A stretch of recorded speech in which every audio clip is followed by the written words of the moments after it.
There being made by the Supreme Court calling coaching centers as death chambers. This is the court has taken suo motu cognizance. It remains to be seen whether pending a thorough investigation on the conditions in which these coaching centers are working, they are actually shifted to an online mode. If they are, it will indeed be a very significant move. Sunil, we'll keep coming back to you for more updates on these big developments. Let's shift our focus now to the other big political development. The government is set to bring in a bill in Parliament to amend the 1995 law governing the Waqf boards to ensure more accountability and transparency in their functioning and mandatory inclusion of women in these bodies. This is what sources have indicated. They claim that the move comes in the backdrop of demands from within the Muslim community. The bill to amend the Waqf Act 1995 will make it mandatory for these boards to register their properties with district collectors to ensure their actual valuation. There are 30 Waqf boards in the country right now.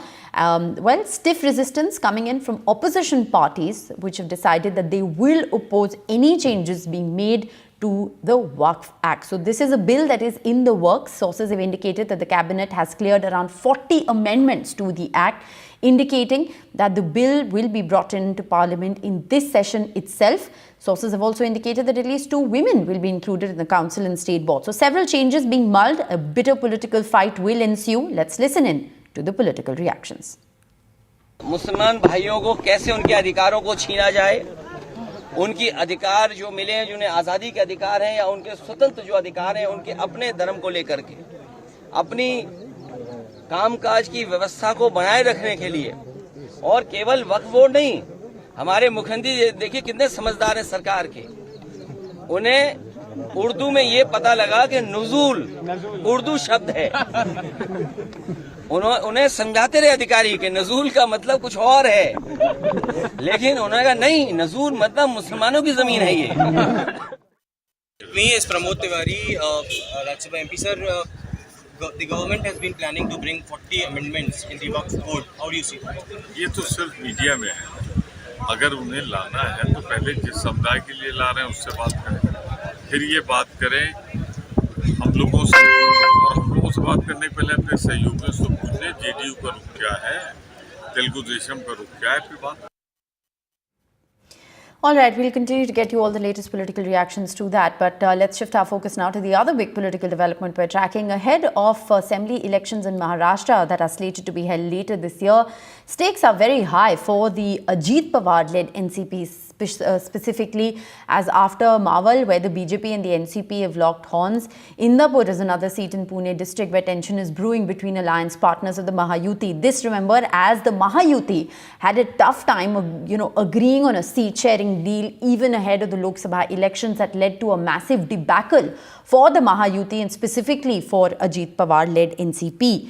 The NCP is also likely to face problems in the Madha seat of Solapur as party MLA Baban Shinde on Sunday met with the Sharad Pawar faction of the NCP, creating ripples in the political circles. NCP's Ajit Pawar faction is holding this crucial meeting today, which is going to be followed by a press conference as well. And this comes close on the heels of the Sharad Pawar meeting with Chief Minister Eknath Shinde on Saturday. And while, of course, he's the Chief Minister and it's a routine meeting, what has once again raised several eyebrows is the fact that Sharad Pawar and Eknath Shinde have met for a second time in the last 10 days. Remember, it was widely speculated that there will be some kind of political regrouping between Mahayuti, or rather factionalism emerging between Mahayuti leaders after the Lok Sabha debacle. Devendra Fadnavis has met Amit Shah multiple times. Eknath Shinde also planning to meet Prime Minister Modi in the next couple of days. As far as MV is concerned, Congress very, very confident. It had been holding multiple meetings with the central leadership as well. In the presence of Rahul Gandhi, Congress will be launching its campaign for Maharashtra in a few days. There will be a joint meeting of the MVA as well. Congress also vying for close to 150, 160 seats.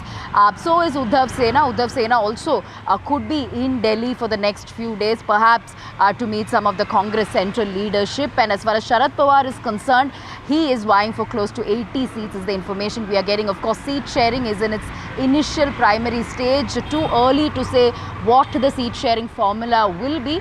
But all of them, all these parties trying hard in the negotiation table, and it will happen in the days to come as well. A CM phase not really decided by either MVA or Mahayuti. So multiple meet and greet happening, not just within the party but also within the party lines, within the rival leaders as well. In fact, Chief Minister Eknath Shinde had met Sharad Pawar multiple times over reservation issue. So yes, we will see multiple discussions happening in the next few days and next few months as well. And all of them will assume significance considering assembly polls are around the corner and the political landscape is only undergoing a lot of change, considering the fact that there have been splits and divisions within the regional parties, and there could be, leaders perhaps switching sides ahead of assembly polls as well. So a lot of murmurs and rumors doing the rounds that there could be switchovers happening ahead of assembly polls. All right, Maharashtra Chief Minister Eknath Shinde, meanwhile, will visit flood-affected areas of Pune today, according to sources. He will also meet district administration and other agencies engaged in disaster relief. The city has been experiencing persistently heavy rainfall for the past few days. And Pune, of course, several parts of the city are inundated, as you can see there on your screens, given the excess water that has been released from the Khadakvasla Dam. The Indian Army, of course, has carried out rescue and relief work in the Ekta Nagar area on Sunday as well. Radhika joins us live with the very latest. Radhika, what is the situation on the ground as far as Pune is concerned, and the Chief Minister is likely to visit as well? That's right. Chief Minister Eknath Shinde will be visiting flood-affected areas in Pune in just a bit. In fact, it had been raining heavily in Pune over the last several days, which saw a lot of flooding. In fact, there was a release of water from the dam. At least about 35,000 cusecs of water was released early this morning, which led to more flooding. However, the rain situation has subsided. It's not been raining today, although an orange alert has been issued for Pune. So rains expected in the next few hours as a result of discharge of water from nearby dams into the river. There had been a lot of flooding, especially in areas like Shivaji Nagar and Ekta Nagar. Of course, Indian Army were deployed. Officials from NDRF and SDRF also were deployed, carrying out rescue and relief operations over the last few days. In fact, a lot of water also gushed into many of the homes in Ekta Nagar and Shivaji Nagar. People have been rescued from there. People have been evacuated from many of these flood-affected regions over the last couple of days.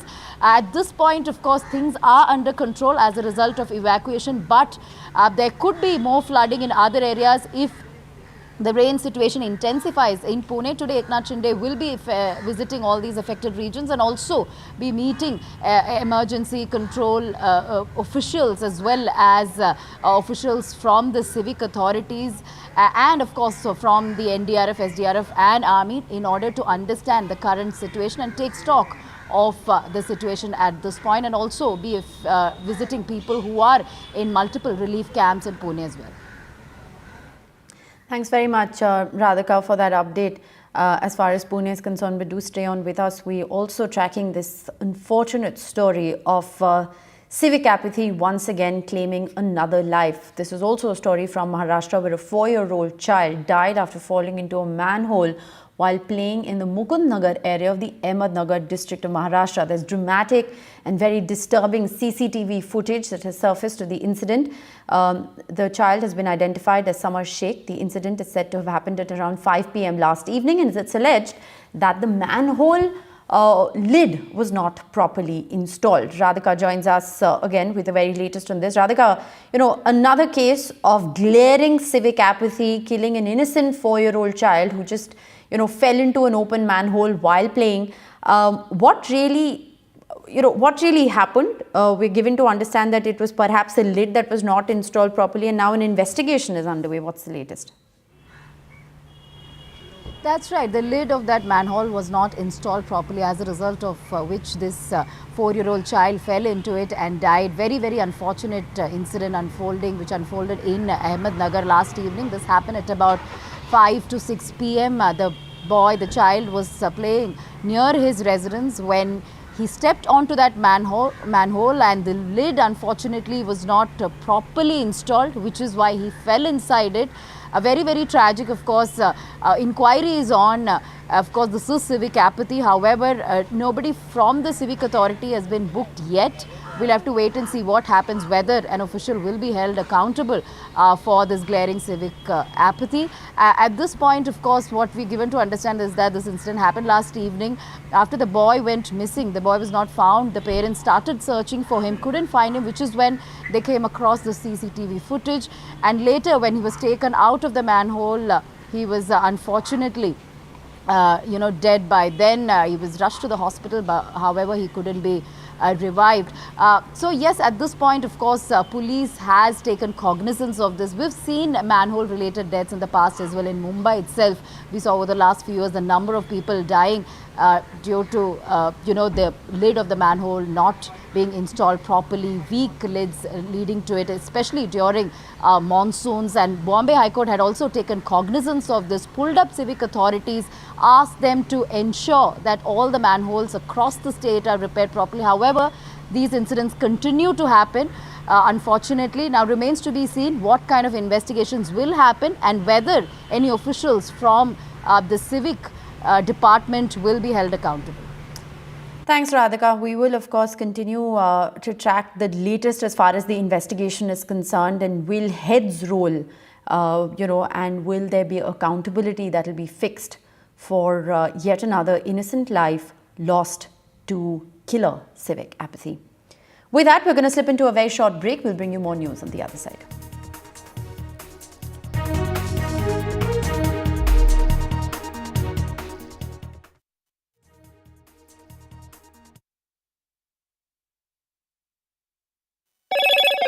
Hello, Moto. Motorola Razr 50 Ultra comes with Google Gemini.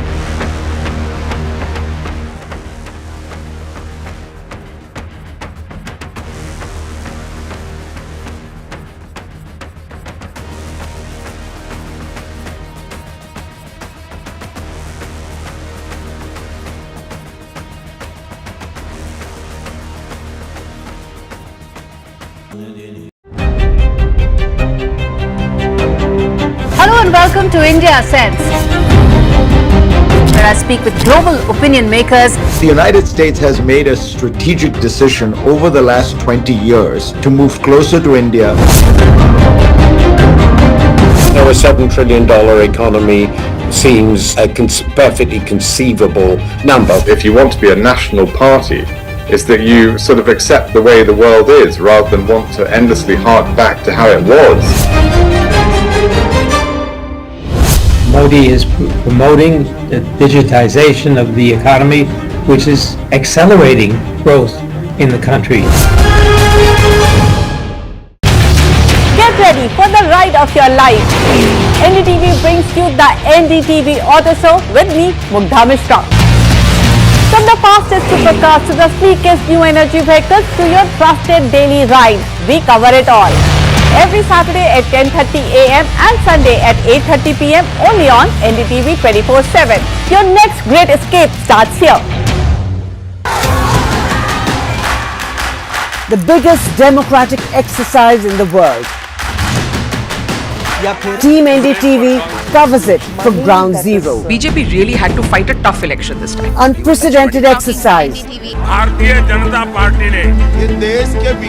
Unmatched coverage. There is no dispute. जनता को decide करना है. From polling to counting, NDTV brought you the most trustworthy news and updates.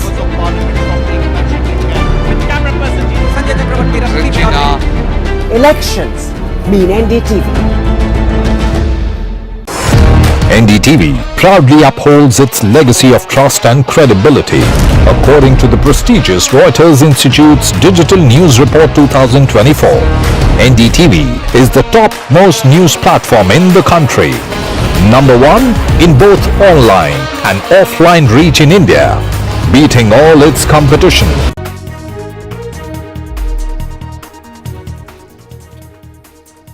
Welcome back. Indian markets have experienced one of the worst falls today following the global bloodbath, with both the Sensex and the Nifty registering high losses. The global sell-off has sparked the Nifty and Sensex to decline almost 1.5%. Markets have plunged on global cues, triggering a massive sell-off. The Sensex trading below 80,000. The rupee is also weakened to an all-time low, but India is doing relatively better than other Asian markets. Japan's stocks have plunged as much as 7%. My colleague Sakshi Bajaj with the details. Weak US economic cues and the reaction by US investors fueling a global market sell-off.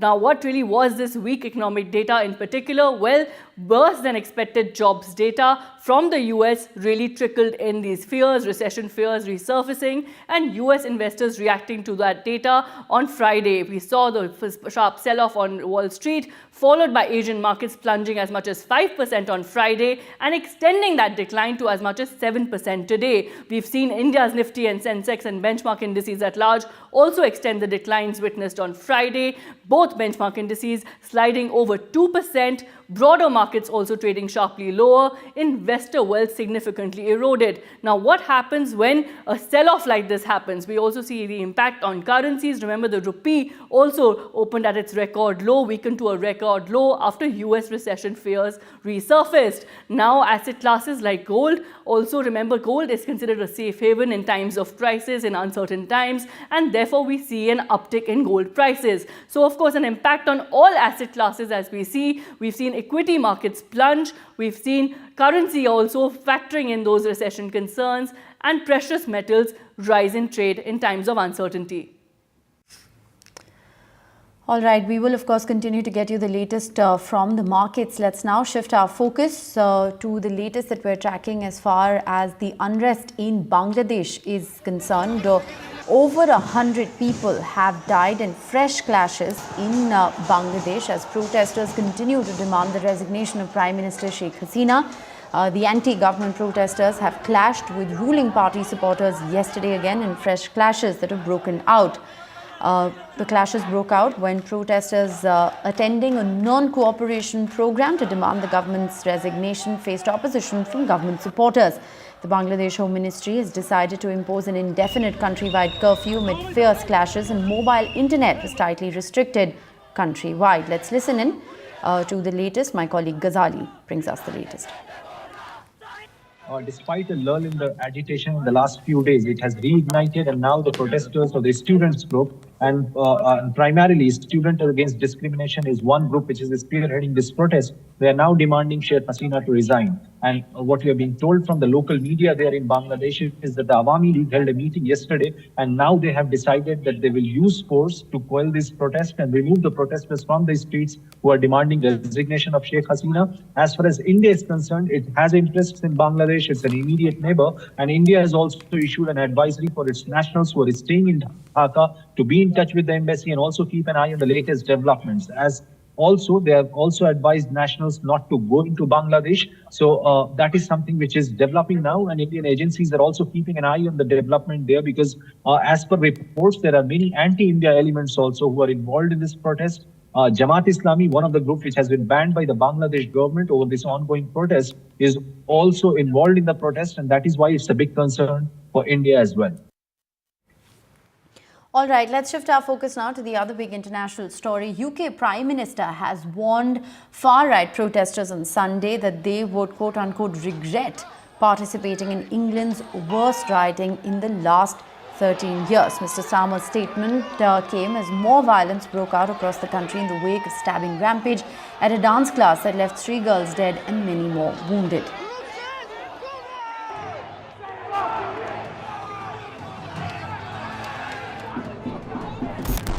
One month into office as Prime Minister of Britain, Sir Keir Starmer's biggest challenge is currently underway.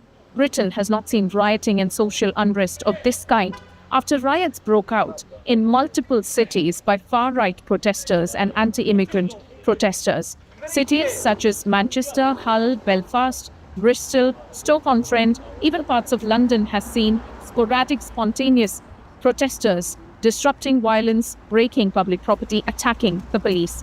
90 arrests have been made thus far, and on this weekend, if you are driving across cities such as London and other main cities in the UK, there are the greater chances that you may be giving way to fastly moving, roving policemen in their cars with sirens burning. The Prime Minister, Sir Keir Starmer, has said that these protests are sowing hate. He and the Home Secretary and the entire Labour government that has been newly elected in Britain has offered full support to the police teams to arrest, contain any sort of social unrest that's happening across the cities over the next few days. I utterly condemn the far-right thuggery we've seen this weekend. Be in no doubt, those that have participated in this violence will face the full force of the law. The police will be making arrests, individuals will be held on remand, charges will follow, and convictions will follow.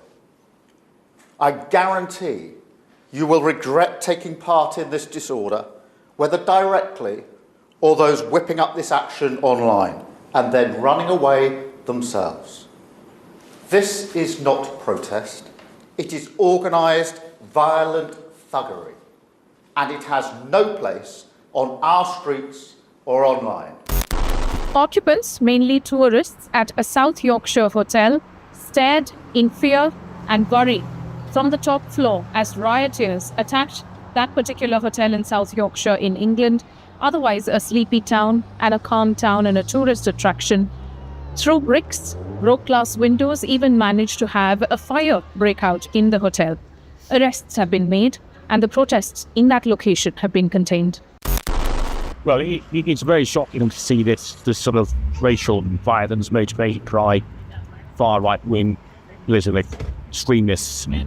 I don't see anything that's bad for many years, but it needs to be dealt with robustly.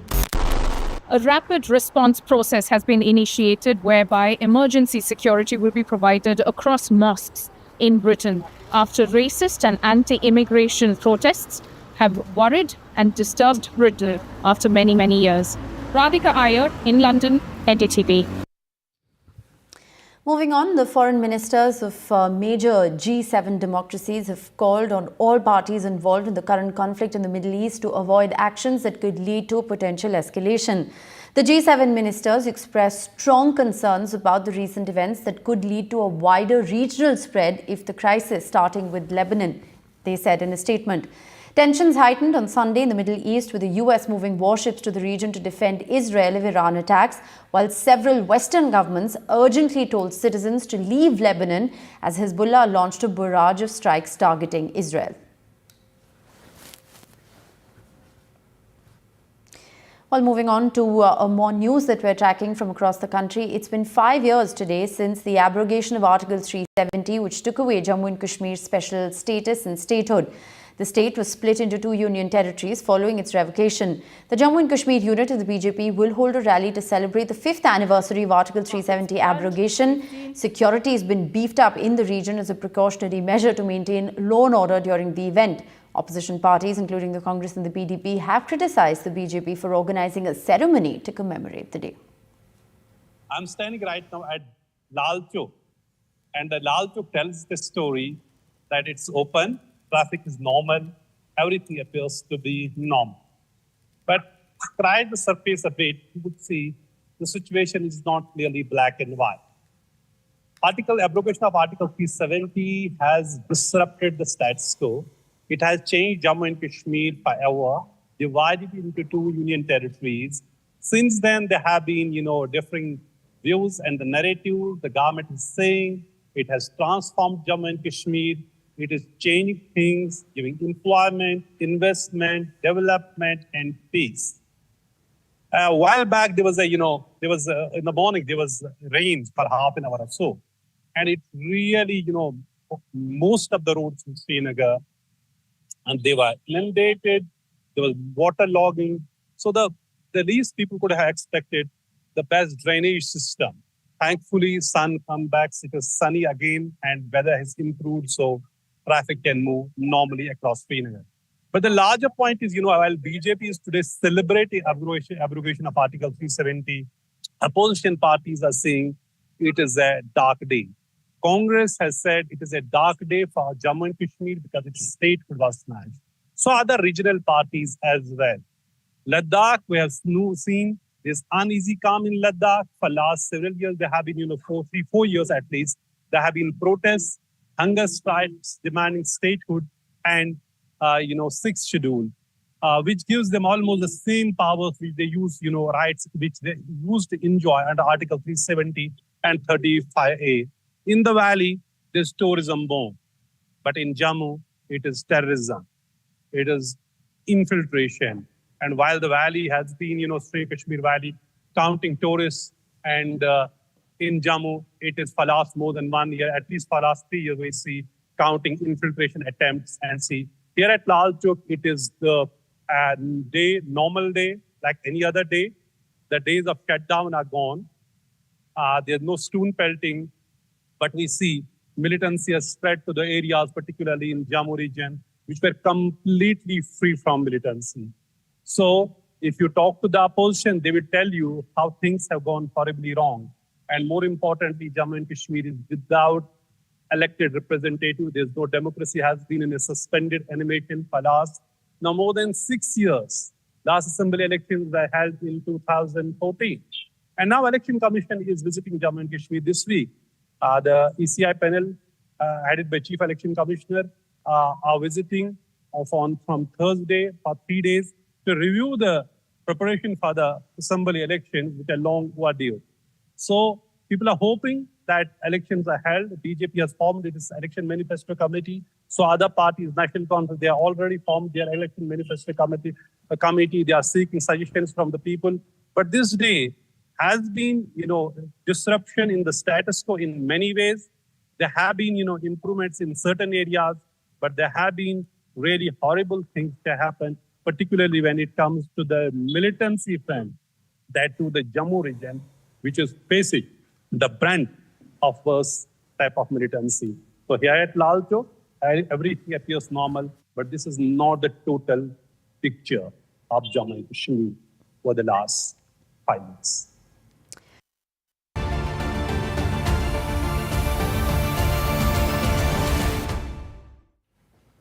Let's shift our focus to the latest from Kerala now. Survivors at relief camps and hospitals continue to hunt for family members as rescue operations continue in full force a week after the tragedy hit Wayanad.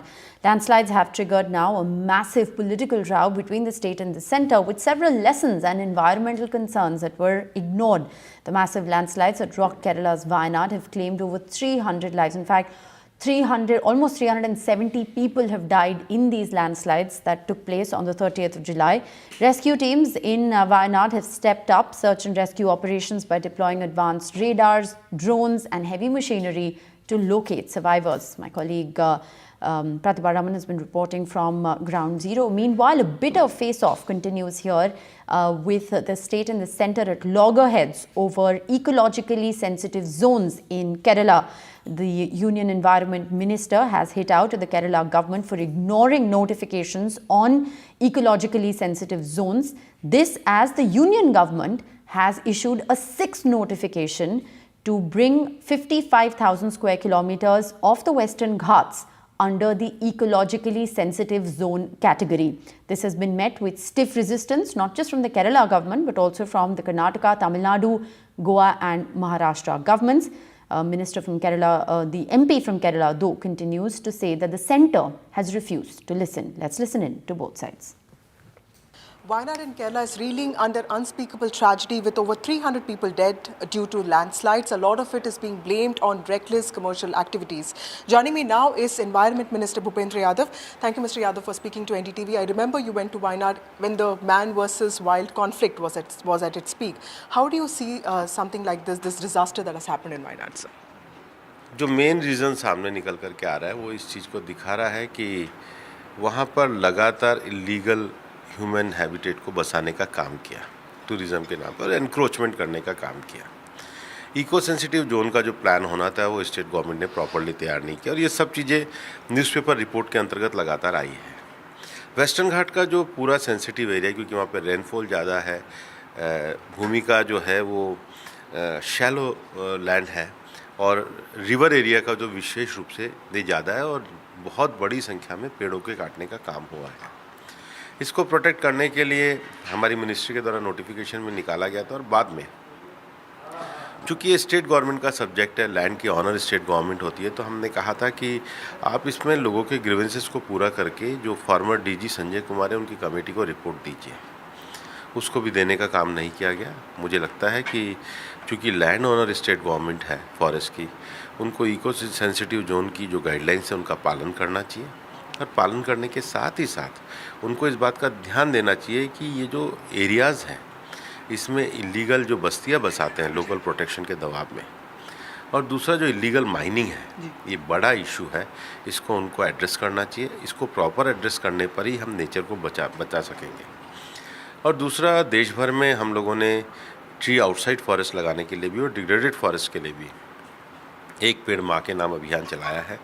मुझे लगता है इस तरह के अभियान हमें ज़्यादा से ज़्यादा चलाने चाहिए और कम से कम उन एरियाज़ में जहाँ मिट्टी का कटाव पेड़ों के कटने के कारण होता है वहाँ ज़्यादा से ज़्यादा पेड़ लगाने चाहिए। सर, ये ESZ नोटिफिकेशन जो है इसको एक्सपेडाइट करने के लिए सेंटर क्या करिए? बिकॉज वेस्टर्न घाट्स देखो, इसके लिए जो इम्प्लीमेंटेशन को कराने के लिए एक चीज़ तो कही गई थी कि आप अपने गाँव को फाइनलाइजेशन करिए। बाद में वो लोग लगातार बदलते रहे, हमारे पास भी रिप्रेजेंटेशन आते रहे। मैं वायनाड गया तो वहाँ के चर्च वगैरह के भी रिप्रेजेंटेशन आते रहे। तो मैंने उन्हें कहा कि भाई आप स्टेट गवर्नमेंट के साथ इस पे एक सही तरीके से हमें रिपोर्ट भिजवाइए। फिर बाद में मैंने फॉर्मर डीजी संजय कुमार जी के नेतृत्व में कमेटी का भी गठन किया। वो भी लगातार 1 साल तक जा रहे हैं, पर जो रिपोर्ट्स स्टेट गवर्नमेंट्स को देने चाहिए, जो सबमिशन देने चाहिए, वो निश्चित रूप से वो देने में देरी कर रहे हैं। उनको अपना एक जिम्मेदारी पूरी करनी चाहिए। एक बार होने के बाद इसको हम फाइनलाइजेशन कर देंगे। Thank you so much, sir. Thank you. That was Environment Minister Bhupendra Yadav saying that the state government in Kerala has not been cooperating when it comes to giving submissions of reports. There is a central committee that's already in place and that is working on the ESZ notification. With camera person Sanjay, this is Vasudha Venugopal for NDTV. No, the state government has already unanimously passed the resolution in the state legislative assembly that to extend the area or exempt the area, some area from the ecologically sensitive area. That is a unanimous resolution passed by the state legislative assembly. The government has to consider it. Now they have already declared 133 villages that was existence as per the Kasturi Rangan report. Our suggestion is, because the habitation of the people there and so many other issues were there, so it is after having an expert committee study, the state government has suggested to have an amendment to the ecologically sensitive area, so it has to be exempted some particular area. Unfortunately, the government is not hearing the mindset of the people or the will of the people of the state of Kerala. Instead of that, they are unilaterally declaring it as ecologically sensitive area. That is the reason by which we are opposing. We are not opposing, we are making a suggestion to the government to kindly examine it. See this, we can very well convince the government of India that it cannot be done because of so many not political reasons, social conditions of that particular area. They are also saying that the state government is hesitating in submitting the reports as well that needs to be prepared for Western Ghats. They've been constantly saying that they should. This is actually on the basis of the Madhav Gadkal report. The Kasturi Rangan committee has been appointed and they have submitted the report, on which government of Kerala has also conducted a study by appointing an expert committee. That expert committee found out some solutions that we have submitted to the government of India. Unfortunately, the government of India is not taking into consideration the views of the government of Kerala, the people of Kerala, considering the huge density of population and so many institutions and all these in a particular area. Declaring it as an ecologically sensitive area means it is very difficult to convince them and it is very difficult to make it practical.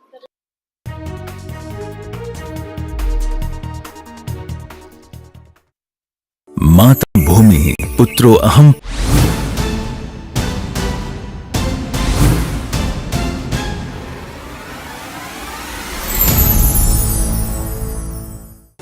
Stay informed and entertained with the new and updated NDTV News app. You can watch all our channels live, listen to podcasts, read breaking and exclusive news from around the world and more. Download the NDTV app today and get access to the best journalism and storytelling on your smartphone or tablet. The NDTV app. news that matters to you. After a great victory by Indian team, and today we are reporting from Mohali International Airport where we are showing these visuals. Arshdeep हमारे साथ हैं. बहुत ही performance आई सारे दी ते बढ़िया results मिले. We are in the city of Kanpur today because they have their champion back home, Kuldeep Yadav. Desperation for each and everyone to go there and win the World Cup, and we did it.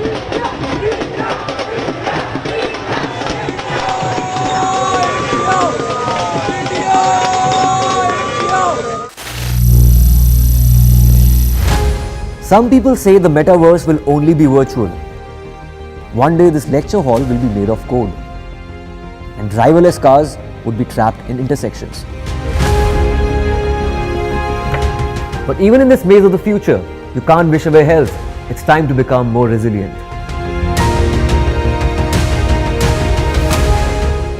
"10 years of Banega Swasth India, we have grown and achieved so many milestones.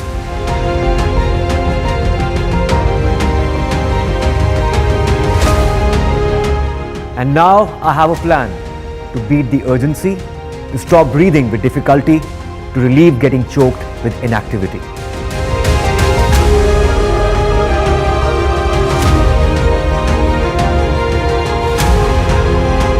Energize our government, our environment, our society, and ourselves.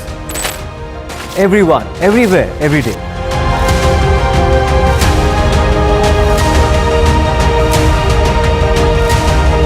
Banega Swasth India. One world hygiene.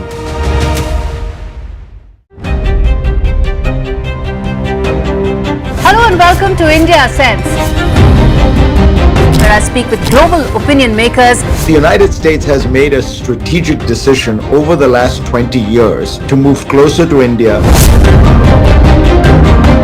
Now a $7 trillion economy seems a perfectly conceivable number. If you want to be a national party, it's that you sort of accept the way the world is rather than want to endlessly. And it's the top court that is focusing on the Delhi coaching centre deaths, and the Supreme Court has taken suo motu cognizance and has issued a notice to government here in Delhi, accusing this is as far as the court has slammed the authorities for failing to regulate coaching centres, accusing them of playing with the lives of children. Coaching centres have become death chambers, is what the court has said. Civic apathy kills again in Maharashtra. A child falls into an open manhole and dies. A 4-year-old has died in Ahmednagar district. The manhole lid allegedly was not installed properly.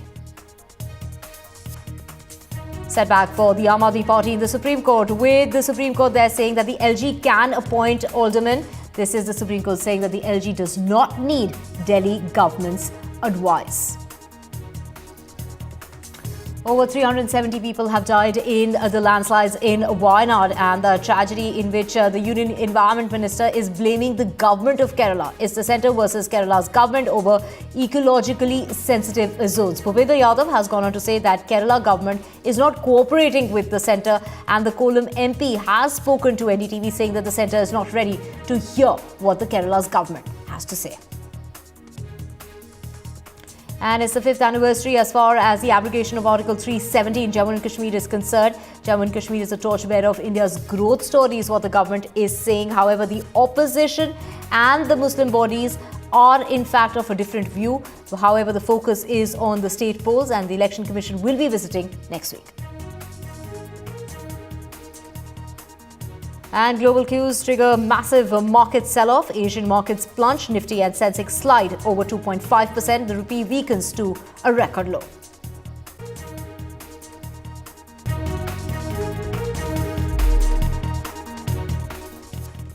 Very good afternoon. You're watching NDTV 24/7. I'm Divya Vadva. We have a whole lot lined up for you, including the Supreme Court today issued notice to the centre and the government of Delhi over the death of 3 students. They drowned in a flooded basement of an IAS coaching centre as far as the national capital's Rajendra Nagar area is concerned, and that took place due to heavy rainfall last month. Now, during the hearing, the court has slammed authorities for failing to regulate coaching centres, accusing them of playing with the lives of children. Coaching centres have become death chambers, is what the court said. My colleague Sunil Prabhu joining us. Sunil, very strong words there in the Supreme Court of coaching centres that have now become death chambers. That is, those are the exact words that the Supreme Court used this morning.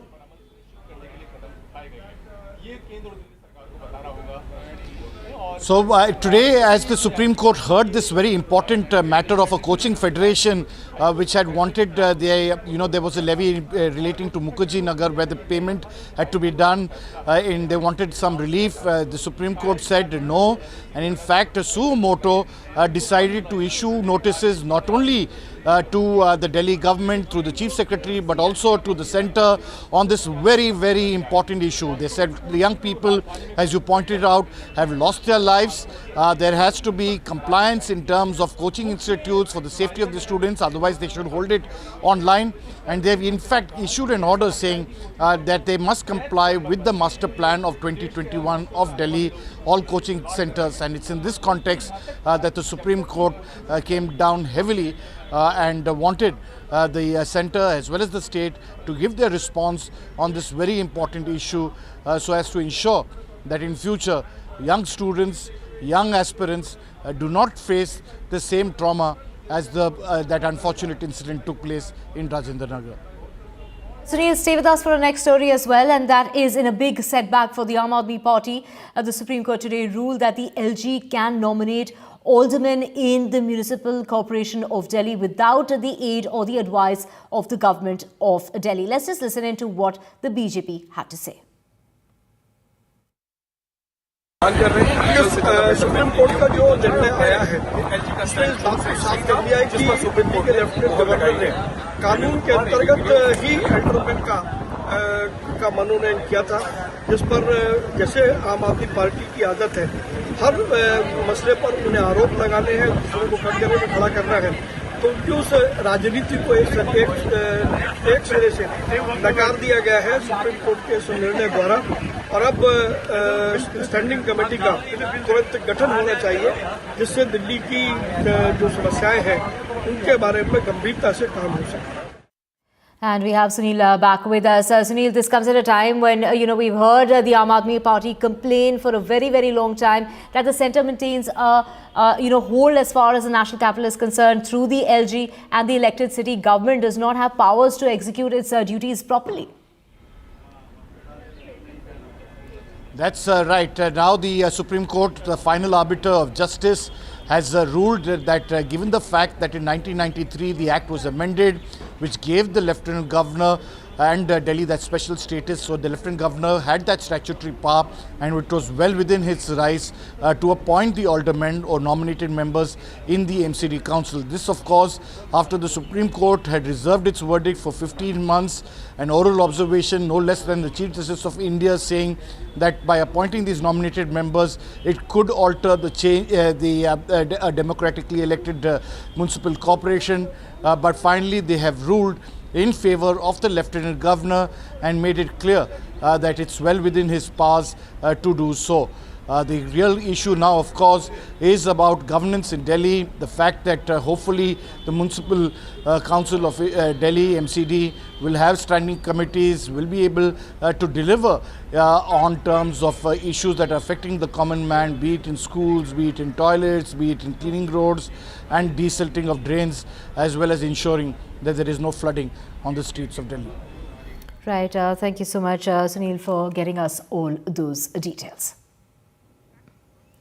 In other news, a 4-year-old child has died after falling into a manhole while playing just outside his residence. The reason for his death is allegedly due to the manhole lid that wasn't installed properly. And to get more on this, we have Radhika joining us. Radhika, why are no lessons learned? Something as basic as a manhole lid that wasn't installed properly has resulted in the death of this poor little boy who was only 4 years old. Certainly, very, very unfortunate incident that unfolded in Ahmednagar area. This happened last evening about 5 o'clock is when this child who was playing outside his residence fell into this manhole, and the protective grill of that manhole was obviously loose, which is why the boy fell inside it. And later, when his parents started searching for him, is when they realized that he had fallen into the manhole when they saw it through the CCTV footage. By the time he was taken out, he was unfortunately dead. Very tragic incident. Of course, I did speak to SP of Ahmednagar. He, of course, refuses to call it a manhole, although it looks like one. He says that this is the lid of a water tank which was outside this residence. And when we spoke to him and asked who will be held accountable, because looks like civic authorities should have been responsible to ensure that a protective grill was intact on this manhole, he said that private persons who were responsible for the premises as well as this private water tank will be held responsible, and an FIR will be registered against a few private people, is what he said. So at this point, there could be an FIR registered of negligence, but against whom? Will any officials from civic authority be held responsible, any government official be held responsible, or just private people? That remains to be seen. But at this point, of course, a very, very unfortunate incident, and manhole related deaths have happened multiple times, especially in a city like Mumbai over the last several years, especially during monsoons. And Bombay High Court had also rapped civic authorities over it, calling for action as far as the protective grill of manholes are concerned, how they must be kept intact, and there has to be steps taken to ensure that there are no open manholes, especially during monsoon season. But of course, it has fallen into deaf ear, which is why we're seeing all these incidents happening, over and over again. This time, a 4-year-old child losing his life as a result of the manhole cover not being intact and him falling inside it. Right, Radhika, thank you so much for getting us those details. Very, very tragic story there coming out of Maharashtra, where a 4-year-old has died due to, the manhole, the lid that wasn't installed properly. Switching tracks now to Wayanad, where over 370 people have died due to landslides that took place 7 days ago. Now, those landslides that triggered villages have been washed away, roads have been washed away. So far, the rescue and relief operations are continuing because only 220 bodies have been recovered as of now, while more than 180 bodies are still believed to be missing. As far as the area is concerned, there was a mass burial process of the remains of the unidentified people killed in the Wayanad landslide that was carried out by the district administration on Sunday. Several homes and villages that have been inundated, several of those unidentified bodies as well. So there has been a mass burial that was organized yesterday, and it will continue to happen today as well. There were around 18 of the rescue personnel who had gone to retrieve one of the dead bodies that was found at the Sujipara river waterfalls there, and that is when they got stranded there. So a lot of difficulty in terms of the terrain as well when you talk about the Wayanad landscape there, and they will be airlifted today along with the dead body. So a lot of teams that are coming in together here as far as the rescue operation is concerned. Several of those families who are there at the relief camps are also trying to see if their near and dear ones have also survived the tragedy, or if their bodies could really be found. They have been running from different hospitals to relief camps to find out the data there. So it has been quite a Herculean task for the rescue personnel, for the officials who have been working on this, as well as for those who have survived the tragedy, because when will life return to normalcy? Do they have a home to go back to? Do they have a family to go back to? There are absolutely no answers there. Quite a distressing situation as far as these landslides are concerned. There are also politics that are on, whether this a raging debate that is on with respect to whether this is a man-made disaster or whether this could have been averted, whether this is a natural phenomenon. A lot of discussion as well as political blame game that is on at that front.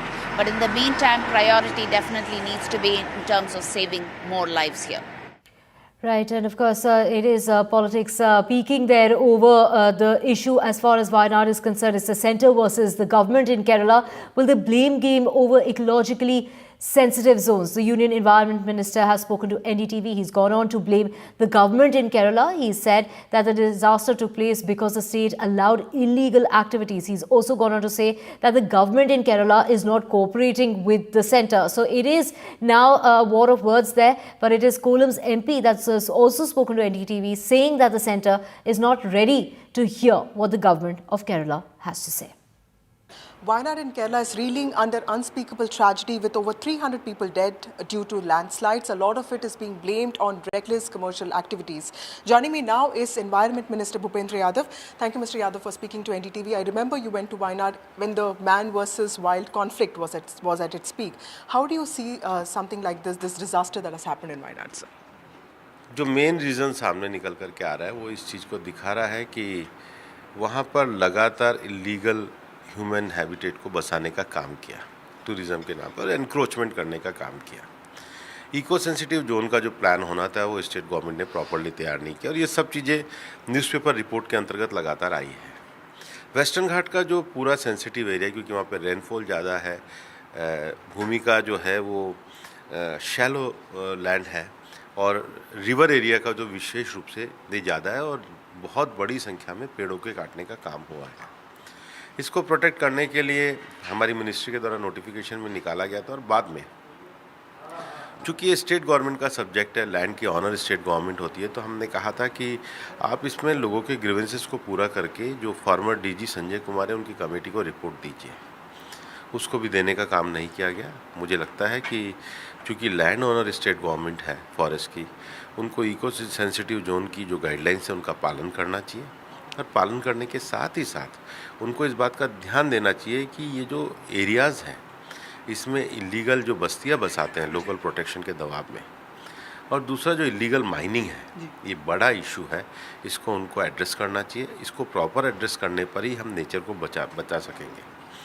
और दूसरा, देश भर में हम लोगों ने tree outside forest लगाने के लिए भी और डिग्रेडेड फॉरेस्ट के लिए भी एक पेड़ माँ के नाम अभियान चलाया है। मुझे लगता है इस तरह के अभियान हमें ज़्यादा से ज़्यादा चलाने चाहिए और कम से कम उन एरियाज़ में जहाँ मिट्टी का कटाव पेड़ों के कटने के कारण होता है वहाँ ज़्यादा से ज़्यादा पेड़ लगाने चाहिए। सर, ये ESZ नोटिफिकेशन जो है इसको एक्सपेडाइट करने के लिए सेंटर क्या करिए? बिकॉज वेस्टर्न घाट्स देखो, इसके लिए जो इम्प्लीमेंटेशन को कराने के लिए एक चीज़ तो कही गई थी कि आप अपने गाँव को फाइनलाइजेशन करिए। बाद में वो लोग लगातार बदलते रहे, हमारे पास भी रिप्रेजेंटेशन आते रहे।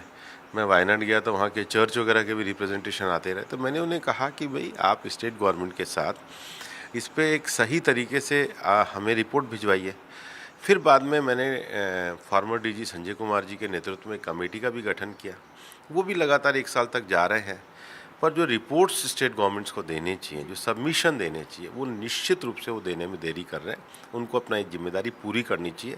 एक बार होने के बाद इसको हम फाइनलाइजेशन कर देंगे। Okay. Thank you so much, sir. Thank you. That was Environment Minister Bhupendra Yadav saying that the state government in Kerala has not been cooperating when it comes to giving submissions of reports. There is a central committee that's already in place and that is working on the ESZ notification. With camera person Sanjay, this is Vasudha Venugopal for NDTV.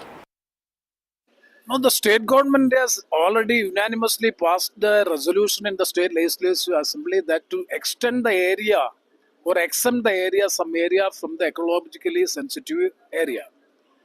That is a unanimous resolution passed by the state legislative assembly. The government has to consider it. Now they have already declared 133 villages that was existence as per the Kasturi Rangan report. Our suggestion is, because the habitation of the people there and so many other issues were there, so it is after having an expert committee study, the state government has suggested to have an amendment to the ecologically sensitive area, so it has to be exempted some particular area. Unfortunately, the government is not hearing the mindset of the people or the will of the people of the state of Kerala. Instead of that, they are unilaterally declaring it as ecologically sensitive area. That is the reason by which we are opposing. We are not opposing, we are making a suggestion to the government to kindly examine it. See this, we can very well convince the government of India that it cannot be done because of so many not political reasons, social conditions of the particular area. They are also saying that the state government is hesitating in submitting the reports as well that needs to be prepared for Western Ghats. They've been constantly saying that they should. This is actually on the basis of the Madhav Gadkal report. The Kasturi Rangan committee has been appointed and they have submitted the report, on which government of Kerala has also conducted a study by appointing an expert committee. That expert committee found out some solutions that we have submitted to the government of India. Unfortunately, the government of India is not taking into consideration the views of the government of Kerala, the people of Kerala, considering the huge density of population and so many institutions and all these in a particular area. Declaring it as an ecologically sensitive area means it is very difficult to convince them, and it is very difficult to make it practical. And this is what you can do in order to save those who've lost everything in the landslides in Wayanad in Kerala. You can donate for Kerala in this initiative that's been launched by NDTV. It's called Care for Kerala. And this is your time to do your bit to help those who need rehabilitation. Switching tracks to Himachal Pradesh, and 13 people have now died and over 40 people are still missing in cloudbursts in Himachal Pradesh's Mandi, Kullu and Shimla districts that took place on the 31st of last month. The Army, the NDRF, the SDRF, ITBP, CISF and the police in Himachal Pradesh have been deployed. We also have this is sniffer dogs and JCB machines that have been deployed in order to find those who are missing. Now, drones are also being used as rescue operations are still underway. Locals have claimed that there's no electricity in the area and many roads have been closed down, and this includes at least 30 roads in Kullu itself. Himachal Pradesh में 31 जुलाई को बादल फटने की घटना में अब तक जो है 13 डेड बॉडीज रिकवर हो चुकी है और 40 लोग अभी भी लापता है और रेस्क्यू ऑपरेशन आज 5वें दिन भी लगातार जारी है। NDRF, army, ITBP, CISF, Himachal police, home guards लगातार जो है सर्च ऑपरेशन चला रहे हैं। पिछले कल की अगर मैं बात करूं तो पिछले कल 4 डेड बॉडीज रिकवर हुई है। 2 रामपुर के से 14 किलोमीटर दूर जो है घटनास्थल से 14 किलोमीटर दूर रिकवर हुई है और 2 जो है मंडी में राजबन में 2 डेड बॉडीज रिकवर हुई है और कुल मिलाकर अब मरने वालों की जो संख्या है वो 13 हो गई है। 13 शव अब तक जो है पिछले 5 दिन में रिकवर हुए हैं और 40 लोग अभी भी लापता है। कई सैकड़ों में की संख्या में सड़कें हिमाचल प्रदेश में बंद है। 200 के करीब बिजली के ट्रांसफार्मर जो है ठप पड़े हुए हैं और इसी तरह से जो है 90 के करीब जो है पानी की स्कीमें भी जो है ठप पड़ी हुई है। और अभी भी हिमाचल प्रदेश में अगर मैं मौसम की बात करूं तो मौसम जो है अगले 9 अगस्त तक यानी 5 दिन अभी भी जो है मौसम विभाग ने येलो अलर्ट जारी किया है। Switching tracks now, Indian markets experienced one of the worst falls today following the global bloodbath with both the Nifty and the Sensex registering high losses during the opening trade. We're talking about Sensex trading below 80,000 and the rupee weakening to a record low. My colleague Sakshi has the details. Weak US economic cues and the reaction by US investors fueling a global market sell-off.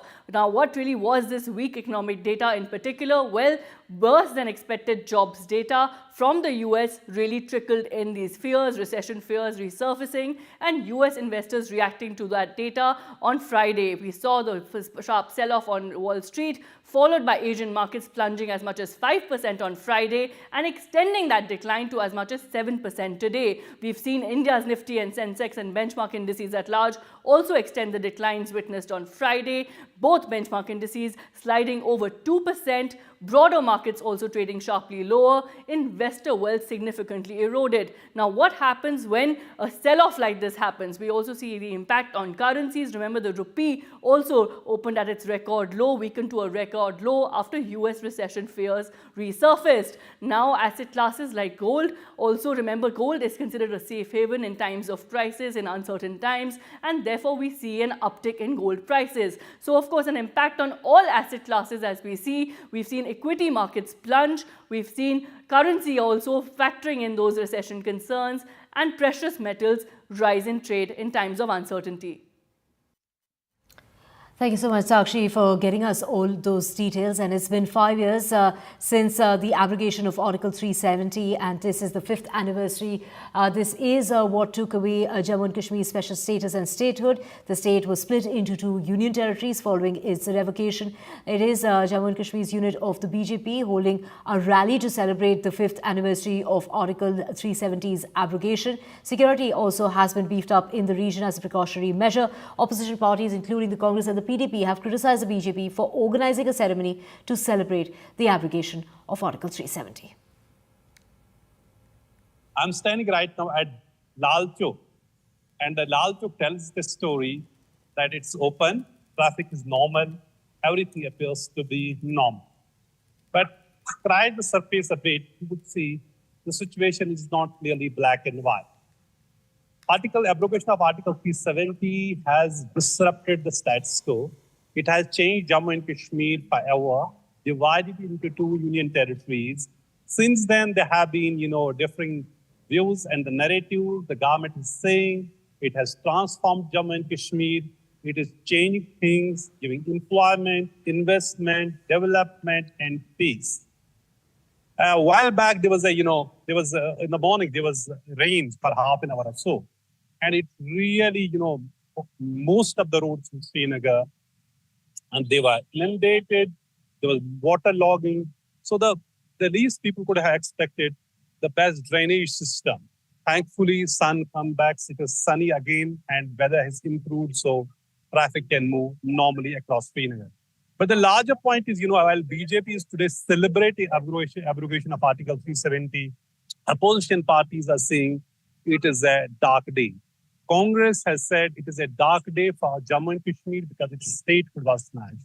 So are the regional parties as well. Ladakh, we have seen this uneasy calm in Ladakh. For last several years, there have been, 4 years at least, there have been protests, hunger strikes demanding statehood and, 6th schedule, which gives them almost the same powers which they use, rights which they used to enjoy under Article 370 and 35A. In the valley, there's tourism boom. But in Jammu, it is terrorism. It is infiltration. And while the valley has been, Sri Kashmir Valley, counting tourists, and in Jammu, it is for last more than 1 year, at least for last 3 years, we see counting infiltration attempts and see. Here at Lal Chowk, it is the normal day, like any other day. The days of shutdown are gone. There's no stone pelting, but we see militancy has spread to the areas, particularly in Jammu region, which were completely free from militancy. So if you talk to the opposition, they will tell you how things have gone horribly wrong. And more importantly, Jammu and Kashmir is without elected representative. There's no democracy, has been in a suspended animation for last now more than 6 years. Last assembly elections were held in 2014. And now Election Commission is visiting Jammu and Kashmir this week. The ECI panel, headed by Chief Election Commissioner, are visiting from Thursday for 3 days to review the preparation for the assembly elections, which are long ordeal. So people are hoping that elections are held. BJP has formed its election manifesto committee. So other parties, National Congress, they are already formed their election manifesto committee. They are seeking suggestions from the people. But this day has been, disruption in the status quo in many ways. There have been, improvements in certain areas, but there have been really horrible things that happen, particularly when it comes to the militancy front, that to the Jammu region, which is facing the brunt of worst type of militancy. So here at Lal Chowk, everything appears normal, but this is not the total picture of Jammu and Kashmir for the last 5 months. Right, thank you so much, Nazir, for joining us with all those details. Moving on, the government is all set to bring a bill in the parliament to amend the 1995 law governing the Waqf boards to ensure more accountability and transparency in their functioning and mandatory inclusion of women in these bodies. They claim that the move comes in the backdrop of demands from within the Muslim community, according to sources. The bill to amend the Waqf Act 1995 will make it mandatory for the boards to register their properties with district collectors to ensure their actual valuation. There are 30 Waqf boards in the country. Let's just listen in to how Akhilesh Yadav is reacting to this. He said that his party will oppose the centre's move to curb the powers of the Waqf board, slamming the BJP, saying the party has no work except Hindu-Muslim or how to snatch the rights of Muslim brothers. मुसलमान भाइयों को कैसे उनके अधिकारों को छीना जाए, उनकी अधिकार जो मिले हैं, जिन्हें आज़ादी के अधिकार हैं या उनके स्वतंत्र जो अधिकार हैं, उनके अपने धर्म को लेकर के, अपनी कामकाज की व्यवस्था को बनाए रखने के लिए, और केवल वक्फ बोर्ड नहीं, हमारे मुख्यमंत्री देखिए कितने समझदार हैं सरकार के, उन्हें उर्दू में ये पता लगा कि नुज़ूल उर्दू शब्द है, उन्हें समझाते रहे अधिकारी कि नजूल का मतलब कुछ और है, लेकिन उन्होंने कहा नहीं, नजूल मतलब मुसलमानों की जमीन है ये। Me as Pramod Tiwari, Rajya Sabha MP sir, the government has been planning to bring 40 amendments in the Waqf Code. How do you see that? ये तो सिर्फ मीडिया में है, अगर उन्हें लाना है तो पहले जिस समुदाय के लिए ला रहे हैं उससे बात करें, फिर ये बात करें हम लोगों से, और हम लोगों से बात करने के पहले अपने सहयोगियों से पूछ लें जेडीयू का रुख क्या है, तेलुगु देशम का रुख क्या है, फिर बात। Right, we also have my colleague Vasa joining us on the phone line. Vasa, we just heard Akhilesh Yadav or its people from the Congress party, basically the opposition there, saying that this is unnecessary interference. Absolutely, Divya, and what I understand is that this bill is not going to be brought in today, but of course it could be brought in the coming days. Remember, the finance bill and the approval of the budget is something that is topmost on the government's mind. So clearly play is approval of the demand for grants for various sectors, including health, education. After that, of course, the budget gets approved on Wednesday, and Thursday is when we can expect this bill to come, is what sources are telling us. And of course, government has put forward this narrative saying that this bill will bring in broad-based democratic reforms, the kind of reforms that the JPC headed by Rahman Khan and also the Sachar committee talked about when it comes to properties. And they also say that this will also make it gender inclusive because it will make it mandatory for all waqf boards to have at least 2 women. And it will also reduce the power of tribunals so that courts can also get into, the legislative judicial part of it, and people will not have to give up on their legal tangles with waqf boards, and mainly to ensure that there is no sense of arbitrariness or, for that matter, randomness in the implementation of fact. The government is presenting this as a democratic move, a pro-common Muslim move, something that's progressive, something that is futuristic, and something that basically will ensure that common Muslims do not lose their rights when it comes to waqf properties. But of course, opposition MPs have taken offense to this. I was speaking to Asaduddin Owaisi, who is seen as a prominent voice when it comes to Muslim matters, and he basically has said that 11 cases of misuse, something that the government has quoted, cannot be seen as a hallmark of the misuse of this act. And he has also said that the courts have been equipped to handle matters like this, and it is the job of judiciary. And this is one way that the government wants to control mosques, because it cannot really do away with the Places of Worship Act of 1991. So clearly this is going to be a clash of narratives, and we can expect the bill to come into the parliament anytime soon this week. Right. Thank you so much, Vasa, for getting us all those details. With that, we're slipping into a short break. Back with a whole lot more. To stay with us.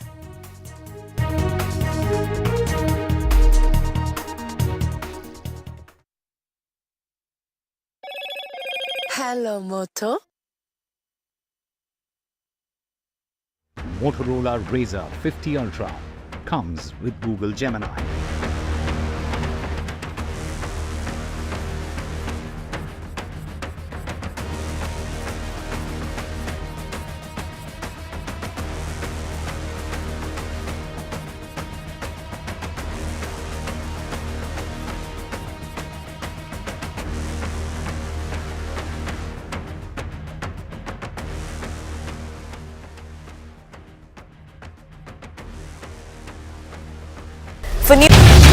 Get ready for the ride of your life. NDTV brings you the NDTV Auto Show with me, Mugdha Mishra. From the fastest supercars to the sleekest new energy vehicles to your trusted daily ride, we cover it all. Every Saturday at 10:30 a.m. and Sunday at 8:30 p.m. only on NDTV 24/7. Your next great escape starts here. The biggest democratic exercise in the world.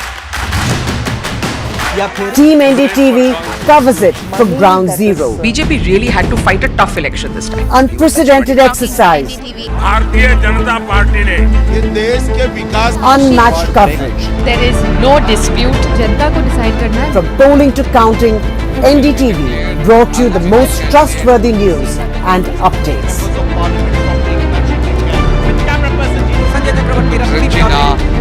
Elections mean NDTV. NDTV proudly upholds its legacy of trust and credibility. According to the prestigious Reuters Institute's Digital News Report 2024, NDTV is the top-most news platform in the country. Number 1 in both online and offline reach in India. Beating all its competition, NDTV stands for trust.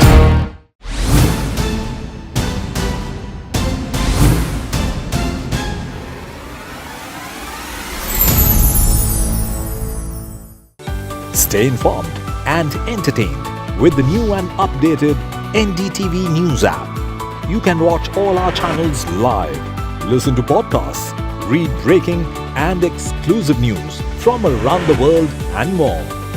Download the NDTV app today and get access to the best journalism and storytelling on your smartphone or tablet. The NDTV app. News that matters to you. After great victory by Indian team, and today we are reporting from Mohali International Airport where we are showing these visuals. Arshdeep हमारे साथ हैं. बहुत performance सही सारे दी थे बढ़िया results मिले. We are in the city of Kanpur today because they have their champion back home, Kuldeep Yadav. Desperation for each and everyone to go there and win the World Cup, and we did it.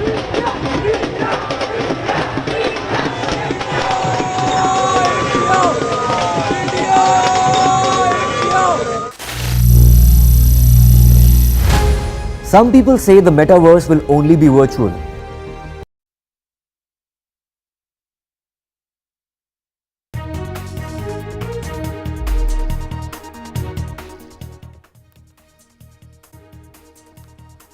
Welcome back. Let's get you the very latest that's coming in at the moment. And we're talking about Delhi High Court has in fact ordered a probe into the matter regarding the shelter home deaths. The High Court has ordered officials to visit the home and then submit a report. They have asked for that report to be submitted. They will be visiting the home tomorrow. And this is the High Court of Delhi that has asked the Jal Board also to test the water quality.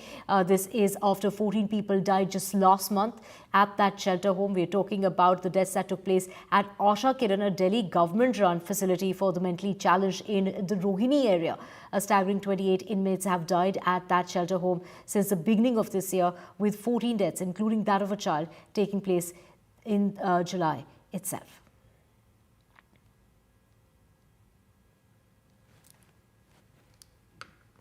We have my colleague Shreya Ghosh joining us. Shreya, has there been a deadline that's been set up by Delhi's High Court in regard to when is it that the officials who will be going and inspecting the area, how soon do they have to submit that report?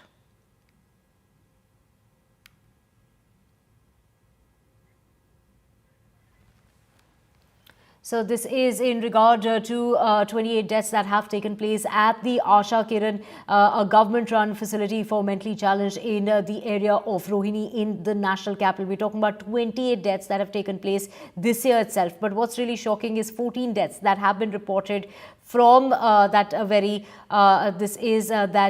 government-run facility for mentally challenged people in the national capital, where 14 deaths, including that of a child, have taken place in the month of July alone. So now the High Court here in the national capital has asked for the Jal Board to test the water quality and also to inspect the area and to submit a report regarding what led to the deaths of those 14 people who have died in a matter of 1 month. This also included a child. So a lot of questions being raised regarding that facility that was being provided for the mentally challenged in the national capital.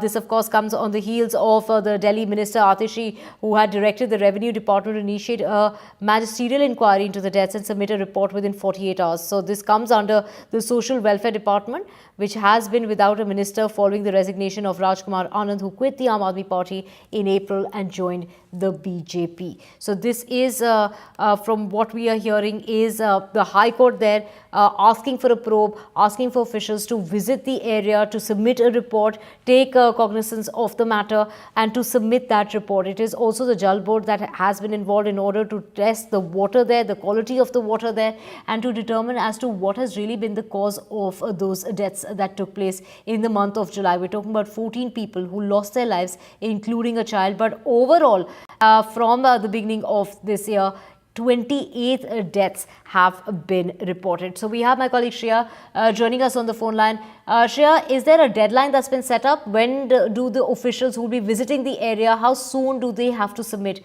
that report? That's right. So Delhi High Court has directed the top officials to visit the shelter home in Rohini tomorrow, and they will have to submit the report.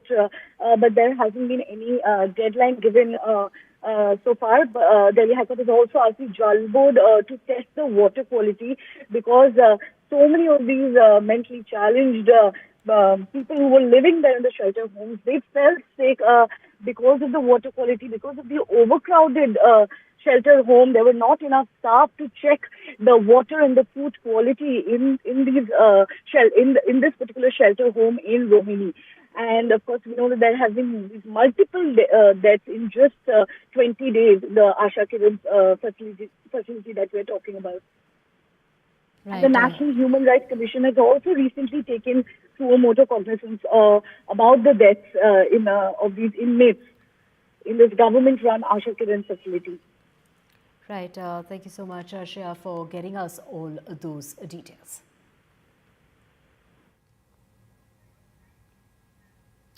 Switching tracks to Assam now, and the Chief Minister there, Himanta Biswa Sarma, has said that his government will bring a new law that would impose a life term on people found guilty of purported love jihad. While most BJP-ruled states have laws against such forced conversions, plans are on to make the provisions for punishment more stringent. So we have Assam's Chief Minister who's gone on to say that he will now bring in a new law that would impose a lifetime on people found guilty of purportedly love jihad. So while we have BJP-ruled states who have laws against such forced conversions, but plans are on to make that provision for the punishment even more stringent. Our government is in process of drafting a legislation which will give higher punishment for cases of love jihad. In Assam, this is rampant. People put their Hindu name in Facebook, lure a girl, and after marriage the girl discovered that the boy is not the same boy whom I married. Assam Chief Minister Himanta Biswa Sarma has made some very important announcements saying that the state government will soon bring new legislation against what he claims is love jihad and land jihad. Now explaining it, he elaborated saying that the new legislation which is likely to be brought in the State Legislative Assembly in the ensuing monsoon session of the Assam Legislative Assembly later this month, and in this legislation he claims that there will be provision in the anti-love jihad legislation where there would be punishment which will amount to life imprisonment. Now explaining it, he goes on to say that there have been cases where people have withheld their religious identity in interfaith marriages, and that the state government feels should not be allowed, and therefore stringent legislation is going to be brought in. However, the main opposition party, the Congress, has criticized this move, saying that this is only a diversionary tactics of the state government. The state government doesn't want to speak about the key issues of inflation and the floods in the state. The state Congress chief had challenged the chief minister, asking that why is the chief minister not speaking on the promises made by the BJP in the 2021 Assam election vision document? Why is the BJP mum about it? That's what the Congress is now asking the chief minister. After the chief minister made this announcement, the chief minister also said that there is an observation by the state government that in many places indigenous communities are losing land, and therefore in areas like the Gwalpara district or the Borpeta or the likewise areas, there would be new legislation on land coming in where the state government would look into the interfaith land transfer, and the interfaith land transfer can't take place without the permission of the state government. The state government goes on to say, the chief minister goes on to say that he is not against voluntary land transfer between two people of two different faiths, but if there is a pressure being applied or there is some force applied in terms of selling of the land or the land transfer, then the state government will intervene. So many would see both this new proposed legislation as controversial, but the state government says that they are doing this in the interest of the women, in the interest of the indigenous community. The state government is also going to amend the domicile policy, and the chief minister says that now on only those who are born in Assam will be eligible to apply for government jobs in Assam. Right. Thank you so much, Ratnadeep, for getting us all those details. Switching tracks now, at least 98 people were killed and hundreds injured in Bangladesh on Sunday as police used tear gas and rubber bullets to disperse tens of thousands, demanding the resignation of the Prime Minister. The violence marked one of the deadliest days in Bangladesh's recent history of civil unrest. Nearly 100 people were killed after thousands of Bangladeshi protesters demanding that resignation. This is in total about 300 people have died due to those protests that have taken place. This also included policemen. We have my colleague Ghazali joining us. Ghazali, we did see that these protests had died down in the middle, and yet they have been reignited all over again, in which 100 people, close to 100 people, have died in the last 24 hours alone. See, right now, the Army Chief of Bangladesh has to address the nation, which is awaited in some time from now. The Bangladesh Army Chief is going to address the nation. Meanwhile, most highways or the national highways leading to Dhaka has been occupied by the student protesters, and they're also clashing not only with the security forces, with Chhatra League, a group or a student group of Awami League, the party which is ruling the country right now. But it also shows the kind of control Sheikh Hasina has right now in the country, because the army chief will have to address the nation, and everyone is waiting for that address, that what is the army chief going to say in that address to the nation right now. But more than 98 people have been killed, and several reports are emerging from Bangladesh that how students from different areas who are trying to reach Dhaka are facing security forces. Security forces are also firing in air, and around 20 people are injured even today since morning, and at multiple locations, those who are trying to reach Dhaka right now. So internet has been completely shut down in the entire country right now. So most of the news websites are also not opening. You can't access those news websites. And since yesterday, houses, residences of Awami League MPs, party offices of Awami League in 18 to 20 locations were vandalized. And today the situation is still tense, because today on August 5, the date was given to call for march to Dhaka. Students discrimination, the group which is spearheading this protest, have had asked all the protesters to join them for marching towards Dhaka, the national capital, and that is why security forces are there to block their access towards Dhaka, and all the national highways which are approached, which connects Dhaka to other cities, are blocked by the security forces, and large scale, you can say, clash between protesters and those aligned with the government and security forces are clashing with the anti-quota protesters. But it is very alarming that this situation is developing in India's neighborhood. Indians have also been advised not to go to Bangladesh, as well as those Indian nationals who are studying, working, or staying in Bangladesh have also been asked to stay in touch with the officials of the High Commission in Dhaka. Right, so these protests taking place, as far as that reservation is concerned, that 30% quota is concerned, but that is something that was established back in 1972, and it was scrapped, but it was scrapped for only a very little amount of time back in 2018. See, that quota thing came up in the Bangladesh Supreme Court. The Supreme Court curtailed it down or reduced the quota of 30% to even 5%, but yet the protesters think now their entire anti-quota protest or stir has now turned into anti-Sheikh Hasina movement. They want Sheikh Hasina to step down, and Sheikh Hasina or the government believes, and her statements has been a very provocative in terms of coiling down the protest. She has said that these are not protesters, these are not students, but these are terrorists, and they should be dealt with iron hand. Now, last week, it appeared as if things are calming down, things were opening up in Bangladesh. But suddenly, Sheikh Hasina's statement yet again that these are, first she said that she is willing to negotiate with everyone. The protesters with their parents can come to her residence or Prime Minister's office to negotiate and discuss the issue. But after the protesters didn't approach that way, the protesters have been, the security forces have been dealing with them with iron hand. And you know, yes, Sunday was saw more than 98 killings, one single day, maximum killings or deaths in Bangladesh since this protest has broken out for the last 2 months. And now once Sheikh Hasina has been saying that she is willing to talk, but on the other hand, she is also saying that security forces will deal with the protesters and she'll be able to quell the protest or curb these protests, but that has not been successful so far. And today is the day of largest mobilization for Dhaka March or March to Dhaka, as it was called by one of the student groups called Student Against Discrimination. Now, since everyone is waiting for Army Chief to address the nation, and there are rumors that perhaps the Army Chief may announce a situation of emergency or impose emergency in the country. So all eyes are now on the Army Chief of Bangladesh, who is awaited to address the nation from some time from now.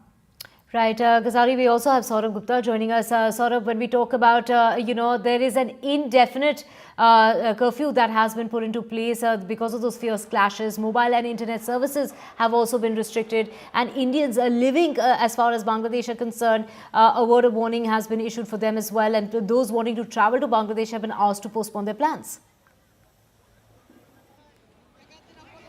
Well, the Indian High Commission in Dhaka has, of course, put out warnings and advisories for Indian nationals in Bangladesh, and that is very clear as to what Indian nationals in Bangladesh must do. But this is, of course, a problem that seems to have been, evolving. And what many have observed is that the protests also have been shifting goalposts. And like Ghazali was mentioning, from what it was, which is basically an anti-quota protest, to where it has become now, which is anti-Sheikh Hasina. And what we've also seen is that the Awami League, the ruling Awami League, has maintained from the beginning that these are protests not by students, but by which have been fueled by the BNP Jamaat combined. And that's something that the ruling Awami League has maintained on these protests, and they continue to maintain that. Now, yesterday also Rangpur division, witnessed a lot of violence. In fact, one of the councillors of the Rangpur, city corporation was killed, Haradhan Roy, and also we believe his nephew Shamal Roy. And of course, while they are from the Awami League, what has also come into the picture is their Hindu identity in Bangladesh and the minority community of Hindus in Bangladesh. And there have been some fears over whether in these protests there have also been attacks on the minority community in Bangladesh, or whether they, these protests could also, have a fallout on that. So that is something that we've seen. And there, of course, Haradhan Roy and his nephew Shamal Roy in Rangpur, dying in that violence, and their bodies were found next to a Kali temple. And also, there have been some concerns from other places as well about, whether there are other sort of angles emerging to these protests, and whether, they're taking a completely different form from what they were earlier, when they were just strictly anti-quota protests, to now, ruling party officials or Awami League officials being targeted, and also a worry over whether this could also, become a little bit communal, because that's something that also many are talking about as far as the violence that we've seen and the violence that we've reported, especially from Rangpur and the incident in Rangpur. So this is an ongoing protest. It's a very difficult time for Bangladesh, and those across the border in West Bengal also are watching it. India is watching it very closely. India, of course, keeping a close eye on the developments in Bangladesh, because remember, this is our neighborhood. And therefore, this is, of course, something that, like, Ghazali was reporting, that seemed to have been in control, but seems to have spiraled again in the last 24 hours or 48 hours. Right. Thank you so much for joining us with all those details, Saurabh and Ghazali, getting us all the very latest. And of course, the protesting students have announced that march to Dhaka, like Ghazali was mentioning. Switching tracks now to the United Kingdom, and the Prime Minister has warned the far-right protesters on Sunday that they would regret participating in England's worst rioting in 13 years. Mr. Starmer's statements come as more violence broke out across the country in the wake of a stabbing rampage at a dance class that left 3 girls dead and many more wounded. Now, British Prime Minister will hold an emergency meeting with the police chiefs after days of that violent anti-immigration protests that have intensified, with buildings and vehicles torched and hotels holding asylum seekers targeted. Riots have erupted across towns and cities in the last week after that attack that took place in Southport, now with 420 people arrested so far.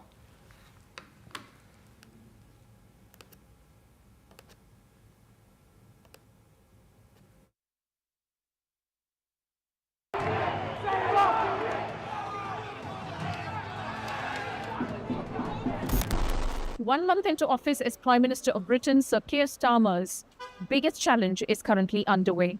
Britain has not seen rioting and social unrest of this kind after riots broke out in multiple cities by far-right protesters and anti-immigrant protesters. Cities such as Manchester, Hull, Belfast, Bristol, Stoke-on-Trent, even parts of London has seen sporadic, spontaneous protesters disrupting violence, breaking public property, attacking the police.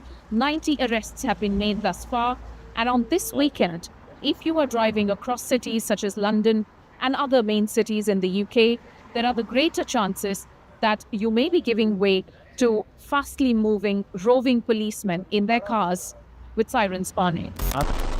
The Prime Minister, Sir Keir Starmer, has said that these protests are sowing hate. He and the Home Secretary and the entire Labour government that has been newly elected in Britain has offered full support to the police teams to arrest, contain any sort of social unrest that's happening across the cities over the next few days.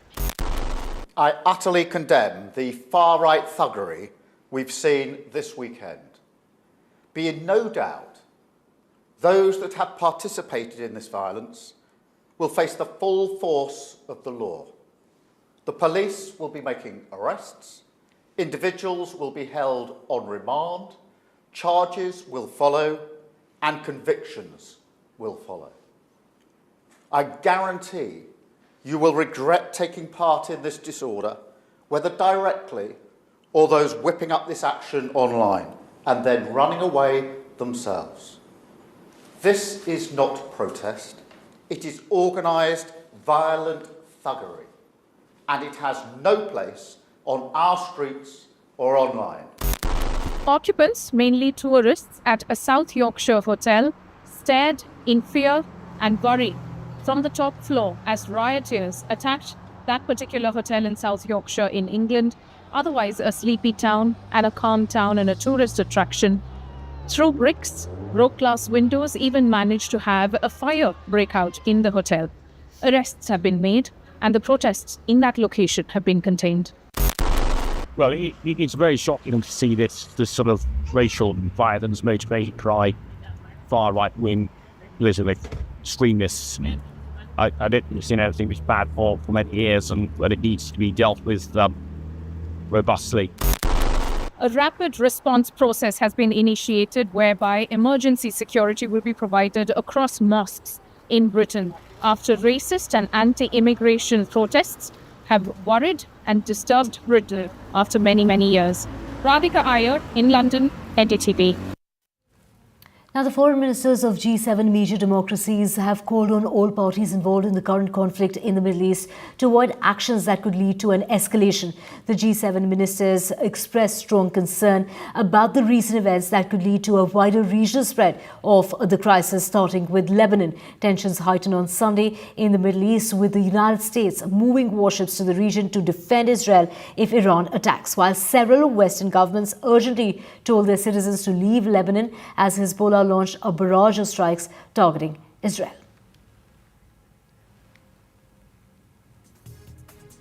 And with that, we're stepping away a short break. Back with a whole lot more on the other side with my colleague Kitty. Stay with us.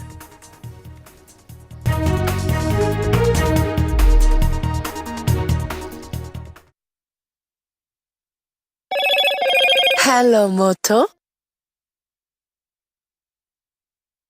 Motorola Razr 50 Ultra comes with Google Gemini.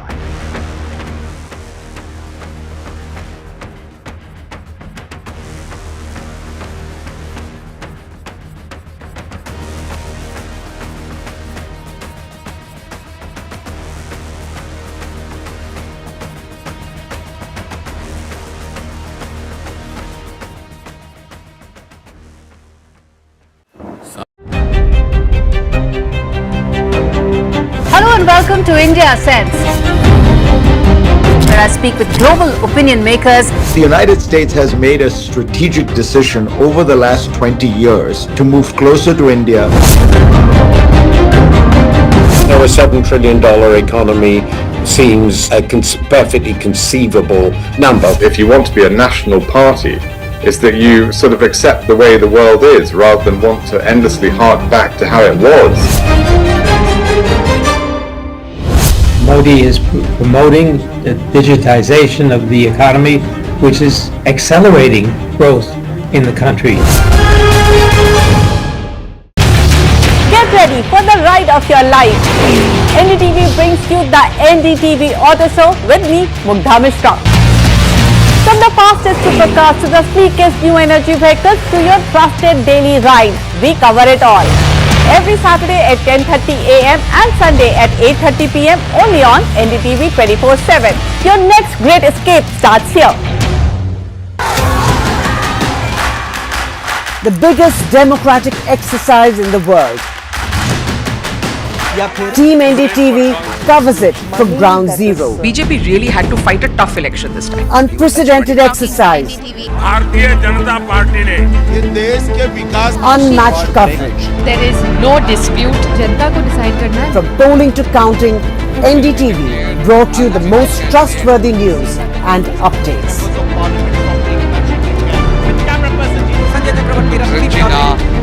Elections mean NDTV.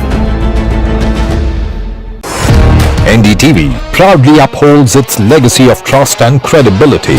According to the prestigious Reuters Institute's Digital News Report 2024, NDTV is the top-most news platform in the country. Number one in both online and offline reach in India. Beating all its competition, NDTV stands for trust.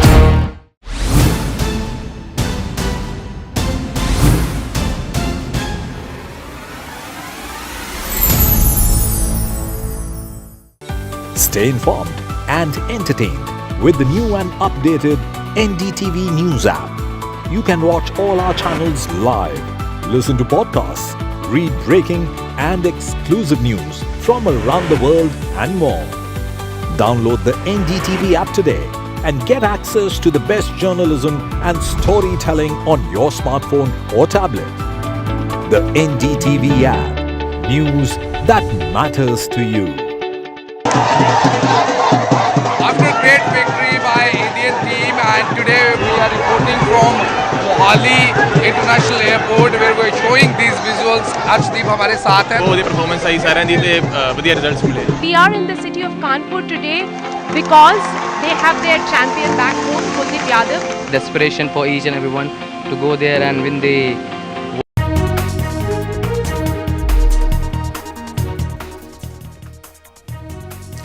Hi there, a very good afternoon. You're watching NDTV 24/7. My name is Kitty Behel. Let's start this edition at 2 with the headlines at the top of this hour. After 14 deaths were reported in a Delhi shelter home, the Delhi High Court has today directed Delhi Government Social Welfare Secretary to file a report on the conditions of living in the shelter home.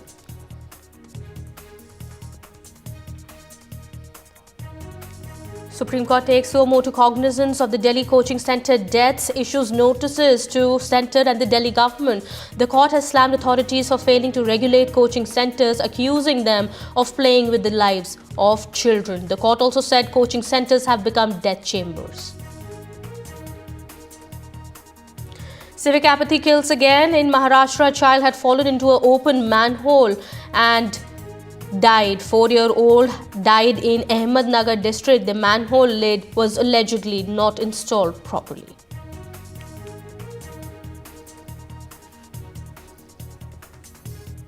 It's a setback for the Aam Aadmi Party in Supreme Court. The top court has said that the Lieutenant Governor can appoint aldermen to the MCD and the LG does not need the Delhi government's advice. Over 370 people have died in the Wayanad landslides. Union Environment Minister has blamed the Kerala government. Bhupendra Yadav says Kerala government has not been cooperating with centre, and also Kollam MP to NDTV says the centre is not ready to hear Kerala government. Global cues trigger massive market sell-off. Asian markets plunge. Nifty and Sensex slide over 2.5%. Rupee weakens to record low.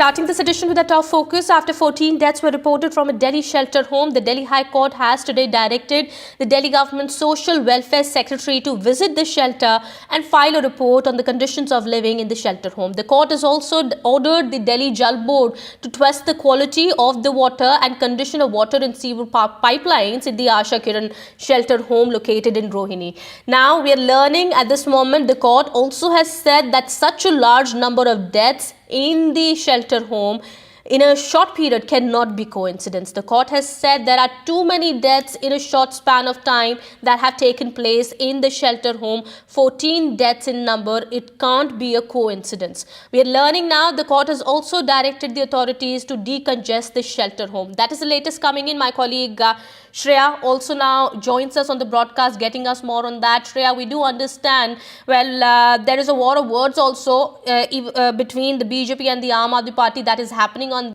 this very issue. But the court now has asked for a report from the Delhi government Social Welfare Secretary, and strong observations now that have been made in the court.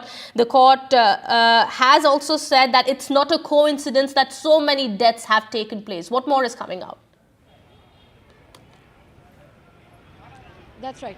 So the Social Welfare Secretary has to mandatorily visit the premises of this government-run shelter home tomorrow in Rohini, and has also asked the Delhi Jal Board to inspect the water conditions, the quality of water, and also the conditions of the sewer pipes, because as per the health reports of these inmates, several of them were suffering from tuberculosis, and the staffs and residents of the neighboring area of this particular facility, shelter home, they have complained that this particular shelter home has been grappling with bad quality water, poor quality water, nutrient deficient food, and because this shelter is highly overcrowded, the court today has also stressed the need for relocation, to relocate some of the inmates to a separate area, because this facility is extremely overcrowded and it is highly understaffed.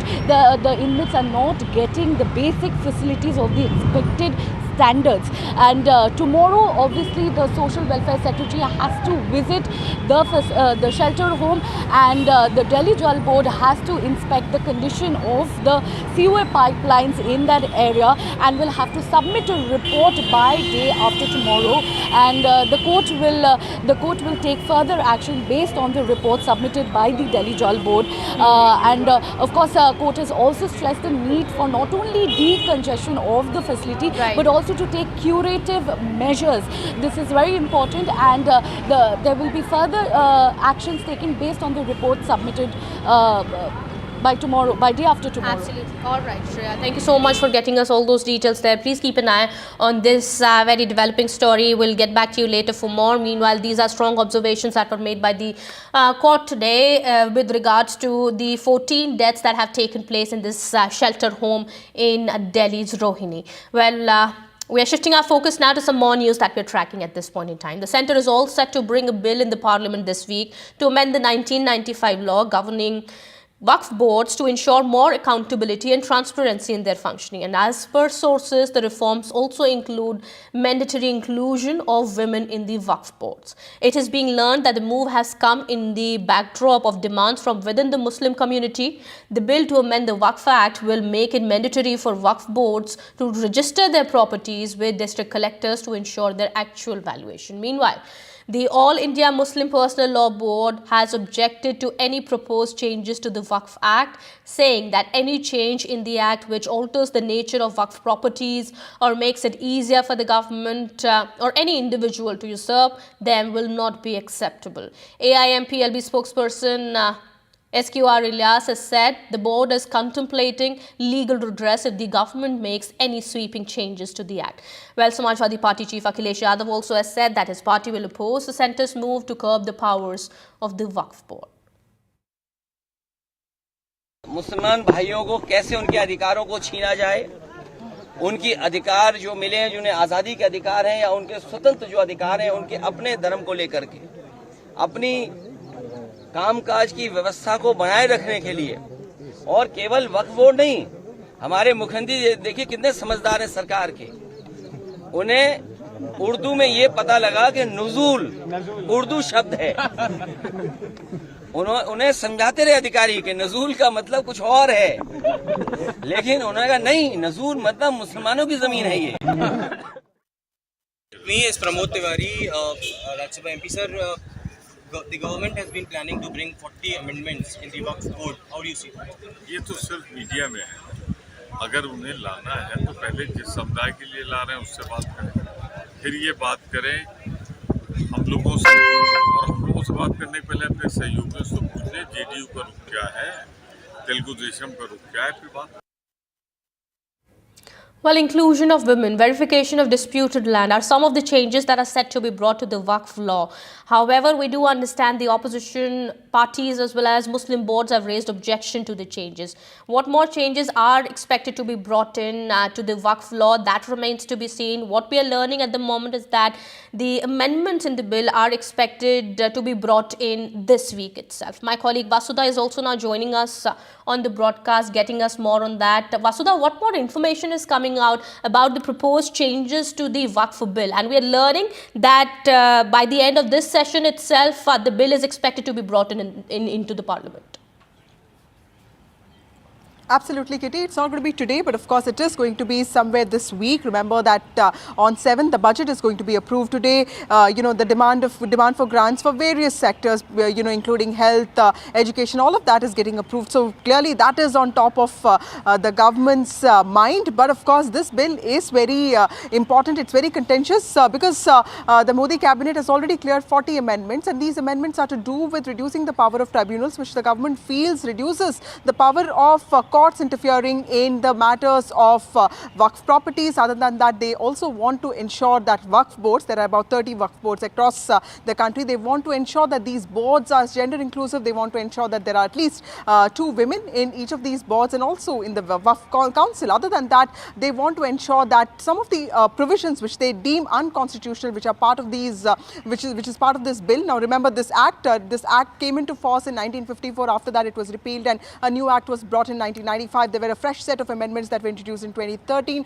So some of the provisions that were deemed unconstitutional by the existing government, those will also be sort of changed, and basically to curb, to make them more transparent, accountable, and to ensure that the arbitrariness of the bill, implementation of it is removed, and it is favourable to common Muslims, is what the government is saying. But I also spoke to the opposition MP, specifically to Mr. Owaisi, and he clearly said that there is nothing, no part of the bill that is act that is unconstitutional, and this is also one way of the government to ensure that it takes over uncontested contested property, specifically mosques. And he also specifically pointed out this one particular thing, that Waqf boards and councils have been on a state of decline, and there hasn't been much of grants from the central government in the last 10 years. So again, this is going to be a clash of narratives. We're expecting this bill somewhere around 7th or 8th. 7th is when the budget gets cleared, but of course this is the Modi government and we can expect this anytime this week. This is also the last week of the budget session, and remember, this government in the last few years has had this tradition of introducing the most important bills on the last day,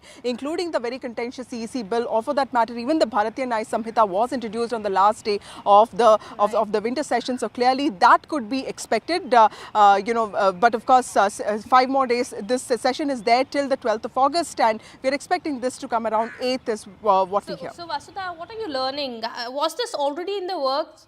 As soon as the Modi 3.0 government was sworn in, this is one of the important decisions that we are looking at, that is being made by the government, by the centre, and is expected to be done. The bill, as you're saying, is expected to be brought within this parliament session, before the parliament session ends. Was this already in the works?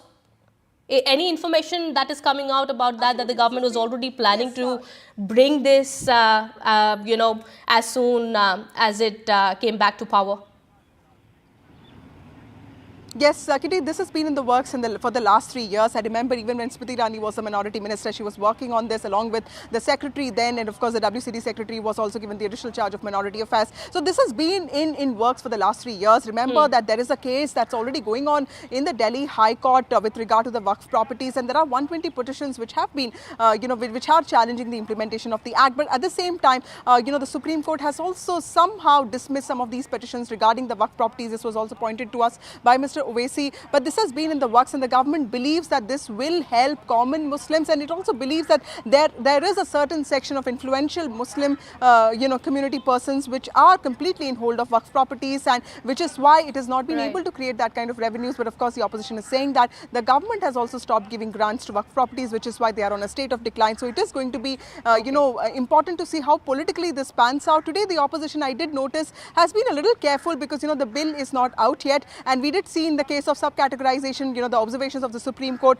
several opposition parties came out and gave very different statements, and then they had to refine their stance, and they and refined it when it came to the creamy layer. So they're being very careful about it. So when we ask them for bites, except Akhilesh Yadav, most of them are saying that let the bill come out and then we'll speak about it. So clearly this has been in the works. The government is very confident that all the amendments that have been brought in have been done so with consultation with Muslim clergy, with Muslim stakeholders, with Muslim scholars as well, and also Muslim judiciary, part of Muslim ex-judges. So clearly the government is very confident, and it wants to create this impression that it is not anti-Muslim at all. It is in fact pro-common Muslim, and it will also break this whole cartel of influential people who are completely having control over Waqf properties. But of course the opposition is going to oppose it tooth and nail, and we'll see that play out once the bill is introduced in the parliament. That the government of course is trying to give here, but the opposition definitely is in no mood to take it. The opposition parties and the Muslim boards that we understand, given the statements that are coming out at the moment on this very issue, are quite they are opposed to it, and they are saying that they are not going to accept any amendments or the changes that are going to be brought in the Waqf Act. Meanwhile, thank you so much, Vasudha, for getting us all those details there. That is the latest coming in at this point in time. We are shifting our focus now to some more news that we are tracking in connection with the Delhi coaching center deaths. The Supreme Court has taken suo motu cognizance of the matter. The Supreme Court now has issued notices to center as well as the Delhi government. Well, the Supreme Court has asked the government what safety norms have been prescribed with regard to the coaching centers operations, and also coaching centers have become death chambers. This is one of the important observations that were made by the court today. Well, the Supreme Court has issued notices to the center as well as the Delhi government over the death of 3 students who had drowned in the flooded basement of an IS coaching center in Rajendra Nagar amid heavy rain last month. Well, my colleague Sunil Prabhu is getting us more on this story. So today, as the Supreme Court heard this very important matter of a coaching federation which had wanted, there was a levy relating to Mukherjee Nagar where the payment had to be done and they wanted some relief. The Supreme Court said no, and in fact suo motu decided to issue notices not only to the Delhi government through the Chief Secretary, but also to the centre on this very, very important issue. They said the young people, as you pointed out, have lost their lives. There has to be compliance in terms of coaching institutes for the safety of the students, otherwise they should hold it online. And they've in fact issued an order saying that they must comply with the master plan of 2021 of Delhi, all coaching centres. And it's in this context that the Supreme Court came down heavily and wanted the centre as well as the state to give their response on this very important issue so as to ensure that in future young students, young aspirants do not face the same trauma as that unfortunate incident took place in Rajendra Nagar. All right, we'll get you more on that. Meanwhile, some more news that we are tracking today. In a big setback for the Aam Aadmi Party government in Delhi, the Supreme Court today ruled that the LG can nominate aldermen in the MCD without Delhi government's aid and advice. The Lieutenant Governor's power to nominate members to the civic body is a statutory power and not an executive power. As per the court, the Supreme Court has said that Delhi LG can nominate aldermen to MCD and the LG does not need the advice of the Delhi government. The LG can act as per his discretion. Well, my colleague Sunil Prabhu gets us more. We also have a reaction coming in from the BJP on that. Supreme court का जो निर्णय आया है उसने इस बात को साफ कर दिया है कि दिल्ली के लेफ्टिनेंट गवर्नर ने कानून के अंतर्गत ही एंडोमेंट का मनोनयन किया था, जिस पर जैसे आम आदमी पार्टी की आदत है हर मसले पर उन्हें आरोप लगाने हैं, दूसरों को कटघरे में खड़ा करना है। क्योंकि उस राजनीति को एक सिरे से नकार दिया गया है सुप्रीम कोर्ट के इस निर्णय द्वारा और अब स्टैंडिंग कमेटी का तुरंत गठन होना चाहिए जिससे दिल्ली की जो समस्याएं हैं उनके बारे में गंभीरता से काम हो सके. The Supreme Court will be delivering after reserving its judgment. Now it's going to be nearly 15 months. The people of Delhi, as you can see, are suffering with issues like desilting and various other day-to-day bread and butter issues for the MCD. The Lieutenant Governor, at that time, as you rightly pointed out, after the BJP lost power, decided to appoint 10 aldermen, basically nominated members in the MCD Council, which will have voting rights when it comes to standing committees. This was contested by the Delhi government because the Lieutenant Governor did it on his own without the aid and advice of the cabinet in this regard. And that's something that is being under contest. As you rightly pointed out, the Chief Justice of India had said that this will destabilize a democratically elected municipal corporation at that time. The LG's lawyer, Mr. Sanjay Jain, had argued, saying that what has been a practice doesn't necessarily need to be followed on a continuous basis. But be that as it may, between the fight between the Lieutenant Governor and the AAP and the Delhi government, hopefully today it will resolve a number of issues, ensure that the people of Delhi in particular get governance, because this is critical. This is important in terms of aid and advice, for a cabinet. The Lieutenant Governors, do they have far-reaching powers, or is it always on the aid and advice of the Council of Ministers? So it's in that context we'll have to wait and see how things play out. Well, big updates coming in on that. Meanwhile, some more news now. This is from Maharashtra. A 4-year-old child died after falling into a manhole while he was playing in the Mukund Nagar area of Ahmed Nagar district in Maharashtra. CCTV video of the incident has also surfaced. The deceased Samar Sheikh lost his life allegedly due to the manhole lid that wasn't installed properly. Those are the visuals on your TV screens where this 4-year-old child could be seen falling into this manhole whose lid that we are learning wasn't really installed properly, and due to which this incident has taken place. The child fell into the manhole and died. A very unfortunate incident unfolded yesterday in Ahmed Nagar where a 4-year-old child fell into a manhole. In fact, this manhole was not properly covered. The cover was not intact, as a result of which the boy fell into the manhole. In fact, to post that, of course, his parents were searching for him. Later, the CCTV footage showed his fall. In fact, when we spoke to the SP of Ahmed Nagar, he said that this is not a manhole. In fact, this is a lid of a water tank that gave away, and unfortunately the boy fell inside it. However, most people, the onlookers, say that this is a manhole which has been managed by the civic authorities there. Unfortunately, though, the police officials say that while an FIR will be registered, it will be registered against private people who are responsible for the premises and responsible for taking care of this manhole and the water tank. That's what the police officials have told us. But we'll have to wait and see, will accountability be fixed against any of the civic authorities or government officials, because it's not the first time that manhole-related deaths have been taking place, not just in a place like Ahmed Nagar, but across Maharashtra. Bombay High Court had also earlier wrapped civic authorities over number of deaths that happen as a result of manhole cover missing or not being intact, especially during monsoons. But certainly this has fallen into deaf ears, which is why more such incidents are continuing to happen. This time in Ahmed Nagar, where a 4-year-old child who was playing outside his residence fell inside a manhole because the protective grille was not intact.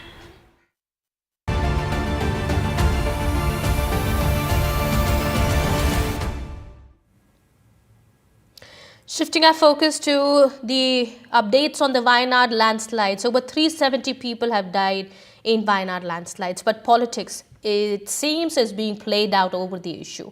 It's Centre versus Kerala government. Over 373 deaths that we are learning of at the moment. The numbers could rise further. Well, the Union Minister Bhupendra Yadav has spoken to NDTV and has blamed the Kerala government. He said that the disaster took place because the state government allowed illegal activities. He's also said the Kerala government has not been cooperating with centre, and meanwhile, we also have had a conversation with Kollam MP, who's said that the centre has not been ready to hear the Kerala government. Well, Kollam MP N.K. Premachandran has also spoken exclusively to NDTV. Listen in.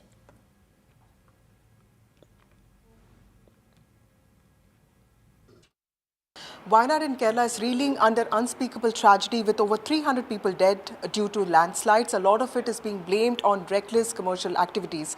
Joining me now is Environment Minister Bhupendra Yadav.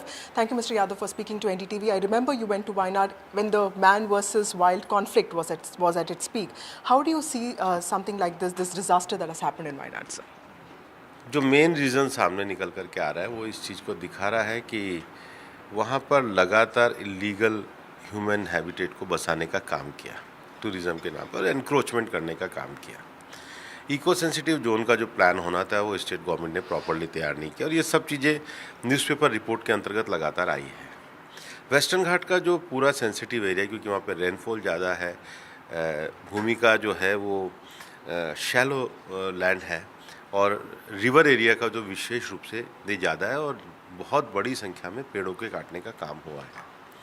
इसको protect करने के लिए हमारी ministry के द्वारा notification में निकाला गया था और बाद में चूँकि ये स्टेट गवर्नमेंट का सब्जेक्ट है, लैंड की ऑनर स्टेट गवर्नमेंट होती है, तो हमने कहा था कि आप इसमें लोगों के ग्रीवेंसेस को पूरा करके जो फॉर्मर डीजी संजय कुमार है उनकी कमेटी को रिपोर्ट दीजिए।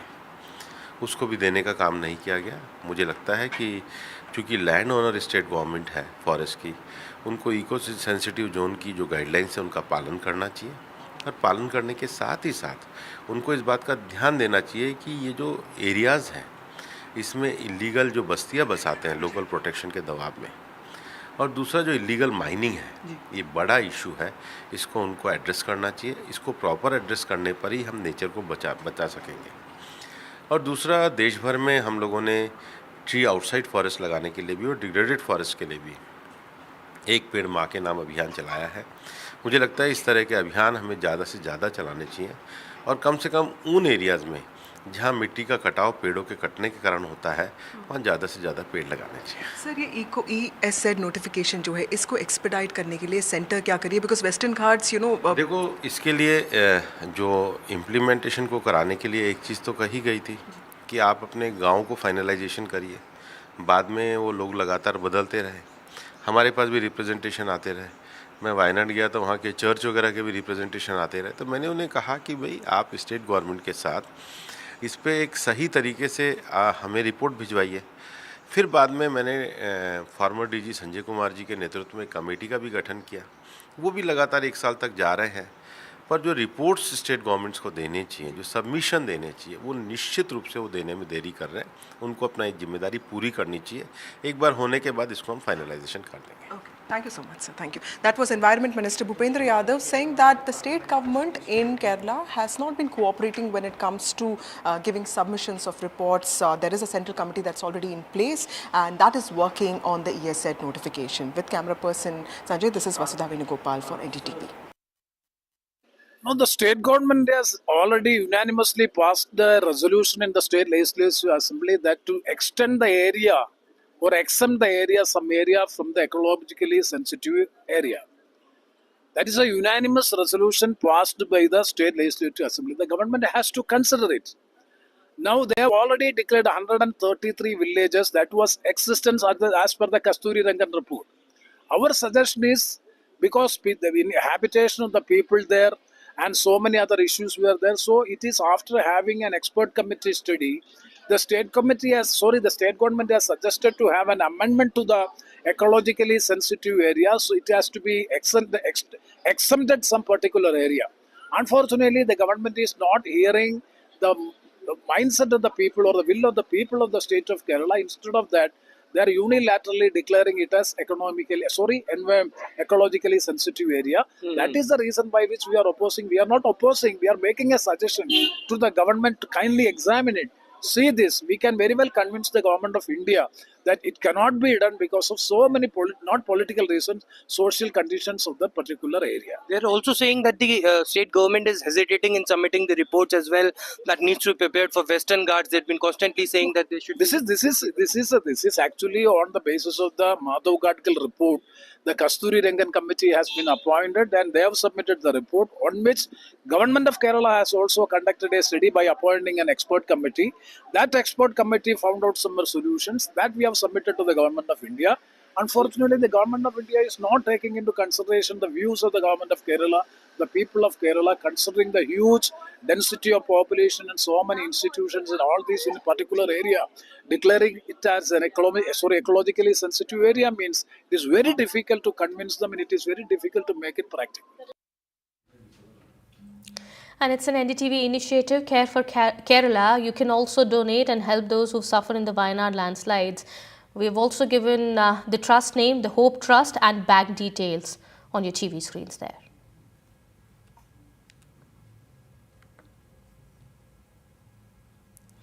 Well, we are shifting our focus now to some more news that we're tracking. This is from Himachal Pradesh. 13 people have died and over 40 people are still missing in the cloudburst in Himachal Pradesh's Mandi, Kullu and Shimla districts that took place on the 31st of July. Army, NDRF, SDRF, CISF and Himachal Pradesh Police are all deployed to rescue those who could be stranded or trapped.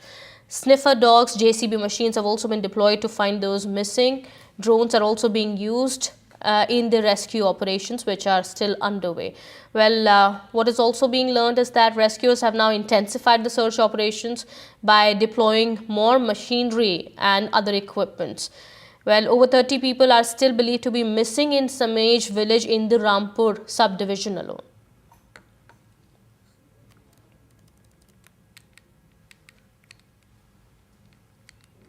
All right, we'll get you more on that in just a bit. Meanwhile, some news coming in from Assam. Assam Chief Minister Himanta Biswa Sarma has said that his government will bring a new law that would impose a life term on people found guilty of love jihad. While most BJP-ruled states have laws against such forced conversions, plans are underway to make the provisions for punishment more stringent under the law by the Assam government. Listen in to Himanta Biswa Sarma. Our government is in process of drafting a legislation which will give higher punishment for cases of love jihad. In Assam, this is rampant. People put their Hindu name in Facebook, lure a girl, and after marriage the girl discovered that the boy is not the same boy whom I married.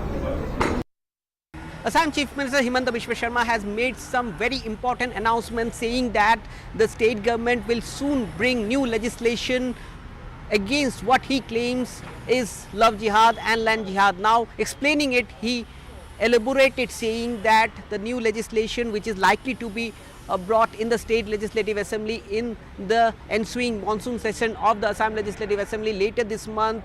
And in this legislation, he claims that there will be provision in the anti-love jihad legislation where there would be punishment which will amount to life imprisonment. Now explaining it, he goes on to say that there have been cases where people have withheld their religious identity in interfaith marriages, and that the state government feels should not be allowed, and therefore stringent legislation is going to be brought in. However, the main opposition party, the Congress, has criticized this move, saying that this is only a diversionary tactics of the state government. The state government doesn't want to speak about the key issues of inflation and the floods in the state. The state Congress chief had challenged the chief minister, asking that why is the chief minister not speaking on the promises made by the BJP in the 2021 Assam election vision document? Why is the BJP mum about it? That's what the Congress is now asking the chief minister. After the chief minister made this announcement, the chief minister also said that there is an observation by the state government that in many places indigenous communities are losing land, and therefore in areas like the Gwalpara district or the Borpeta or the likewise areas, there would be new legislation on land coming in where the state government would look into the interfaith land transfer and the interfaith land transfer can't take place without the permission of the state government. The state government goes on to say, the chief minister goes on to say that he is not against voluntary land transfer between two people of two different faiths, but if there is a pressure being applied, or there is some force applied in terms of selling of the land or the land transfer, then the state government will intervene. So many would see both this new proposed legislation as controversial, but the state government says that they are doing this in the interest of the women, in the interest of the indigenous community. The state government is also going to amend the domicile policy, and the chief minister says that now on only those who are born in Assam will be eligible to apply for government jobs in Assam. All right, we have more news now. 5 years ago, on August 5th, Article 370 was abrogated, which took away Jammu Kashmir's special status and statehood. The state was split into two union territories following its revocation, and the Jammu Kashmir unit of BJP is now today holding a rally to celebrate the 5th anniversary of Article 370 abrogation. Security has been beefed up in the region as a precautionary measure already to maintain law and order during the event. Now, opposition parties including the Congress and PDP have criticized the BJP for organizing the ceremony to celebrate Article 370 abrogation.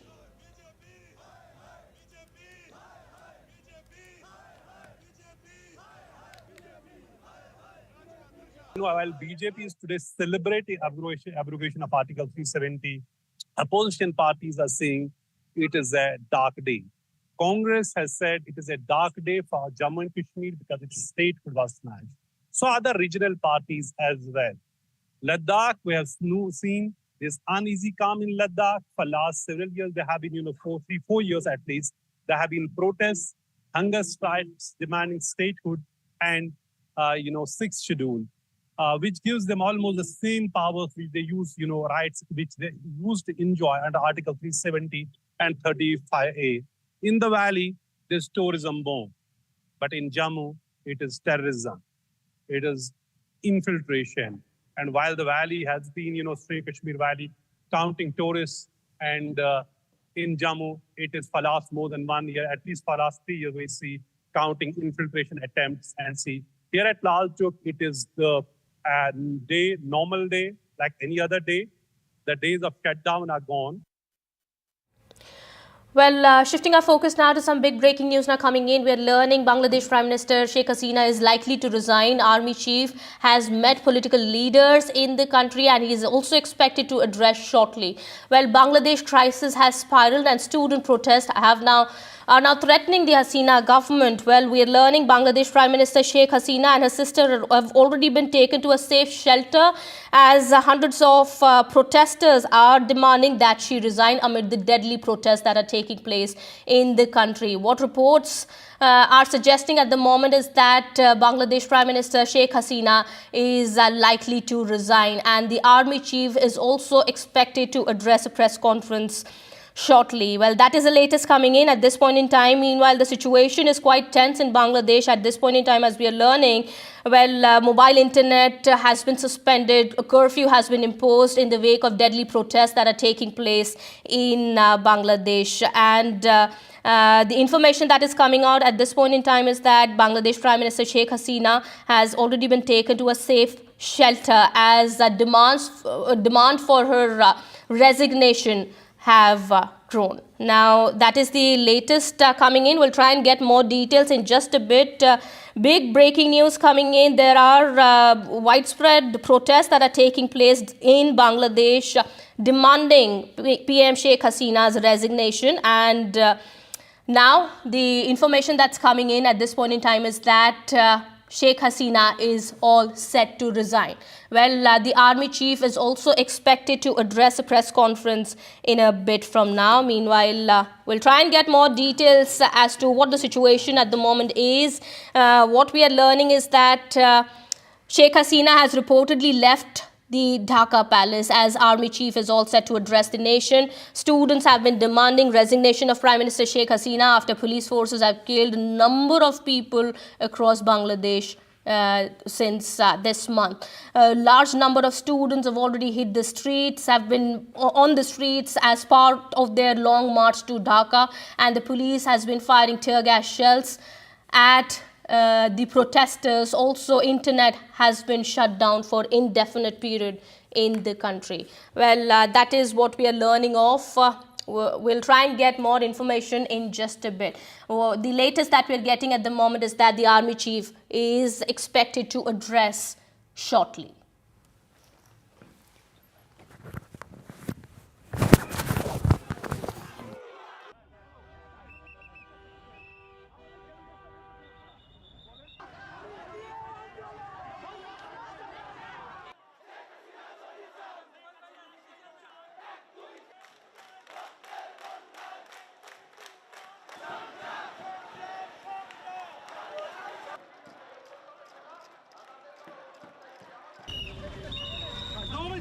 Subsequently scrapped, it was pulled back, but the protest never died down. The protest continuing in several parts of Bangladesh and certainly in Dhaka. These are images from Dhaka where thousands of people have gathered for these protests, which have now intensified, with more than 100 people having lost their lives.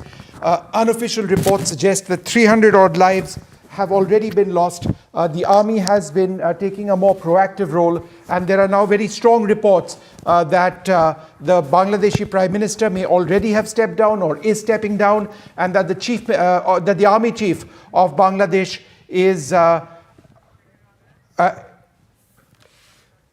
the Bangladesh army chief is now going to quickly make an announcement. It also comes at a stage when what we are seeing is massive, thousands of people gathered over there in Bangladesh. As I mentioned, there's been violence. India has advised our nationals not to travel to Bangladesh as well. Let's go quickly across to NDTV's Ghazali, who's been tracking these developments. Ghazali, firstly, has she stepped down, Sheikh Hasina, or is that expected any time now? See, the local media reports are suggesting that Sheikh Hasina has stepped out and she has been moved to a safe house. Now, whether that safe house is in Dhaka but she has been moved out of her official residence is what the local media is reporting. And right now, the Chief of Bangladesh Army, General Waqaruzzama, is meeting with leaders of various political parties and prominent people. And this meeting is going on at the Army headquarters. Earlier, he was scheduled to address at around 1:30 p.m., the Bangladesh local time, but that address has not yet happened. And perhaps he is meeting all the prominent leaders of different political parties. And after that meeting, he is expected to address the nation. Of other information, we've seen the loss of about 100 lives which have taken place. Is there a sense that that number might in fact be much lower than what it is? Yes, because all the approach highways which are coming to Dhaka has been occupied by the protesters, because a call was given of march to Dhaka on August 6th, but it was then rescheduled by one of the groups which is spearheading this protest called Students Against Discrimination, and they had called this march to happen at around 12 p.m. On August 5, that is today. But when all the protesters from every city started marching towards Dhaka, they met the security forces on the way, and there have been reported clashes at multiple locations on highways which are connecting Dhaka to other cities. So injuries can go up. The exact number is not known because the internet has been suspended in most parts of the country, and most of the websites of the newspapers are also not accessible or operational. So the exact number of injuries for today is not known yet, but more than 91 people were killed as the last update came from Dhaka. All right, Ghazali, we'll take a short break, but we'll continue to track this story very, very closely indeed. A massive political crisis in Bangladesh, with the Bangladeshi Prime Minister either having stepped down or in the process of stepping down, reportedly having been taken to a safe house at a time when tens of thousands of people have assembled in the Bangladeshi capital. She may be in a safe house right now. The Army Chief of Bangladesh expected to speak at any stage now, with student protests getting quite out of control. It all started as a result of a quota in government jobs which had been announced by which had been cleared in fact by the court. There was an effort by the court to actually roll that back. Initially, however, the Prime Minister endorsed that, and even though she did later on try and roll that back or announce the rollback, it was too late. Massive protests in a country where there is approximately a 30% unemployment rate for students who are otherwise qualified. That's what this is all about. We're going to take a short break and continue with this breaking news on the situation in Bangladesh.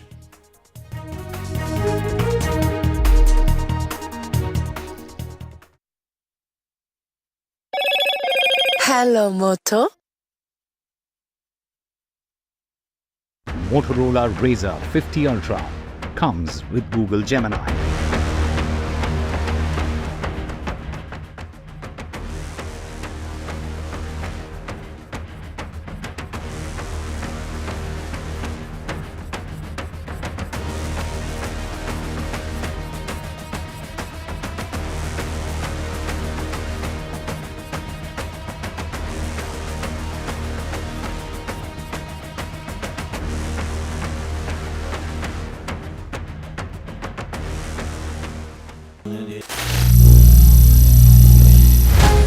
Some people say the metaverse will only be virtual.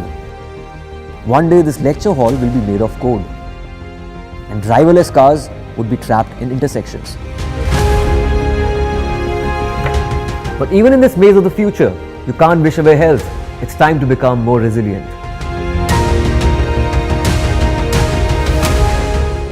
10 years of Banega Swasth India, we have grown and achieved so many milestones.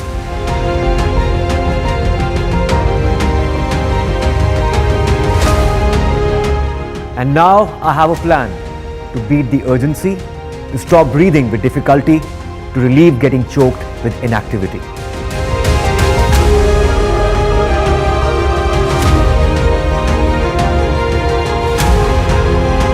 Energize our government, our environment, our society, and ourselves. Everyone, everywhere, every day.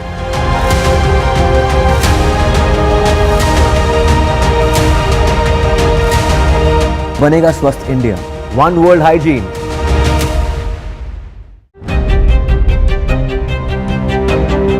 Hello and welcome to India Sense, where I speak with global opinion makers. The United States has made a strategic decision over the last 20 years to move closer to India. Our $7 trillion economy seems a perfectly conceivable number. If you want to be a national party, it's that you sort of accept the way the world is rather than want to endlessly hark back to how it was. Modi is promoting the digitization of the economy, which is accelerating growth in the country. Get ready for the ride of your life. NDTV brings you the NDTV Auto Show with me, Mugdha Mishra. From the fastest supercars to the sleekest new energy vehicles to your trusted daily ride, we cover it all. Every Saturday at 10:30 a.m. and Sunday at 8:30 p.m. only on NDTV 24/7. Your next great escape starts here. The biggest democratic exercise in the world. Team NDTV covers it from ground zero. BJP really had to fight a tough election this time. Unprecedented exercise. Unmatched coverage. There is no dispute. जनता को decide करना है. From polling to counting, NDTV brought you the most trustworthy news and updates.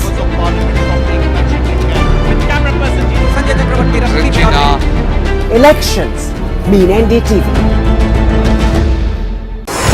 NDTV proudly upholds its legacy of trust and credibility. According to the prestigious Reuters Institute's Digital News Report 2024, NDTV is the top-most news platform in the country. Number one in both online and offline reach in India. Beating all its competition, NDTV stands for trust.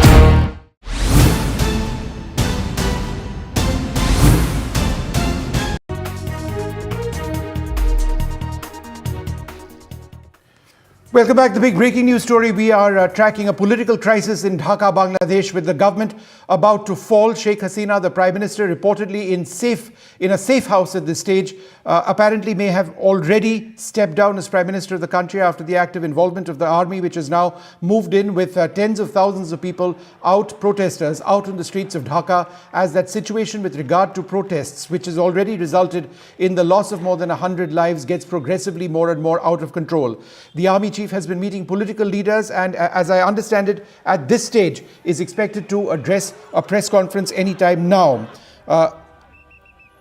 Sources at this juncture, and we can use that word sources, indicating that Prime Minister Sheikh Hasina Wajid has resigned. The press conference by the army chief could take place at any stage now. As I mentioned, more than 100 people have died. Internet has been suspended. A curfew has been put in place. These are as a result of student protests. What exactly is this all about? Well, several weeks back, the Bangladesh High Court, the Supreme Court in Bangladesh actually allowed certain reservations in government jobs to continue to be granted to those who were the relatives or the next of kin of those who had served in the war for independence. This resulted in massive protests in the country because the quota in jobs was a whopping 30%. in a country which has a significant unemployment rate. This resulted in protests, student protests, who said that this had to go. And even though the court did roll this back, and the government in fact announced that this was being rolled back, it didn't stop the intensity of the protests. The Prime Minister said she would take action against the protesters. The army said that, however, yesterday, and this was a significant statement by the army, when they actually said that they would stand by the people, and this may well have been a first sign that in fact the Bangladesh army was going to go against the Prime Minister. At this stage, it's a law and order crisis. We don't really know who's in charge. This is a major South Asian country, a very populous country, law and order completely out of control. But at this juncture, there are indicators that the Prime Minister may have stepped down or may have been forced to resign, with the army now essentially in touch. Let's get Ghazali back on the phone line if we can. But let me just give you the latest update that we have at this stage. What we were reporting as 100 dead, there are some indicators that the death toll in Bangladesh in terms of these protests has actually gone up to 300 odd who have lost their lives. In terms of a few more details, what we are seeing now on our screen is a long march into Dhaka by protesters. Remember, a lot of people in Bangladesh are only by word of mouth at this juncture getting to know about these protests. The government, as a means of ensuring that these protests don't get completely out of hand, has suspended the internet. There is a curfew which has been announced. The demand of these students is one and one only: the Prime Minister Sheikh Hasina must step down. The army has introduced a curfew in Dhaka that took place from last night, an indefinite curfew that has not stopped these protesters from coming in, that has not stopped the violence or the clashes, which began once again with great deal more ferocity yesterday morning. Protesters were attending the non-cooperation program under the banner of the Students Against Discrimination, with a one-point agenda: Ms. Hasina has to step down. What is this all about? We'll explain this to you with a great deal of detail. My colleague Vishal joins us now. Vishal, firstly, what are you hearing? Has the Prime Minister stepped down? Is she being kept in safe custody? Will there be a press conference soon? So as we speak, there are different reports coming in. There are several international media. They're saying that Bangladeshi PM Sheikh Hasina has resigned indeed. But so far, there's no confirmation from the ground. International media, as I mentioned earlier, they are reporting that. And also some other reports are saying that she has already left the country, or she's on the way out of the country. She has either gone to London, or she could have also, gone to some other country. So confirmation is remaining, but reports are suggesting that she has stepped down after days and weeks of protests, violent protests. At least 300 to 350 people have been killed ever since the protests were sparked last month, mid-July. Students were demanding, scaling back of quotas, and they had gotten some kind of relief in that area. But the protests started again yesterday when students said that they want the ouster of the government. They wanted the PM to resign. In a short while from now, the Army Chief of Bangladesh is also set to address a press conference that will give us details as to what exactly has happened.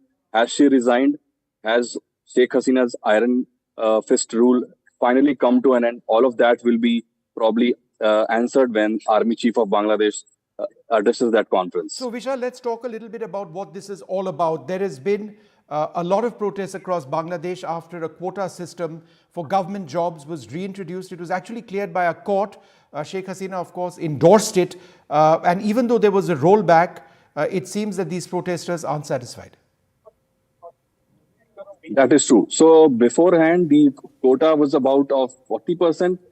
Then it was scaled back down to about 5% by the Supreme Court of Bangladesh a few weeks ago. That was done in the wake of the violent protest, which had killed about 200 people. So after that, the protesters had quieted down a bit. But in the last few days, they seem to have gathered momentum. A new student organization had come up, and they had called for a nationwide protest and called for the ouster of the government and asked for a nationwide movement, which was started yesterday. And It was supposed to be a 10-day. It is supposed to be a 10-day movement starting yesterday. So in just one day of that movement, more than 100 people have reportedly been killed. A lot of women, children, a lot of police personnel have been killed. About 15 odd police personnel were killed just yesterday. So all of that happening within the space of just 48 hours. And now it seems that, however, there's no confirmation as yet, but it seems that PM of Bangladesh has finally resigned. All right, Vishal, I'm just going to, Ghazali, you're on air. Can you just be ready for that? At least 98 people were killed yesterday alone. The death toll, AFP reporting in Bangladesh, is at 300 at this stage.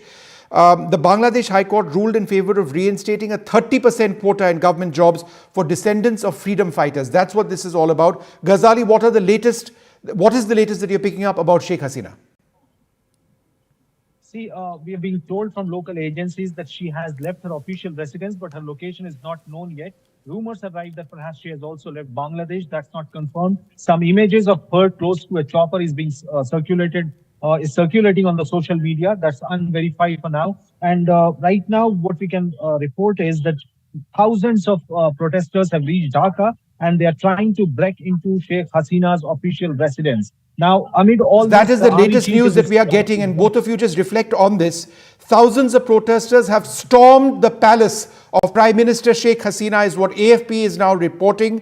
Bangladesh's Channel 24 has been broadcasting images of crowds entering the Premier's official residence. We're just going to stick to this channel. Let's listen into what they're saying, and I'll try and translate. দর্শক আপনারা স্ক্রিনে দেখতে পাচ্ছেন channel 24 এর পর্দায় exclusive দেখতে পাচ্ছেন যে সাধারণ মানুষের যে অভিব্যক্তি সেটা কিন্তু ফুটে উঠেছে।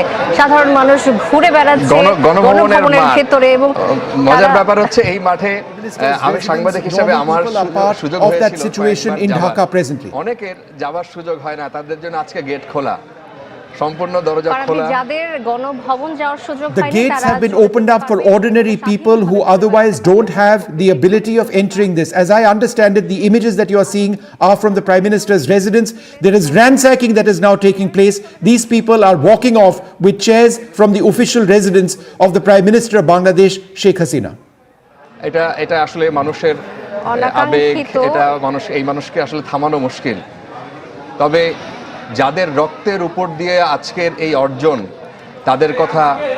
তাদের কথা পৃথিবীর ইতিহাসে, বাংলাদেশের ইতিহাসে জল করবে। 24-এর এই আন্দোলন, অনেকেই ফেসবুকে অনেক কিছু লিখতে পারেন না, এই সব কিছুই মানুষ মনে রাখবে।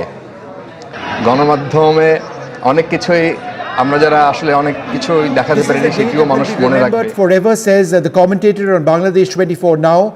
The protests which are taking place now are historic.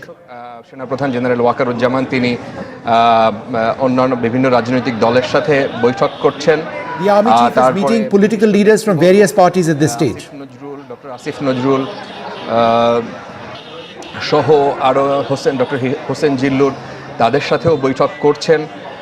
আমরা Several meetings taking place with opposition and other leaders. Right now, the army chief, the Bangladeshi army, is leading these. গেছেন কি ধরনের সিদ্ধান্ত আসে সেটি আমরা হয়তো কিছুক্ষণের মধ্যেই জানবো। What decision is finally taken by them is something we'll get to know very soon. 2টার সময় একটা ব্রিফিং হবে, এবং ওই ব্রিফিং এর তারপরে হচ্ছে যে আমরা পরিষ্কার হব, কিন্তু সেই ব্রিফিংটা আসলে সেটি পেছানো হয়েছে। আমরা পরে আবার শুনলাম সেটি 3টায়, এখন 3:30 বাজে প্রায়। এখন পর্যন্ত আমরা সেটি The meeting has been delayed somewhat. A press briefing has been delayed somewhat by approximately half an hour. They said that it would take place at 3 p.m. Bangladesh time, which I think Bangladesh is half an hour ahead of us. That has been pushed to 3:30 p.m. is what is being said. So, irrespective, that important announcement has been delayed. এটি একটি ঐতিহাসিক মুহূর্ত, আসলে এটি ঐতিহাসিক। এই সময়গুলো, এই গত 30টা দিন বাংলাদেশে যা ঘটেছে, আজকে জুলাই মাসের 36, তাই না? 36 জুলাই যারা আন্দোলনকারী তারা বারবার এটি বলছিলেন, আন্দোলনকারী এই নতুন জেনারেশনের যে ছাত্র ছাত্রীরা যারা বিক্ষোভের ডাক দিয়েছিল, যারা প্রতিবাদ করেছিল শুরু থেকে, তারা এই জুলাই মাসটিকে বলেছে যে শেষ হয়নি, যে যারা শহীদ হয়েছেন protesters who've been তাদের involved in these উদ্দেশ্যে তারা protests have been going on বর্ণনা about this করেছেন since the এভাবে month of July. They never felt that the protests actually ended, and this is the culmination of the protests which started at that stage. এবং সেই সাথে আমরা দেখছি দর্শক, এই মুহূর্তে আমরা স্ক্রিনে যেটি দেখছি, এই আন্দোলন সম্পর্কে আপনারা নিশ্চয়ই জানেন দর্শক, যেখান থেকে শুরু কোটা আন্দোলন, কোটা সংস্কার আন্দোলন, কোটা বিরোধী আন্দোলন, বিভিন্ন রকমের নাম দিতে পারেন, কিন্তু মূলত ছিল এটি ছাত্র আন্দোলন। This is a students' protest. It is a protest against the quota which was announced. You can call it whatever you want, but that's what's taking place right now. The images on the left-hand side, as I understand it, maybe from the residence, the official residence of the Prime Minister of Bangladesh, or a part of her residence. She has been taken into safety. There is an announcement which is expected to take place anytime now. Okay, there's a helicopter in the air right now. I'm being told that might be one of the helicopters which is being used to ferry out possibly Sheikh Hasina or other people in her government. So that's a Mi-17 helicopter of the Bangladesh Air Force. The Prime Minister might actually be in that, being moved out of Dhaka, or at least one part of Dhaka, and being taken to safety. The protesters have stormed into her residence. They've been making off with chairs that we saw on our screens. Let's continue to listen in to commentary as, once again, I repeat, these are images of a Mi-17 helicopter of the Bangladesh Air Force, which has been used possibly to have Sheikh Hasina out.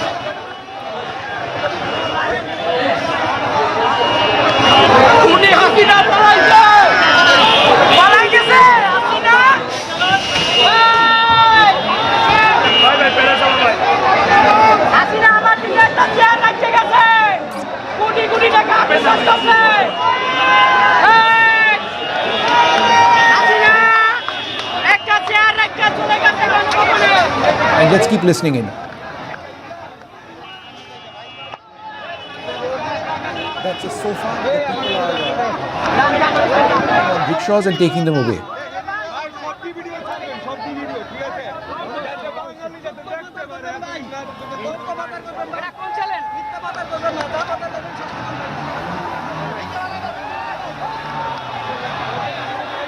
All right, these are remarkable images that you see on the left-hand side of your screen. As I understand it, this is the official residence of the Bangladesh Prime Minister, Sheikh Hasina. There's a real crisis in the country right now. The Bangladesh government has collapsed. Sheikh Hasina has been flown away by a military helicopter, it now appears. People have been ransacking her house. These are student protests over a quota which was introduced for government jobs, who've been continuing to protest. Even though the quota was rolled back, there was no stopping the protests. 100 people were killed yesterday in the violence. As many as 300 people, some reports suggest, have lost their lives already. On your right are images from her premise, from the compound, and inside images on the left-hand side of your screen. At least 98 people were killed on Sunday, as I mentioned, because of these violent clashes. AFP reporting that 300 people are dead. This according to police and medical sources. Bangladesh has a curfew right now. Despite that curfew, these protests continue to take place. On the left-hand side of your screen, there's an image of a helicopter that you'll see. There are some suggestions that that is the helicopter that she took to be escorted out of the national capital. What are these protests all about? They began last month when the Bangladesh High Court ruled in favor of reinstating a 30% quota in government jobs for relatives or descendants of freedom fighters.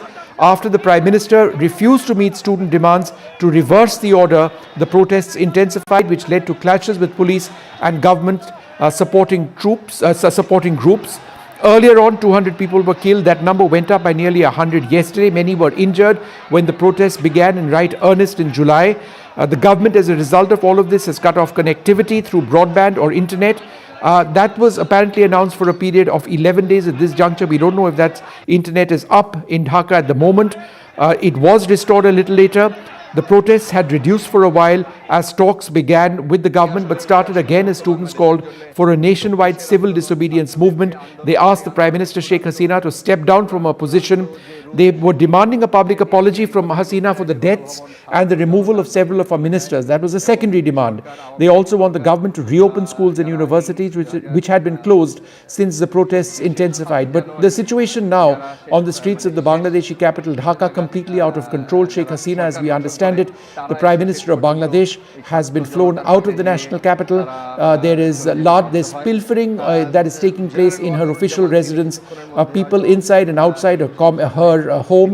Bangladesh, Channel 24 Bangladesh, who we were listening to, describing the sentiments of these protesters, saying that this was a historic day in the history of Bangladesh. Let's just listen into what's happening now and I'll translate. Dr.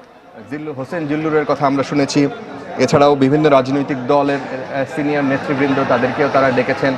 The army has called meetings with several opposition leaders, and the commentator naming some of those leaders from the opposition, presumably the government as well, who will be meeting with the army. We expect an army press conference.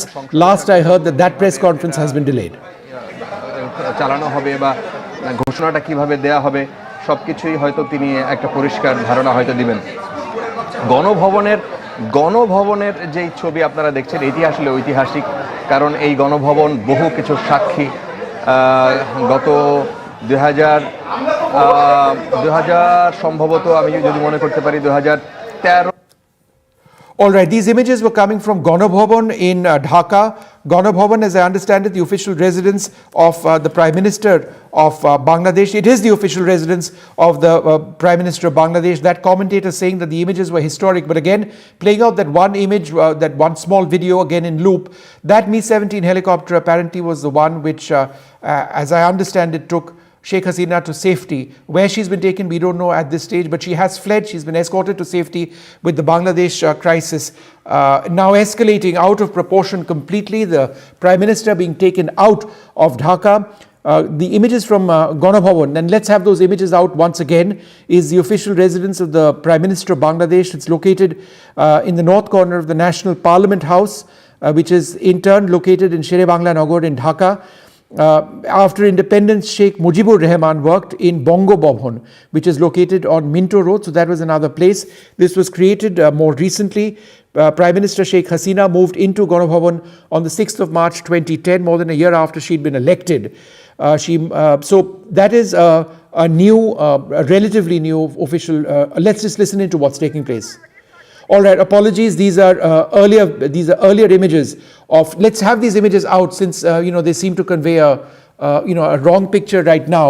Those were earlier file pictures of Sheikh Hasina, who is now nowhere to be seen after she's been moved out by helicopter.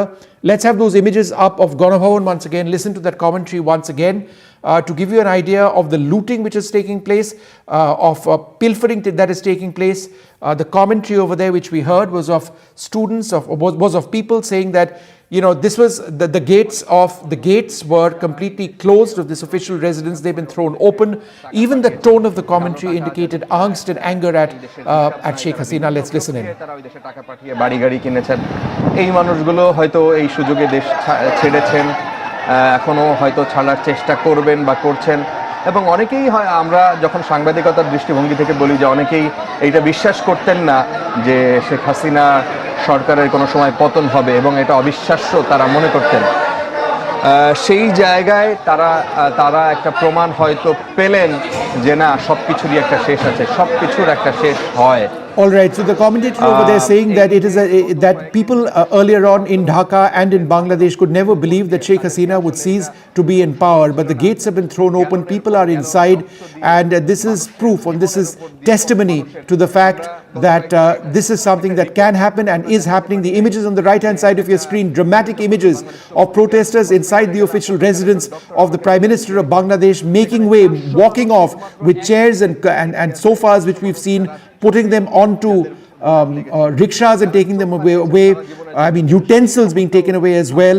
And the image on the left, apparently of a helicopter used by Sheikh Hasina to be evacuated out of that area. I'm joined now by my colleague Saurabh Gupta, who with more on this. Saurabh, go ahead.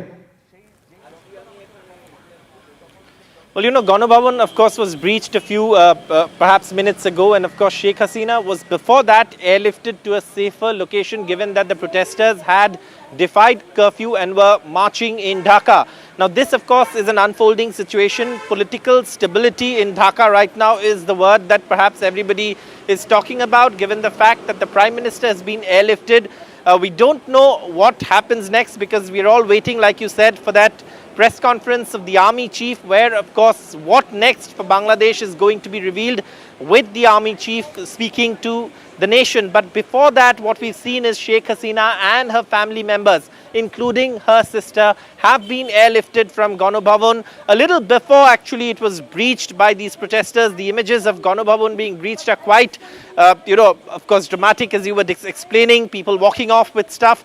But Gano Bhavan is, let me tell you, a highly guarded, high security residence, official residence of Sheikh Hasina. It used to be her residence till at least a few hours ago. She was airlifted from there, given the fact that these, this kind of a situation was anticipated, and she's now, of course, been airlifted. Destination unknown is what we are being given to understand from local media reports and our sources in Bangladesh. But she has been moved to a safer location as Gano Bhavan, the official residence of the Prime Minister, has been breached by protesters who defied curfew to march through the streets of Dhaka this morning. And of course, like we said, this was of course planned action. There was of course that curfew, but there was also the understanding that in all likelihood that curfew was going to be breached, as lakhs of protesters were to actually gather there. And now of course we have images of Gano Bhavan being breached, with Sheikh Hasina having left Gano Bhavan in a military helicopter, airlifted to a safer location. Saurav, I'm just going to go through a couple of the main points over here. I'm going to come back to you and just describe with me what is exactly taking place. The latest news that we have at this stage is that Sheikh Hasina, the Prime Minister of Bangladesh, has been moved to safety. Her house has been ransacked. Protesters are in the premises of Gano Bhavan, that is the official residence of the Prime Minister of Bangladesh. She, some reports suggest, may have actually fled the country. Is she in India? That's a question that really does need to be asked at this stage. We do not know. Protesters have stormed the Prime Minister's palace. The Prime Minister's son has appealed to security forces. The Prime Minister Sheikh Hasina's son Sajib Wajed said in a social media post, "Your duty is to keep our people safe and our country safe and to uphold the constitution. It means don't allow any unelected government to come to power for 1 minute. It is your duty." The protests have intensified. Earlier reports suggested that resignation was a possibility. Irrespective of whether she's resigned or not, she's been moved out, possibly of Dhaka, to relative safety. Whether she's still in the country or she's been moved out, and if so, is she on her way to India, is something that needs to be looked at closely. Troops have been patrolling with armored personnel carriers for a while now, but they have actually not engaged in violent clashes per se with, given the numbers, but we have seen the loss of 300 lives. But in terms of numbers, some suggest that as many as 3 lakh people have lost their lives. These are incredible images taking place. That's the father of the nation. Protests taking place, people clamoring over that statue of Mujibur Rahman. Let's just go across to Ayanjit Sen, Bangladesh Affairs expert. These are drastic images, radical images that you actually see on our screen. Could you give us an idea or your sense of what's happening? The images we see are actually of people clamoring onto a statue of Sheikh Mujibur Rahman, the former president of Bangladesh. One of the most charismatic leaders in the 70s, a daring statesman, but obviously that legacy is now under threat. Yes, Vishnu, I think the country of Bangladesh is in complete chaos. And what has happened over the past few days, but what happened today has been a huge surprise, because we are witnessing history as a way that Waqaruzzaman, the army chief, is going to address shortly. And on the anvil, what's going to happen is that in all likelihood, she will have to resign and probably give over the, now what happens post that, whether there'll be new elections coming in or, anything else on the anvil, we'll have to wait and see. But Orange, let me ask you this. The images that we see on our screen right now, on the right, you see a protester right next or on a statue, climbing up a statue of Sheikh Mujibur Rahman, the most iconic Bangladeshi leader, the leader of Bangladesh who led their country to freedom, extremely close to India.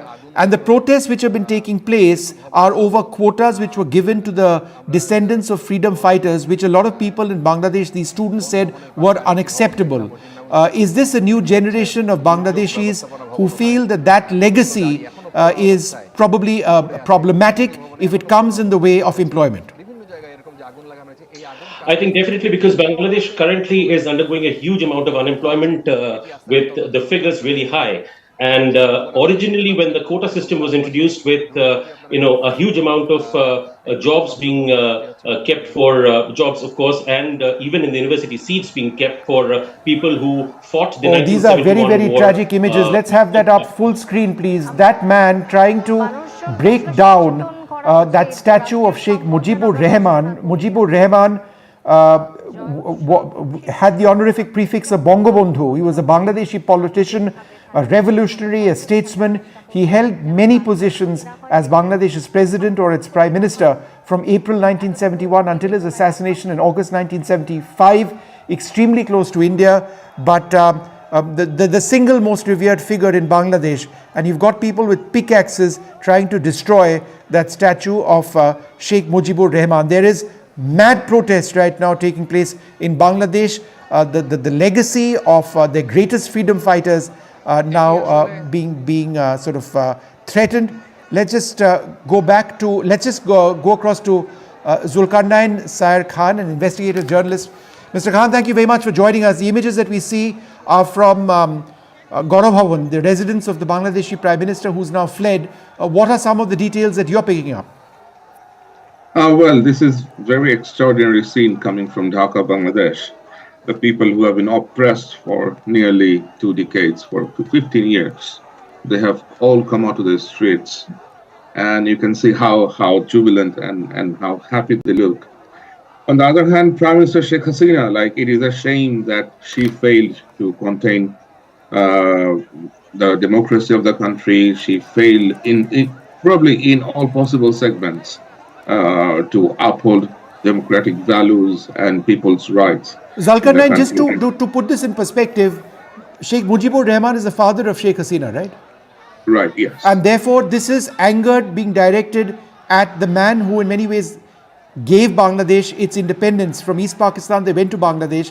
The father of the present Prime Minister, his statue being broken down. Could you explain to us the significance of this moment? Well, it is absolutely, it is saddening. I personally, I feel bad about it because Sheikh Mujibur Rahman has, of course, positive contribution to Bangladesh's independence. But again, responsibility goes to Sheikh Hasina because Hasina and the party, they have kind of created a cult around Sheikh Mujibur Rahman in Bangladesh. So you go anywhere, it will be named after the Sheikh families. So hospitals, colleges, numbers of public institutions, it's all about Sheikh Mujibur Rahman. So what you think is an outburst of public that they are showing the retaliation, that it was not a wise thing to do. You just cannot rebrand an entire country in your father's name.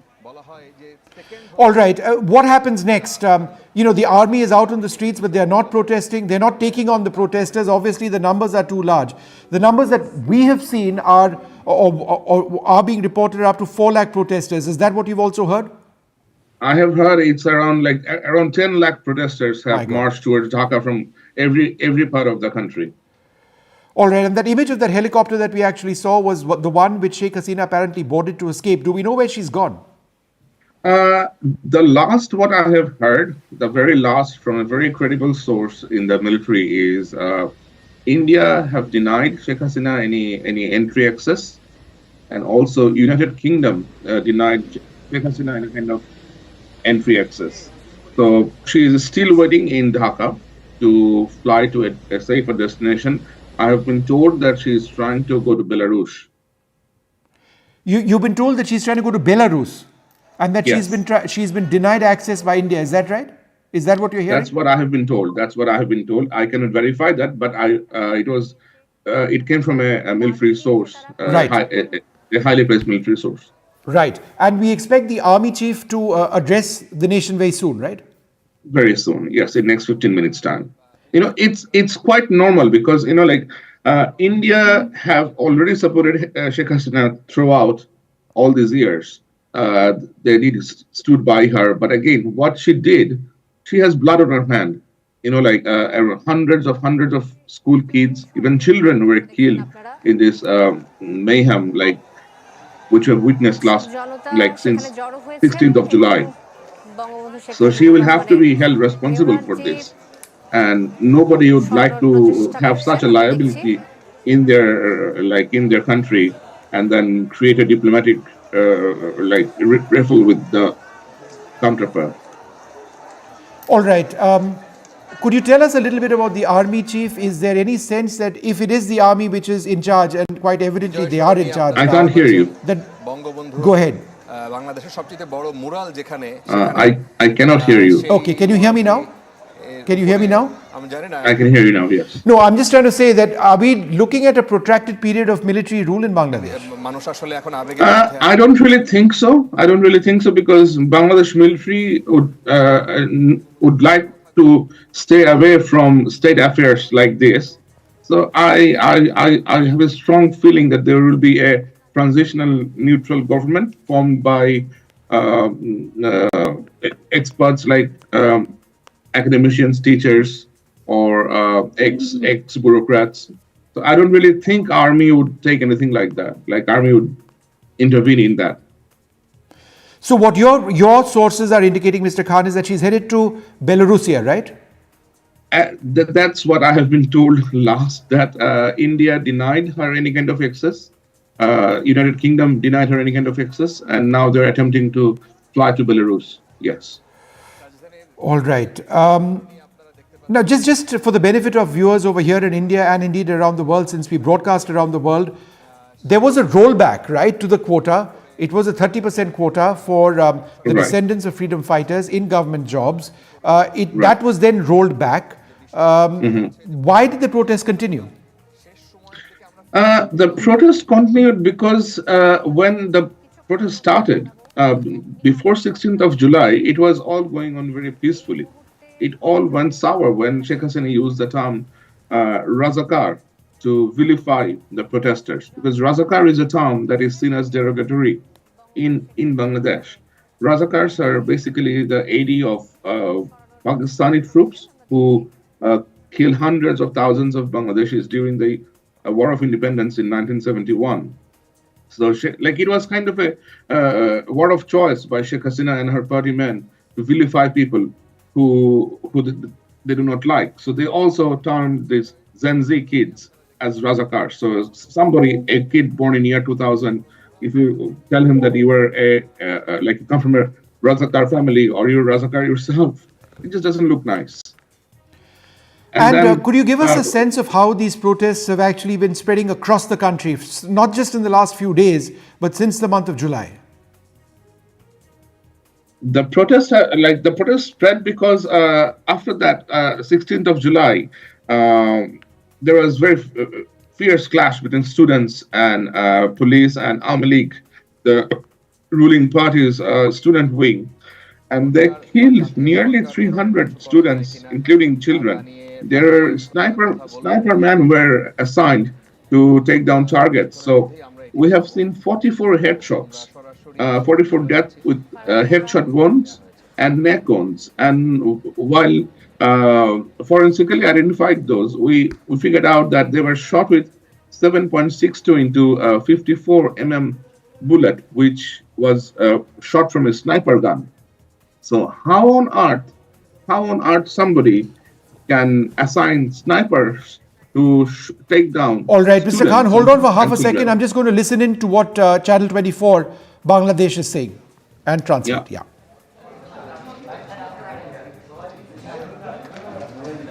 All right, we'll get the live images up in a moment. We expect the Bangladesh Army Chief to speak anytime now, but I just want to reflect on these images once again. That is Sheikh Mujibur Rahman, the father of Bangladesh, of independent Bangladesh, the man who took Bangladesh to nationhood, the father of Sheikh Hasina. Let's just go back, and that statue was being destroyed. But for the moment, let's go back to these live images and see what we can report. জাতীয় পার্টির senior দুজনের কথাও আমরা শুনলাম তাদের সাথে কথা বলে আসলে এখন বোঝা যাবে আসলে Alright, there's a press conference which is about to be set up right now. I could see the podium, as it were, which was set up just on the left-hand side of your screen. We expect the Army Chief. Okay, let's try and listen in.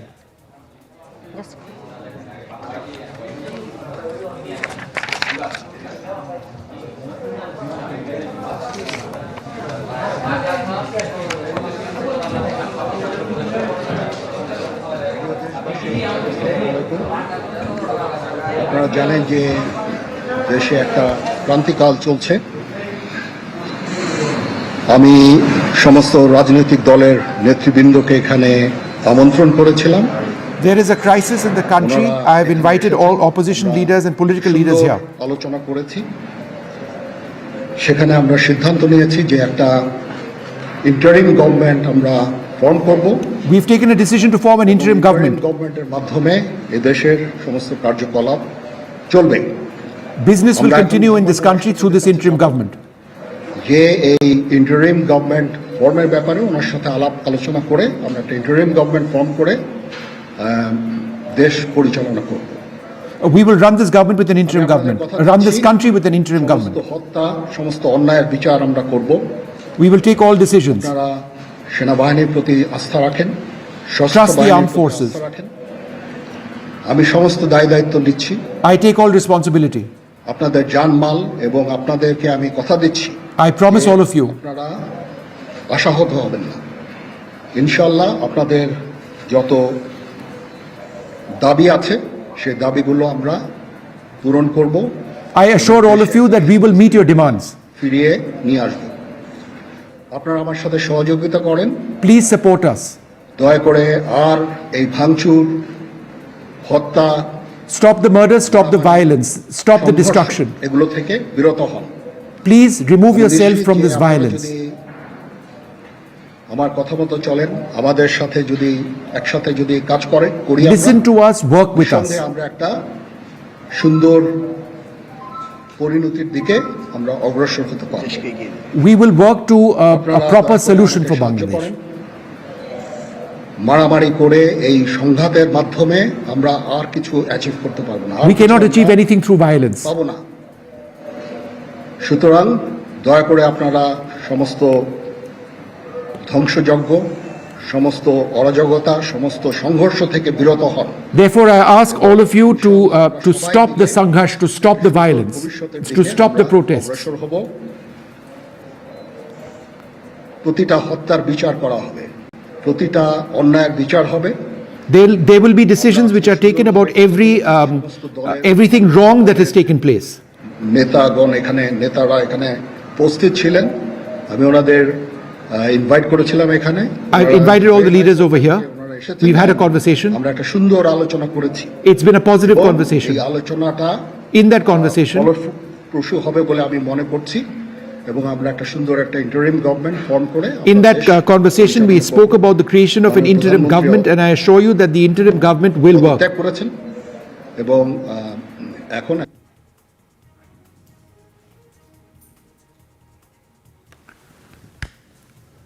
Interim government form করে আমরা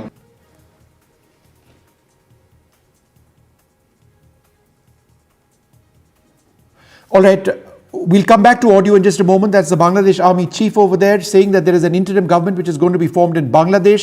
That interim government is going to be formed on the basis of a conversation which has taken place in the last little while with several opposition leaders and other political leaders over there. He's made an appeal to all of the protesters to end the protests, to end the murders, to end the violence, and has said to work with the army and to have faith in the army. And he's promised the protesters, let's just keep listening in. এবং শান্তি শৃঙ্খলার পথে ফেরত চলে আসে। Please return to a path of অনেক ক্ষতি peace. হচ্ছে, অর্থ সম্পদের ক্ষতি হচ্ছে, জানের লোকজন মারা যাচ্ছে। People in the villages have died as well. আপনারা বিরত হন এবং আমাদের সাহায্য করেন। আমি সমস্ত দায়িত্ব নিচ্ছি। Please help us. I take all responsibilities. ধন্যবাদ। চেষ্টা করছেন, আমরা আবারও শুনি।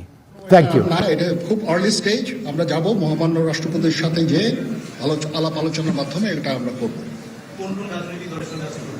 আজকে এখানে জামাতের আমির ছিলেন, আমাদের শীর্ষস্থানীয় নেতৃবৃন্দ এখানে ছিলেন।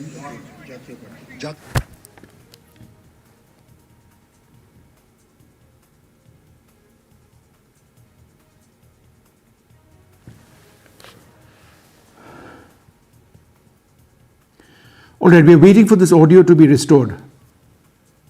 দিয়েছেন এবং আমি আশা করি যে ছাত্ররা সেই বার্তা শুনে ওরা কথা ওনাকে সবাই শ্রদ্ধা করে, ছাত্ররা শ্রদ্ধা করে, ওনার এই বার্তা শুনে তারা এই পরিস্থিতি নিয়ন্ত্রণে নিয়ে চলে আসবে এবং আমরা একটা সুন্দর একটা পরিস্থিতির দিকে আমরা এগিয়ে যাব ইনশাআল্লাহ।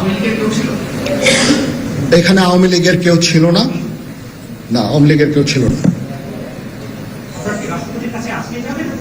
হ্যাঁ, আজকে বিকজ আমাদের এই সময় নাই, এটা একটা বিশেষ একটা পরিস্থিতি, আমরা আজকে যে এই পরিস্থিতি এটা একটা আমরা একটা নিয়ন্ত্রণ নিয়ে আসবো। সেনাবাহিনী শান্তি শৃঙ্খলা বজায় রাখার কাজ চালিয়ে যাবে। The armed forces are continuing to try and ensure that peace is maintained. দায়িত্ব, ছাত্রদের দায়িত্ব, রাজনৈতিক নেতৃবৃন্দ এবং রাজনৈতিক It's the responsibility of students as well দায়িত্ব হচ্ছে সেনাবাহিনীকে সাহায্য করা, to assist the armed forces.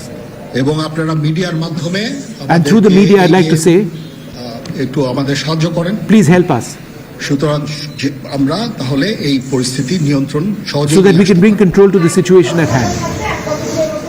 না, যদি জিনিসটা শান্ত হয়ে যায় তাহলে আর কারফিউর কোনো প্রয়োজন নাই।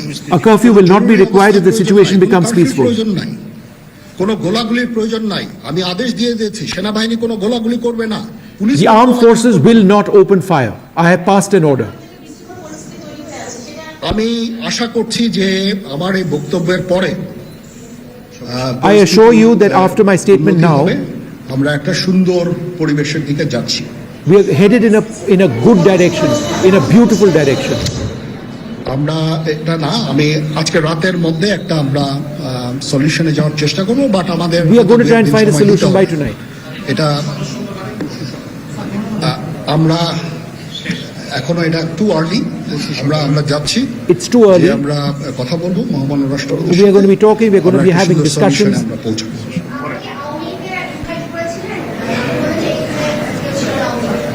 পরিস্থিতি ছিল খুব কম, সময় খুব কম ছিল, আমি যাদেরকে পেয়েছি অনেককেই আমি বলেছি, সবাই হতেন, বাট প্রধান রাজনৈতিক দলের সমস্ত নেতৃস্থানীয় নেতৃবৃন্দরা তাদের সাথে আমি কথা বলেছি এবং ওনারা সবাই আমাদের এই প্রস্তাবে, এই যে আমরা যে আলোচনা করছি, সবাই এটাতে রাজি হয়েছেন। এখানে মমিনুল হক সাহেব ছিলেন, এখানে জামাতের আমির ছিলেন, জুনায়েদ সাকি উনি ছিলেন, তারপরে ডক্টর আসিফ নজরুল ছিলেন। All right, the Bangladesh Army chief over there naming all of the political leaders who were called for the meeting, which has just taken place. There's been a decision to form an interim government. Further decisions will be taken in the next couple of hours. The bust over there on the right-hand side of your screen was of Sheikh Mujibur Rahman, Sheikh Hasina's father, the father of Bangladesh. The fact that they are trying to destroy his statue gives you an idea of the extent of anger in Bangladesh at this stage. Sheikh Hasina has been moved to safety. যেহেতু ওনাকে there will be a new government in place, এবং উনিও একটা সুন্দর একটা video message উনি দিয়েছেন ছাত্রদের জন্য। আমি আশা করব যে এই ভিডিও মেসেজটাও কাজে হবে, কাজ দিবে, এইভাবে আমরা কাজ করে দেব। সবাই ভালো থাকেন। There is a video message which has been sent to students in Bangladesh. যত প্রশ্ন করতে থাকবেন আমাকে দেরি করাবেন। The more you ask me, the more you're delaying me. It's too early. আমরা It's all too early. কাজ করতে দেন, একটু সময় দেন, give me a little bit of time. আমরা একটা সলিউশনের মধ্যে আমরা যাব। We are going to find a solution. আপনারা সবাই যারা আন্দোলনরত, যারা ছাত্ররা আছেন, আন্দোলনরত যত লোকজন আছেন, দয়া করে ঘরে ফিরে যান। Everybody please go home. আল্লাহ আমাদের মঙ্গল করুক। আল্লাহ হাফেজ। আল্লাহ হাফেজ। দর্শক আপনারা All right, the Bangladesh Army chief over there addressing the nation, a stunning couple of hours where Sheikh Hasina, the Prime Minister of Bangladesh, has been moved to safety. A house has been ransacked. A statue of Sheikh Mujibur Rahman, Sheikh Hasina's father, also the father of Bangladesh, being defiled over there. Efforts to sort of break it down with using an axe. The Bangladesh Army Chief, in a press conference that you just heard right now, and I translated it basically saying that there is an interim government which is being formed in Bangladesh. Repeated appeals to student protesters in Bangladesh to ensure that there is no violence, to go home, to work with the armed forces.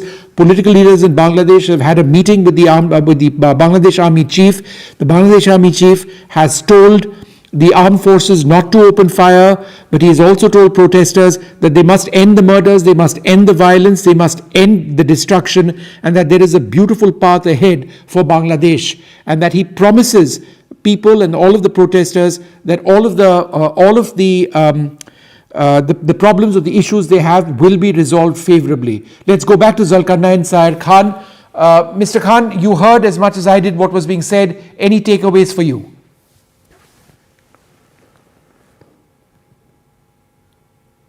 Mr. Khan, can you hear me? All right, let's see if we've got Ayanjit Sen with us. Mr. Sen, you heard what the Bangladesh Army Chief had to say. Could you give us your sense of what you heard? Well, in all likelihood, Jamaat and BNP together are going to form the next government, which is because at the end of the day, one thing you have to remember that nobody from the erstwhile Awami League came for the meeting, as the Army Chief mentioned. So from that perspective, if we see that the opposition is going to come back to the government, of course, an interim government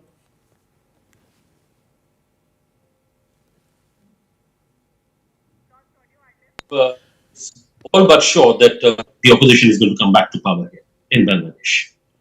There was an important message for Indian citizens as well from the External Affairs Ministry. It's a statement which came yesterday. They are repeating that statement now.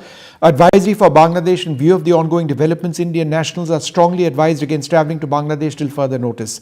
All Indian nationals presently in Bangladesh are advised to exercise extreme caution, restrict their movements and remain in contact with the High Commission of India in Dhaka through emergency phone numbers. And a series of numbers have been listed at this stage. But a rail crisis which has taken place in Bangladesh. Mr. Sen, did you manage to hear anything in that press conference about Sheikh Hasina and her whereabouts?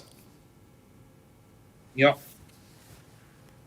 By the Army Chief at all, because as one of your experts said before, that she's not being flown into India or even Great Britain, which had apparently or reportedly said no to her presence over there.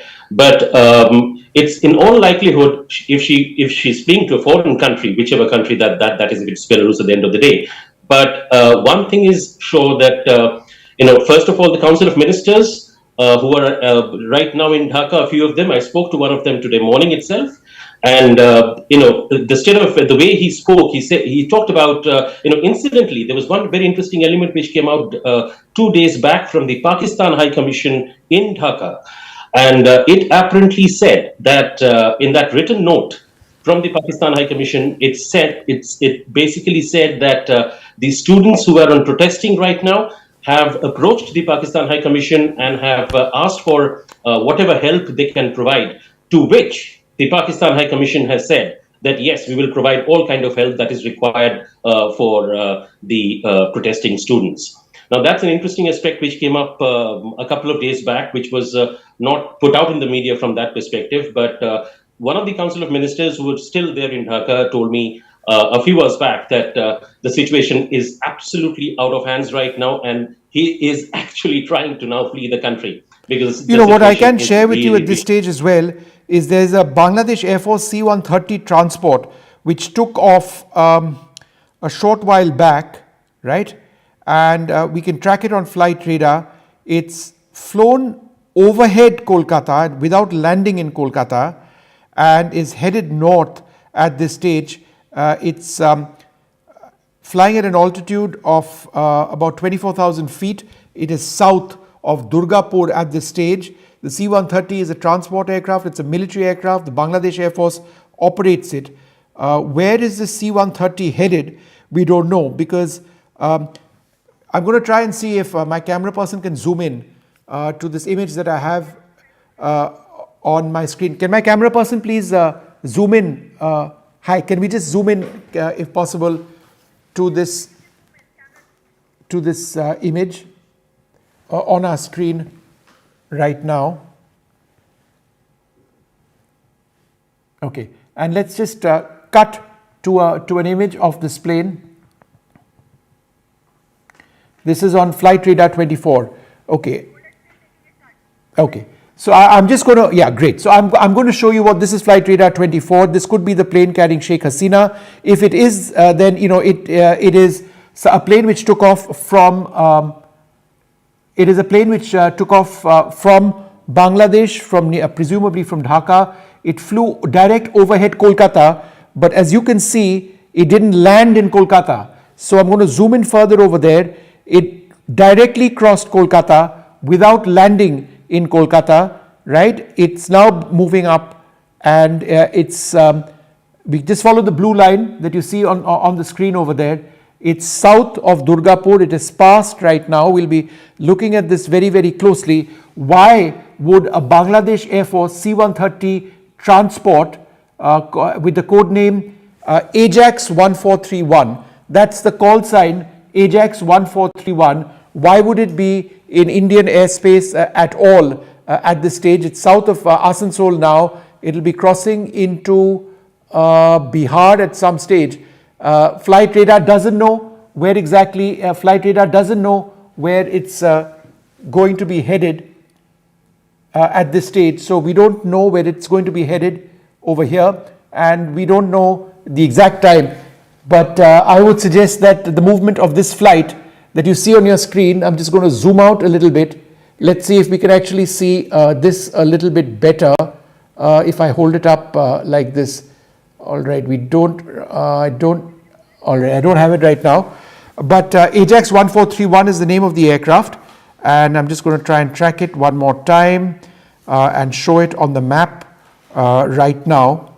Yeah, it is south of Asansol at this stage, and okay, so I've got a picture of the aircraft as well, and you can also see where exactly it is headed. Now, the Prime Minister of Bangladesh, Sheikh Hasina, perhaps ex-Prime Minister would be more appropriate at this stage, had boarded this Bangladesh Air Force C-130 aircraft, flew directly over Kolkata, did not land in Kolkata. That I find very, very interesting. Just look at this. The aircraft came down, flew right over Kolkata, didn't land in Kolkata, and is continuing to fly north. Where is it going to head right now? We don't know. It's swinging north at this stage. Why would a Bangladesh Air Force aircraft, actually be there? So at this stage, it's it's called Ajax 1431. That's all I know about the aircraft at this stage. But we're going to track it very closely. The assumption is that the Bangladesh Prime Minister Sheikh Hasina might actually be on that aircraft. On your left is a Mi-8 or Mi-17 helicopter of the Bangladesh Air Force, which she boarded to get out of her official residence, which was ransacked with hundreds of protesters entering. All right, let me just go back to my colleague Vishal, who's been tracking this minute by minute. Vishal, what are some of the other leads that you're picking up? So right now, just a few moments ago, the Armed Forces Chief addressed a press conference. It was awaited for about an hour. He said that he had discussions with the people who have been protesting for days, and the students have conveyed him the message that they will, they will stop in some ways these protests, these violent protests. However, he's still appealing to the protesters that they need to maintain, peace in the country, because it's been weeks of violence which has killed dozens of people. Probably more than 300 people have been killed in the last 3 weeks. The violence had erupted back in July, mid-July, when protesters had demanded that the quotas should be scaled back, and they had some kind of relief by the Supreme Court of Bangladesh, who had stepped in and said that the quota will be scaled back from about 40% to 5%. However, the protests continued, and just within 2 days of the new fresh phase of protest, the PM of Bangladesh had to resign. There had been calls for her to resign. That's how the fresh wave of protests has started. Thousands of protests across the country, especially in Dhaka, they had been demanding that Sheikh Hasina has to resign. It was widely unexpected that she will resign so soon. It's been just 24 hours since the fresh wave of protests started, It killed about 100 odd people within the space of 24 hours. And within that time frame only, the PM of Bangladesh has resigned. Mind you, this is a PM that had ruled the country with an iron fist for about more than a decade, about 3 consecutive terms, thousands of disappearances of the opposition leaders. All of that will come into picture when the the new government comes in. As we've been reporting, the army has stepped in and said that it will form the interim government. Whether or not it will pass the baton to the opposition or continue to have this military rule, that remains to be seen. So all of that will have to be answered in the next few days or the months. All right, I'm just going to go across to Mr. Khan, who's back with us. Mr. Khan, there is a Bangladesh Air Force C-130 Hercules aircraft, which is winging it across North India at this stage, North Bihar presently. Presumably, that's the aircraft with Sheikh Hasina on board. It flew right over Kolkata, didn't land over there. Do you have any information of where this aircraft is going, presumably with her on board? Who's the person? Mr. Khan, can you hear me? Yeah. Hello? Yeah, Mr. Khan, Vishnu here. I'm just trying to understand. There's a Bangladesh Air Force C-130 Hercules aircraft, which is now flying over Bihar. Presumably, it's got her in it. The timing of the takeoff is exactly coinciding with the crisis that we are seeing. It flew over Kolkata, didn't land over there. Do we know where she's headed, assuming that she's on board that aircraft? I have been told that she's on board that aircraft, yes. She's on board that aircraft, and the aircraft, basically, she was not getting approval from the Indian authorities to fly through even, but I think they have secured the flight permission, and now they're flying through India, but I am not sure to which country she is heading to. Like, I have been told that she tried to land in India, but Indian authority did not accept it, considering the recent atrocities that took place in Dhaka. So nearly 500 people confirmed died, and there are many hundreds remain unaccounted for. Thousands people have lost their limbs, around 800 eye injuries. So they don't want to get into a diplomatic trouble with Bangladesh. So it still needs to be seen whether this aircraft does land in Delhi or in any other Indian airbase, because there's only the aircraft will ultimately need to refuel as well, even if it's headed elsewhere. We're going to take a short break. There's a lot more coming up. NDTV continues to track and break every aspect of this story. The crisis in Bangladesh. Sheikh Hasina, the Prime Minister, has escaped Bangladesh, flying in an aircraft over India right now. We'll continue to look at this very, very closely. Come back with the very latest.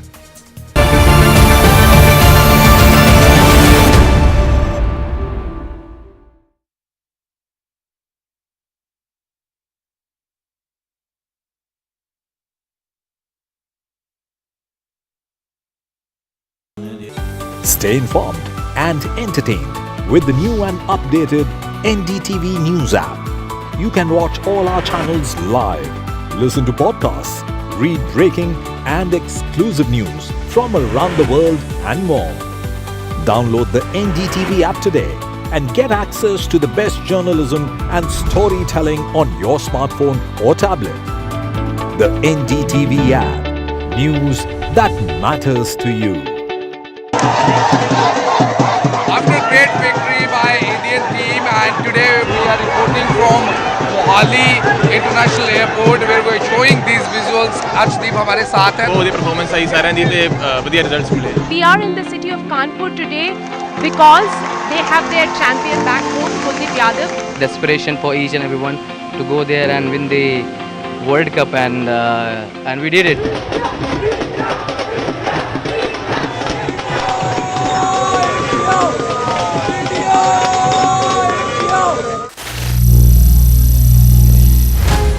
Some people say the metaverse will only be virtual. One day this lecture hall will be made of code, and driverless cars would be trapped in intersections. But even in this maze of the future, you can't wish away health. It's time to become more resilient.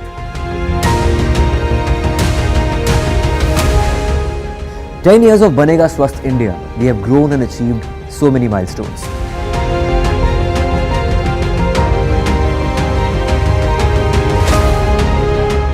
And now I have a plan to beat the urgency, to stop breathing with difficulty, to relieve getting choked with inactivity.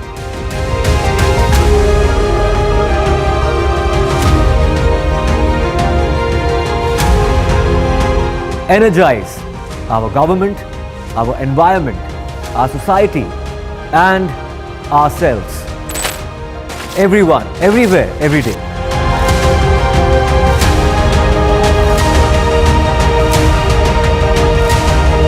बनेगा स्वस्थ India, One World Hygiene.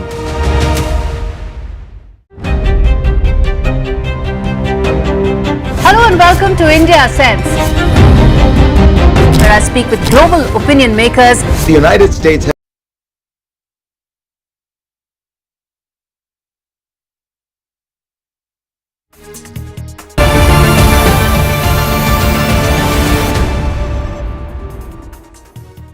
Welcome back. A quick summary now of the big story that we continue to track. There's a political crisis in Bangladesh. Prime Minister Sheikh Hasina has fled the country. She's at the moment on board a Bangladesh Air Force C-130J transport, which is winging across India at this stage. Will she land in New Delhi or not? We do not know. The aircraft appeared to be veering towards Kolkata at a particular stage, but didn't land over there. The image on the left-hand side of your screen is of a Mi-17 helicopter, which she used to initially flee her residence in Dhaka. The images on the right is perhaps the strongest image throughout the day. This is Sheikh Mujibur Rahman, her father, the man who was the Prime Minister of Bangladesh, later the President of Bangladesh, the father of Bangladesh, of an independent Bangladesh as it were. But the fact that there are people over there, protesters, trying to destroy that statue gives you an idea of the anger that people in Bangladesh, students in Bangladesh have.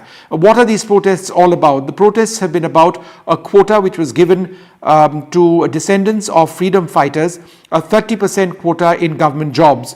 At a time when Bangladesh's employment rate or unemployment rate has been suffering greatly, students protested, said something like this was just unacceptable. Initially, the Prime Minister Sheikh Hasina seemed to back the decision, but then after the protests became much more vociferous, much more violence, 100 scaled, the court did roll back its verdict, and the government seemed to say that no, look, this is all going to go away. But by then the situation got out of hand. 98 people lost their lives yesterday. The death toll now, some suggest upwards of 300. Her house this morning was ransacked, protesters inside, walking away with sofas and chairs and everything else. The commentary on Channel 24, a Bangladeshi network, saying that this is a historic moment for Bangladesh. The doors of this house were always closed. Now they are open. What happens next to Sheikh Hasina, the former Prime Minister of Bangladesh, we do not know. But the Army Chief of Bangladesh very significantly in a press conference has said that there is an interim government in place in Bangladesh at this stage. Opposition leaders and other political leaders have met him. He's reached out to protesters telling them to go home. He's reached out to protesters saying that, look, work with us. We will ensure that all of the demands that you have made are being resolved. All of your demands will be resolved, but let there be no more violence. Let there be peace at this stage.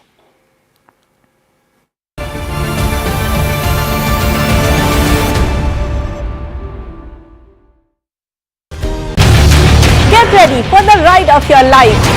NDTV brings you the NDTV Auto Show with me, Mugdha Mishra. From the fastest supercars to the sleekest new energy vehicles to your trusted daily ride, we cover it all. Every Saturday at 10:30 a.m. and Sunday at 8:30 p.m. only on NDTV 24/7. Your next great escape starts here. The biggest democratic exercise in the world. Team NDTV covers it from ground zero. BJP really had to fight a tough election this time. Unprecedented exercise. Unmatched coverage. There is no dispute. जनता को decide करना है. From polling to counting, NDTV brought you the most trustworthy news and updates.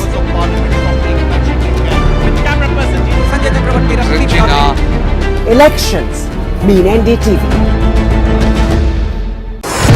NDTV proudly upholds its legacy of trust and credibility.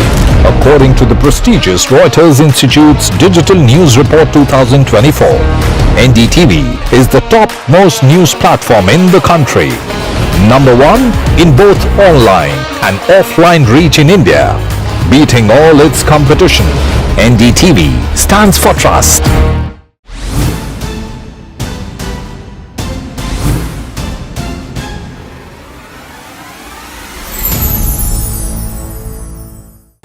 Stay informed and entertained with the new and updated NDTV News app.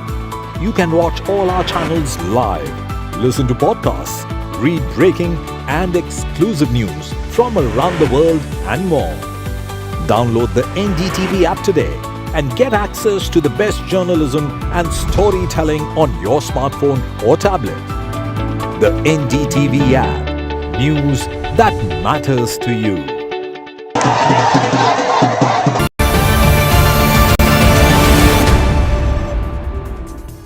Welcome back. A rail crisis now in Bangladesh. The Prime Minister of Bangladesh, or the ex-Prime Minister of Bangladesh, Sheikh Hasina, has exited the country. She's believed to be either in India or on her way to India. There are two developments which have taken place. There is some initial reports now coming in that Sheikh Hasina may have landed in Agartala. Then there is this flight radar information, which is verifiable information that we've been tracking, of a C-130 Bangladesh Air Force aircraft. Initially tried to land in Bangladesh, in Kolkata I should say, but now presently winging its way across Bihar and Uttar Pradesh. Is she on that aircraft, and if so, is she landing in Delhi? But Sheikh Hasina out of Bangladesh at this stage, it appears. The Bangladesh army is in charge. He's announced that there's going to be an interim government which is going to be formed. There are lakhs of student protesters out on the streets of Dhaka. Many of them stormed her residence, but the most the pictures which you see on the right hand side of your screen just a few moments back, with the statue of Sheikh Mujibur Rahman, the father of Bangladesh, of an independent Bangladesh, being destroyed and by those protests, an attempt to destroy it or disfigure it, that really does tell a story. Remember Sheikh Mujibur Rahman, the father of Sheikh Hasina, but Sheikh Hasina has led with an iron fist for several terms in power. And there appeared to be increasingly a disconnect between her and protesters and people in Bangladesh at a time when there was a lot of unemployment, or there is a lot of unemployment in Bangladesh. There was a court verdict which came in which said that there would be 30% reservation in government jobs for descendants of freedom fighters. Sheikh Hasina initially said, okay, that was fine, but that resulted in massive protests by students who are desperate for jobs, said, this quota just doesn't work for us. Intense violence in Bangladesh. You can see buses were set on fire. The army chief in his press conference said that please go home, do not fight anymore, no more murders, no more violence. But on the streets of Dhaka, it's a condition of absolute anarchy, lakhs of people on the roads. We've heard numbers stretching from anywhere between 3 lakhs to 10 lakhs. The Bangladesh army chief said that he has ordered his men not to open fire, but he needs these protesters to work. How will they get this situation resolved at this stage? We do not know. Political meetings have started between the army and political leaders.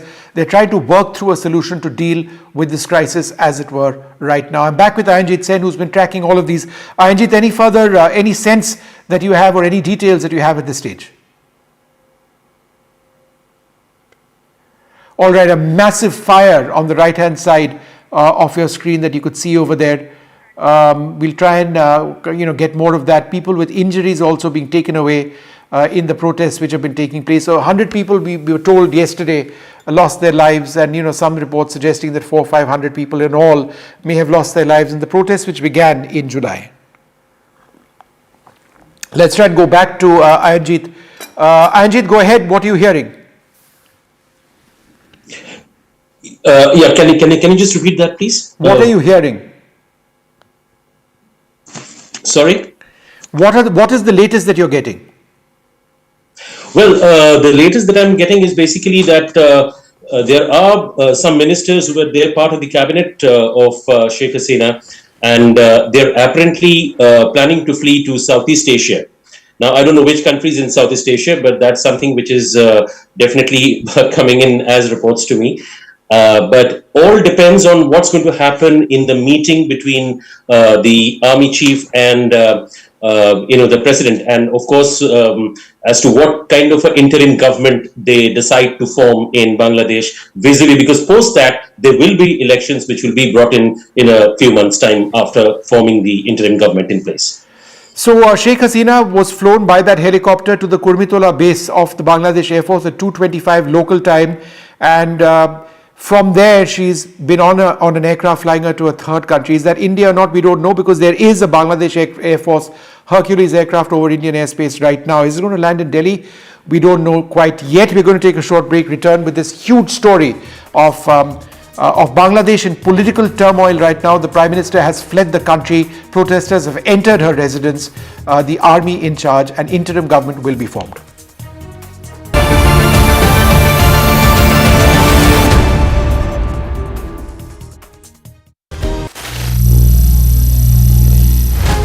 Some people say the metaverse will only be virtual. One day this lecture hall will be made of code, and driverless cars would be trapped in intersections. But even in this maze of the future, you can't wish away health.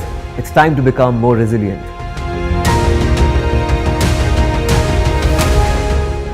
"10 years of Banega Swasth India, we have grown and achieved so many milestones.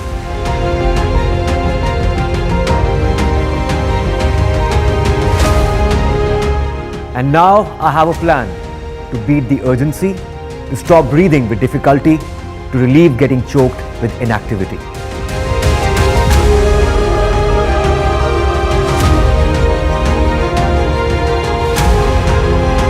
Energize our government, our environment, our society, and ourselves. Everyone, everywhere, every day.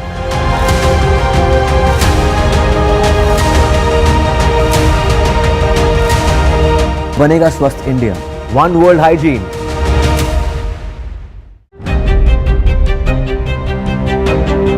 Hello and welcome to India Sense, where I speak with global opinion makers. The United States has made a strategic decision over the last 20 years to move closer to India.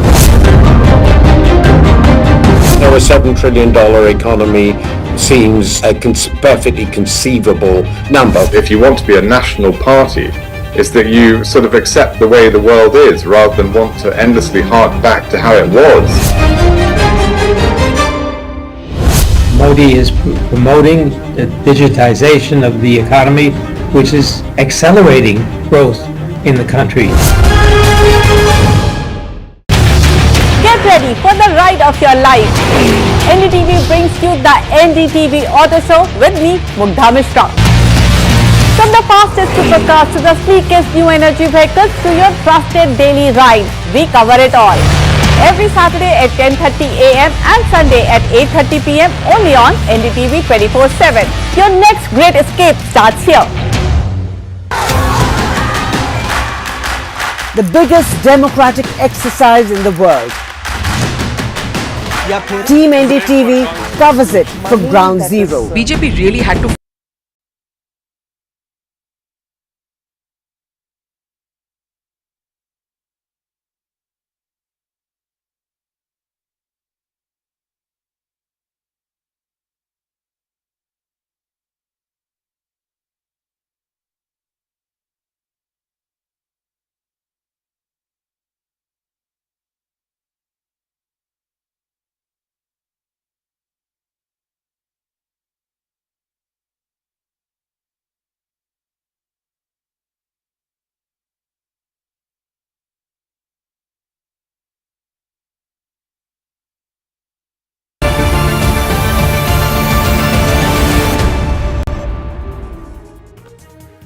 Welcome back. A real political crisis in Bangladesh. Sheikh Hasina has fled the country. Protesters have entered her residence.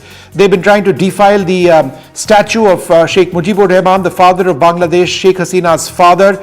The army is in charge in Bangladesh right now. An interim government is being formed. The army chief telling protesters to go back home, stop the protests, which have seen hundreds of people lose their lives. Lakhs of people, student protesters and others, have been out on the roads of Bangladesh and the roads of Dhaka primarily today, as this situation got completely out of control. The armed forces chief, the army chief, basically telling protesters, I promise you that we will ensure that whatever it is that you want, that will be met.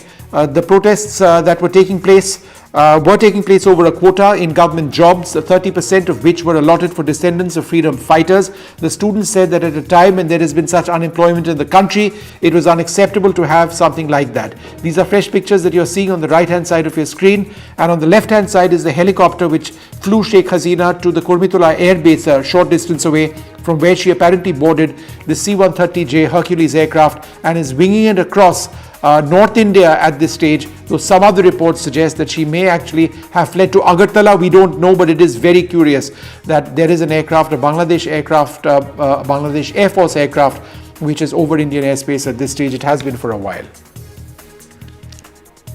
Let's just listen into what the Army Chief said a little while back. দেশে একটা ক্রান্তিকাল চলছে। আমি সমস্ত রাজনৈতিক দলের নেতৃবৃন্দকে এখানে আমন্ত্রণ করেছিলাম, ওনারা এখানে এসেছেন, আমরা একটা সুন্দর আলোচনা করেছি। We've had excellent conversations with several political leaders who've come over here to discuss the situation and to take things forward. এবং ইন্টারিম গভর্নমেন্টের মাধ্যমে এই দেশের সমস্ত কার্যকলাপ চলবে। Things will work in this government through an interim government being formed. যে এই ইন্টারিম গভর্নমেন্ট ফর্মের ব্যাপারে ওনার সাথে আলোচনা করে আমরা একটা ইন্টারিম গভর্নমেন্ট ফর্ম করে দেশ পরিচালনা করব। The country will be run through the formation of an interim government and it will continue to run. সমস্ত হত্যা, সমস্ত অন্যায়ের বিচার আমরা করব। আপনারা সেনাবাহিনীর প্রতি আস্থা রাখেন, Please trust the armed forces. আস্থা রাখেন। আমি সমস্ত দায়িত্ব নিচ্ছি। I personally take all responsibility. আপনাদের জানমাল এবং আপনাদেরকে আমি কথা দিচ্ছি। I promise all of you. আপনারা আশাহত হবেন না। Do not be let down. যত দাবি আছে সেই দাবিগুলো আমরা পূরণ করব। Whatever promises we are making, we will ensure that these promises are kept. নিয়ে আসব। আপনারা আমার সাথে সহযোগিতা করেন। Please assist me. Help me. দয়া করে আর এই ভাঙচুর, end the destruction, মারামারি, end the fighting, সংঘর্ষ এগুলো থেকে end the sangharsh. আমি নিশ্চিত যে আপনারা যদি আমার কথা মতো চলেন, আমাদের I am certain that if you follow the path which I am laying out for you, নিঃসন্দেহে আমরা একটা সুন্দর পরিণতির দিকে আমরা we will move in a beautiful direction together. আপনারা দয়া করে আমাকে সাহায্য করেন। মারামারি করে এই সংঘাতের মাধ্যমে আমরা আর কিছু অ্যাচিভ করতে পারবো না। We will achieve nothing through violence. End the fighting. সুতরাং দয়া করে আপনারা সমস্ত ধ্বংসযজ্ঞ, সমস্ত অরাজকতা, সমস্ত সংঘর্ষ থেকে বিরত হন এবং ইনশাআল্লাহ আমরা সবাই মিলে একটা সুন্দর ভবিষ্যতের দিকে আমরা অগ্রসর হব। প্রতিটা হত্যার বিচার করা হবে, প্রতিটা অন্যায়ের বিচার হবে। We will look into every concern that has been raised about the injustices which have been committed. নেতাগণ এখানে, নেতারা এখানে উপস্থিত ছিলেন। All of these leaders who I met with, এখানে ওনারা, it was very nice of them যে ওনারা এসেছেন। It was very nice of them that they came. সুন্দর আলোচনা করেছি। We've had conversations with all of these political leaders. ফলপ্রসূ হবে বলে আমি মনে করছি এবং আমরা একটা সুন্দর একটা ইন্টারিম গভর্নমেন্ট ফর্ম করে আমরা We will form a beautiful interim government. মাননীয় প্রধানমন্ত্রী পদত্যাগ করেছেন এবং এখন একটা ইন্টারিম গভর্নমেন্ট ফর্ম করে আমরা আমাদের কার্যক্রম পরিচালনা করব।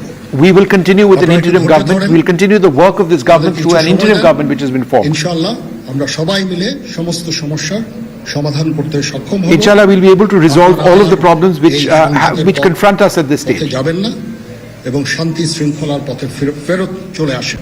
Please return to a path of peace. Let there be normalcy. অর্থ সম্পদের ক্ষতি হচ্ছে, জানের লোকজন মারা যাচ্ছে, people are being killed, there is violence, there is destruction taking place now. আমাদের সাহায্য করেন। আমি Please help us. আপনারা আমাকে সাহায্য করেন। Please help us. Please help us. আল্লাহ হাফেজ। All right, so that was the press conference by the Bangladesh Army Chief. Let's listen into the question and answer which also took place over here. সেই কাঙ্ক্ষিত ভাষণ দেখেছেন, সেনাপ্রধান আরো কিছু বলার চেষ্টা করছেন, আমরা আবারও শুনি। না, এটা খুব আর্লি স্টেজ। আমরা যাব মহামান্য রাষ্ট্রপতির সাথে যে We're going to be meeting the president. It's still at an early stage. Then we'll figure things out. আজকে এখানে জামাতের আমির ছিলেন, আমাদের বিএনপির naming various political leaders who were present at the এখানে meeting. ছিলেন, জাতীয় পার্টির নেতৃস্থানীয় নেতৃবৃন্দ এখানে ছিলেন, এবং সুশীল সমাজ, এবং এখানে ডক্টর আসিফ নজরুল উনি নিজেও ছিলেন এখানে, এবং উনি আমার সামনেই উনি সমস্ত ছাত্রদেরকে একটা সুন্দর বার্তাও দিয়েছেন, এবং আমি আশা করি যে ছাত্ররা সেই বার্তা শুনে ওরা কথা ওনাকে সবাই শ্রদ্ধা করে, ছাত্ররা শ্রদ্ধা করে, ওনার এই বার্তা শুনে তারা এই পরিস্থিতি নিয়ন্ত্রণে নিয়ে চলে আসবে এবং আমরা একটা সুন্দর একটা পরিস্থিতির দিকে I hope that the situation improves and that we have a beautiful future. এখানে আওয়ামী লীগের কেউ ছিল না, আওয়ামী লীগের কেউ ছিল না। Nobody from the Awami League was present in this meeting. আমাদের এই সময় নাই, এটা একটা বিশেষ একটা পরিস্থিতি। This was a particular situation that we are dealing with now. সেনাবাহিনী শান্তি শৃঙ্খলা বজায় রাখার কাজ চালিয়ে যাবে। The armed forces will continue to ensure that there is peace. সবার দায়িত্ব, ছাত্রদের দায়িত্ব, রাজনৈতিক নেতৃবৃন্দ এবং রাজনৈতিক কর্মীদের দায়িত্ব হচ্ছে সেনাবাহিনীকে সাহায্য করা। It is the responsibility of students and others to help the armed forces maintain peace. এই যে একটু আমাদের সাহায্য করেন, Please help us. সুতরাং আমরা তাহলে এই পরিস্থিতি নিয়ন্ত্রণ সহজেই নিয়ে আসতে পারব।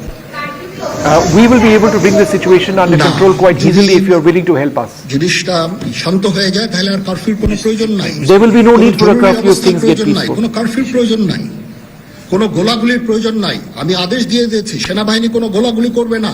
I have given an order that there will be no firing done by the armed forces.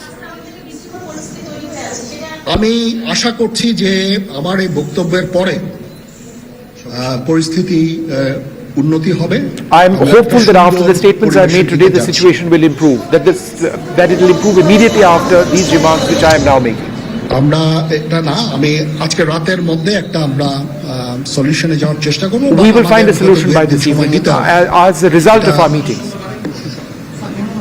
আমরা এখনো এটা টু আর্লি, আমরা যাচ্ছি যে আমরা কথা বলবো মহামান্য রাষ্ট্রপতির সাথে, আমরা একটা সুন্দর সলিউশনে আমরা পৌঁছাবো।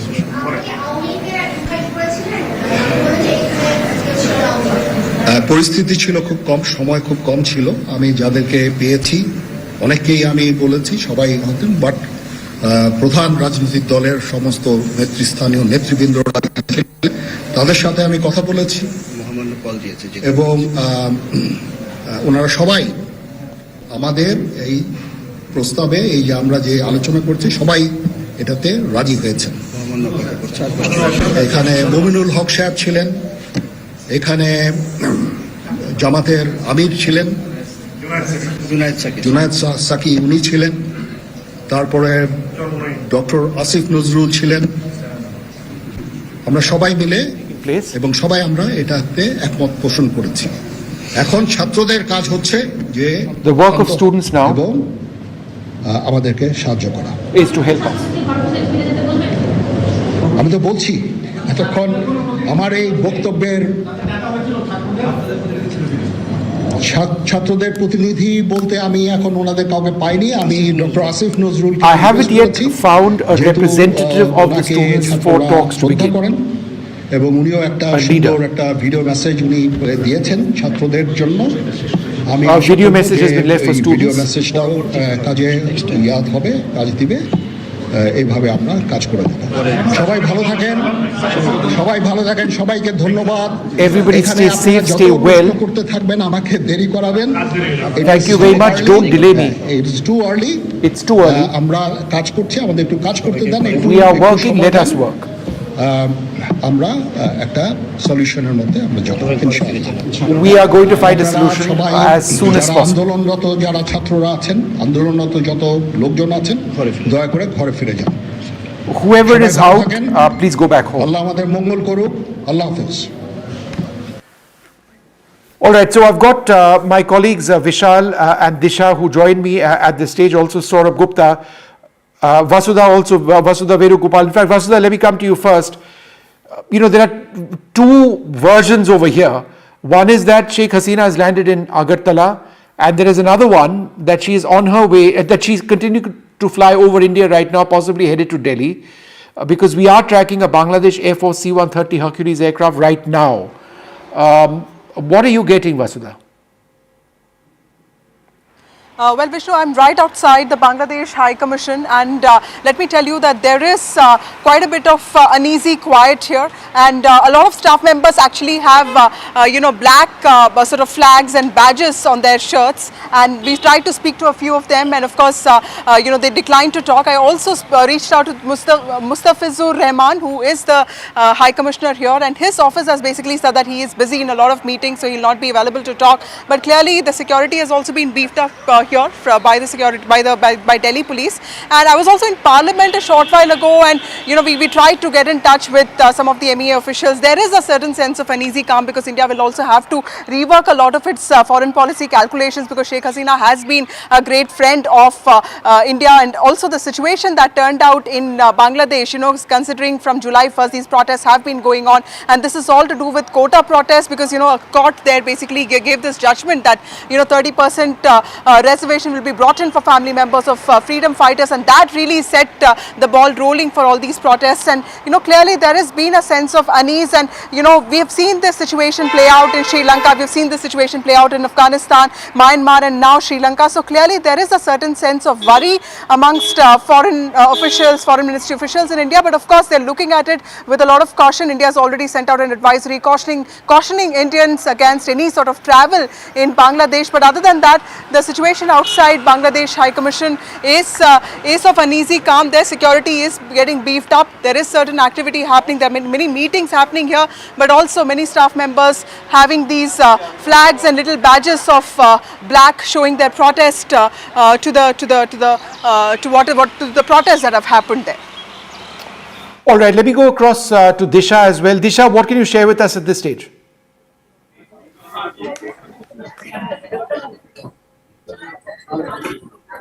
So we don't have the line with Disha. Let me go across to Saurabh Gupta. Saurabh, let me come to you right now. Saurabh, what are the details that you're picking up at this stage? Well, Vishnu, I think the images speak for themselves, and the image of Sheikh Mujibur Rahman, the father of the nation, who fought for Bangladesh's independence and creation of Bangladesh, and from West Pakistan to East Pakistan becoming finally Bangladesh. That man's statue being vandalized is something that is there, for history books, because this is something that really many who've studied Bangladesh politics will tell you where it comes from. We all know where it comes from, because that, of course, kind of politics is something that perhaps many believed in Bangladesh that had, was in the past with Prime Minister Sheikh Hasina. Now, like Vasudha was saying, what does this mean for India? And more specifically, because I report from West Bengal also, there is also the fact that, what, for example, Leader of Opposition Shubhendu Adhikari said a few days ago, that the protests in Bangladesh have led to worries, because any impact that is felt in the region will be felt here as well. And this has been what history has taught us. So obviously, now of course, where is Sheikh Hasina? Well, there are two answers. One is, of course, probably very closely connected to that aeroplane that we're tracking, the Bangladesh Air Force C-130J, which of course is now flying over India somewhere in Uttar Pradesh at this point. And that flight path also, like you said, is very interesting. Flew very low over Kolkata, but of course continued its flight, into over rest of India. So where is that plane headed is the big question. Who are the passenger? The passenger manifest on that plane is huge, of huge significance. So that's one thing. And now, of course, what next for Bangladesh? Because like Vasudha was saying, there are multiple things that are going to happen. One is, of course, the interim government, the restoration of law and order, becoming, a functional sort of city and a functional country, because these protests have really dismantled a lot of stuff. Newly built metro stations, newly built, all kinds of government facilities have been attacked in these, protests. So another thing that we were noting in this conflict or these set of protests is that how the goalpost shifted from being anti-quota to anti-Sheikh Hasina. Now, like Vasudha was saying, Sheikh Hasina has been a great friend of India, and between Prime Minister Modi and between Prime Minister Sheikh Hasina. There have been a lot of good things that have been achieved in this bilateral relationship, recalibration of that. All of these things are of course in the picture, but currently the focus is on what next for Bangladesh in the immediate future. The army chief has given a timeline. This evening perhaps we will know about an interim government, but more importantly, like you said, all eyes are on that Bangladesh Air Force aircraft that is currently flying over Indian airspace. Absolutely. Let me go straight across to Disha, who also has been tracking various aspects of this. Disha, multiple leads, some leads suggesting that in fact she might be on her way to a European nation. Some suggest that she's in Agartala. Saurabh sharing detail with us of that Hercules aircraft, which is now winging its way across UP. So we don't know where Sheikh Hasina is, but other than that, what else are you picking up? So looking at the domestic situation in Bangladesh right now, we're still seeing a lot of violence and a lot of protesters out on the streets. We know that a lot of protesters actually entered the Prime Minister's residence in Bangladesh after Sheikh Hasina left the residence and was in a helicopter. We're seeing these visuals of protesters, on the streets, vandalizing things. But there's now, with the army chief's address, we are expecting that things could, in a sense, calm down, because the army chief did mention that he held a meeting which had positive talks with the student leaders as well as other political leaders. However, Awami League leaders weren't present at this meeting, but in a sense, in the next couple of hours will be crucial to see how the situation in Bangladesh progresses, whether a sense of calm resumes in Bangladesh or not. He did mention that he has instructed the army forces as well as the police forces that not to fire at protesters, but we still have to see how the situation will progress. We do know that Bangladesh does in fact have a history of coups. In its history, there have been almost over 20 coups in Bangladesh history. So this is not the first time that this has happened in this country. But now it's crucial to see, because the army chief has said that he was going to form along with the army, an interim government in the country, and their main aim is to bring peace in the country and look at the requests and the demands of the student protesters and, in a sense, try to fulfill these demands. But as my colleague Saurabh also mentioned, the dynamic of the student movement shifted quite quickly from an anti-quota movement to an anti-Sheikh Hasina movement in the last couple of weeks. In July, when the movement first stemmed from a student protest movement, it was relatively peaceful, but as things progressed with Sheikh Hasina's also, strong language a couple of days back saying that, the current protests is actually not by students, but actually by criminals or by terrorists who want to, ruin the country. All right, Disha, hold on for half a second. I'm also joined by Ambassador Anil Trigunayat, the former ambassador of India. Thanks so very much for being with us. Ambassador Trigunayat, before I come back to you, I just want to take a look at this one image that I've got on my screen. This is of a Bangladesh Air Force C-130 Hercules. This is on Flight Radar 24. Let's zoom into this image, please, because this is an aircraft which took off presumably from Kurbitola Air Base, that's near Dhaka, and it is presently, after flying right over Kolkata, it is now flying south of Patna and flying between Patna and Lucknow.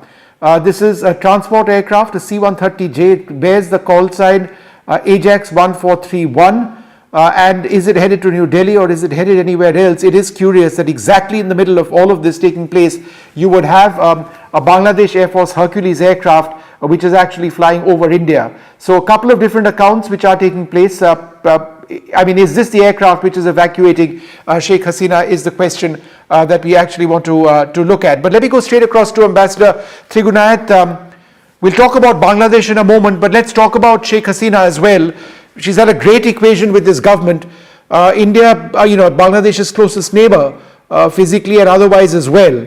What are the choices for New Delhi right now as we see that aircraft flying overhead, presumably with her on board? Well, I think that if we were to look at it as a friend, then she might be welcome here to come and stay. But it will have its own repercussions as we go forward. then there could be at the grassroots level, there could be some problem, and this could convey some wrong messaging. So at the same time, I think that till she has landed here, we can't really speculate much, or if she is allowed to stay here. We have done so in several cases, as you know, in Afghanistan and some others who have come and stayed in India. They are friends of India, but more importantly, Bangladesh is a friend of India.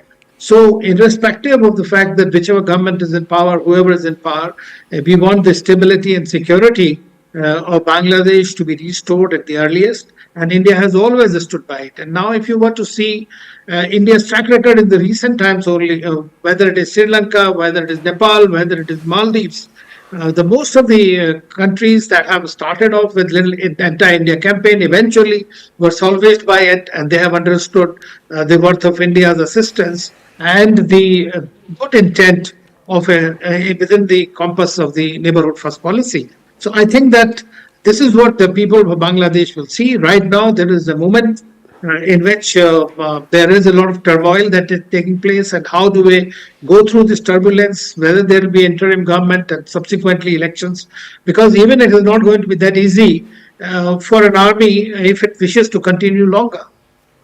All right. Thanks, Ambassador Trigunayat. We'll come back to you in just a little while from now. But just hang on for one more moment, sir. I want you to talk a little bit about the image which we saw on the right-hand side of our screen, the image of Sheikh Mujibur Rahman, not the image, the statue, being defiled by protesters over there. It's almost unbelievable because he is the father of Sheikh Hasina, but the hero of Bangladesh, the first Prime Minister. What are your thoughts as you see this image? It is very, very sad that what is happening, that some people are doing it. It also shows that how much anger is there at the grassroots against the Awami League and the Sheikh Hasina family. But this is really a very sad moment, I think so. And I think this will divide the country more than address the issues. Yeah. All right, so thanks very much for being with us. Just a quick summary of what exactly it is that we are tracking right now. A political crisis in Bangladesh. Sheikh Hasina, the Prime Minister of Bangladesh, has fled. Protesters have entered her residence. They've been pilfering, looting, moving away. The army has held a press conference, the army chief. An interim government is being formed. The army has appealed to people to go home. The army chief has promised people they will not open fire on the protesters. But there are lakhs of people out there. Will they listen? Because it is chaos, anarchy, mayhem in the streets of the Bangladeshi capital right now. Lakhs of people, some numbers suggest up to 10 lakh people may in fact be out there. The interim government being formed, it's a process. The first round of talks between political leaders has taken place. More talks are now taking place and will throughout the evening. That's the basic information we have as far as Sheikh Hasina. She has fled. She was moved away in a helicopter that you see on the left-hand side of your screen. She seems to have boarded a Hercules transport aircraft from Kurmitola Air Base, that's near Dhaka, and that aircraft is now flying over the Indian subcontinent between Patna and Lucknow right now. Is it going to land in Delhi or not? That's something that we need to find out very, very soon.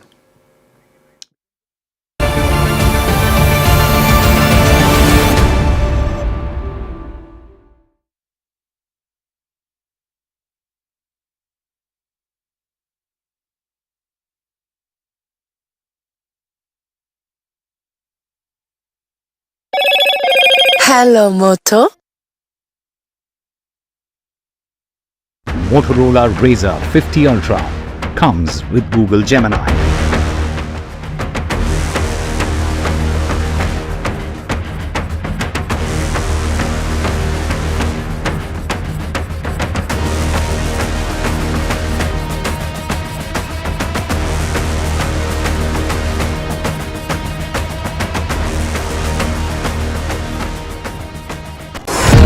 NDTV proudly upholds its legacy of trust and credibility. According to the prestigious Reuters Institute's Digital News Report 2024, NDTV is the top-most news platform in the country. Number one in both online and offline reach in India. Beating all its competition, NDTV stands for trust.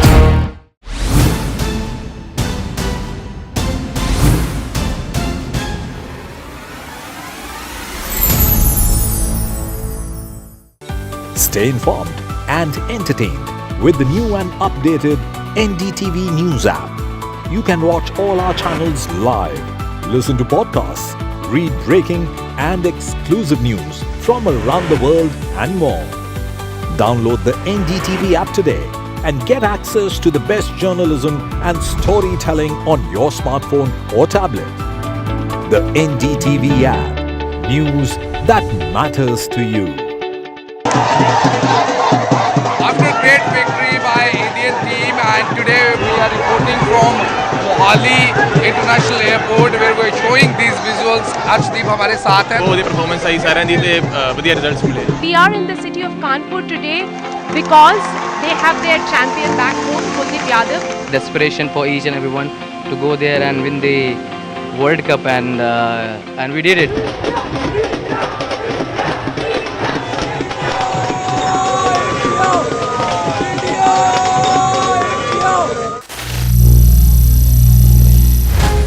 Some people say the metaverse will only be virtual. One day this lecture hall will be made of code, and driverless cars would be trapped in intersections. But even in this maze of the future, you can't wish away health. It's time to become more resilient.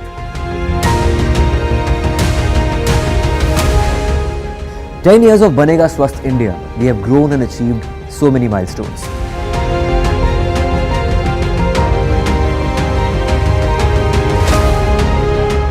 And now I have a plan to beat the urgency, to stop breathing with difficulty, to relieve getting choked with inactivity.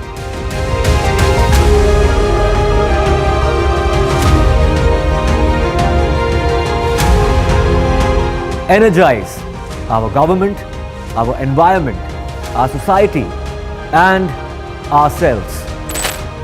Everyone, everywhere, every day.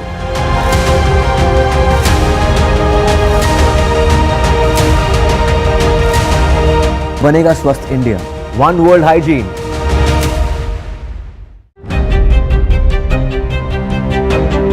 Hello and welcome to India Sense, where I speak with global opinion makers. The United States has made a strategic decision over the last 20 years to move closer to India. Now a $7 trillion economy seems a perfectly conceivable number. If you want to be a national party, it's that you sort of accept the way the world is rather than want to endlessly hark back to how it was. Modi is promoting the digitization of the economy, which is accelerating growth in the country. Get ready for the ride of your life. NDTV brings you the NDTV Auto Show with me, Mugdha Mishra. From the fastest supercars to the sleekest new energy vehicles to your trusted daily ride, we cover it all. Every Saturday at 10:30 a.m. and Sunday at 8:30 p.m. only on NDTV 24/7. Your next great escape starts here. The biggest democratic exercise in the world.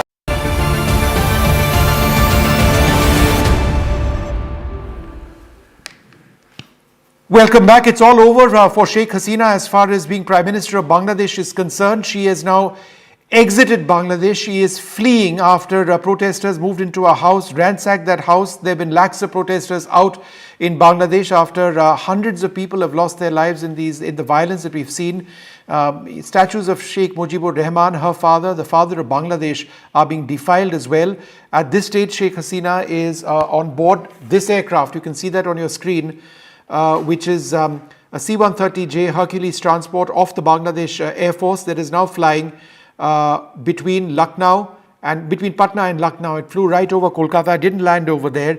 And as we understand it now, some preliminary reports suggest that it's going to be landing at Delhi airport at about 5 o'clock or so. Whether she stays on in Delhi or she moves out elsewhere. Remember, she has a niece in London, so that's one possibility which is being looked at. But let's just cut across to this image right now that you see on your screen. This is from Flight Radar 24, and that's the aircraft. It bears the call sign Ajax 1431. This is the aircraft that Sheikh Hasina, the former Prime Minister of Bangladesh, is on. So the question, therefore, is where does she land? It is quite clear now, some reports suggesting that she's going to be landing in Delhi. Whether she boards another aircraft or this aircraft continues to fly her out of the country after refueling is something that we will need to see. Whether she's going to be in India for a while, again, that's something we're going to need to see. The External Affairs Ministry at this juncture not really replying to these developments, but they will shortly, I'm sure. But what's the situation in Bangladesh? Because, as far as Sheikh Hasina is concerned, it's just a matter of interest at this juncture. Her house was ransacked. The army chief came on record. An interim government is being formed. The process of forming that interim government is continuing on the basis of talks which are taking place even now.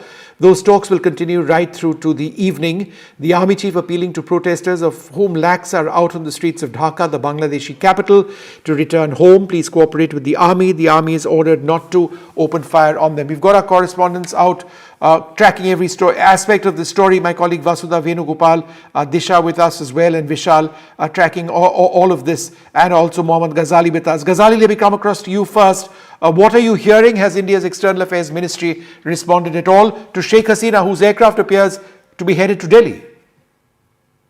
See, as of now, there has been no statement from the External Affairs Ministry, but they're keeping a close watch on it, because we know that when this protest started happening, the External Affairs Ministry was getting inputs that certain anti-India elements were also involved in these protests. But now, since Sheikh Hasina has moved out of Bangladesh, an interim government formation process is still on. The army has taken over, but the negotiations with different political parties are going on. The violence has not stepped down even now in Bangladesh.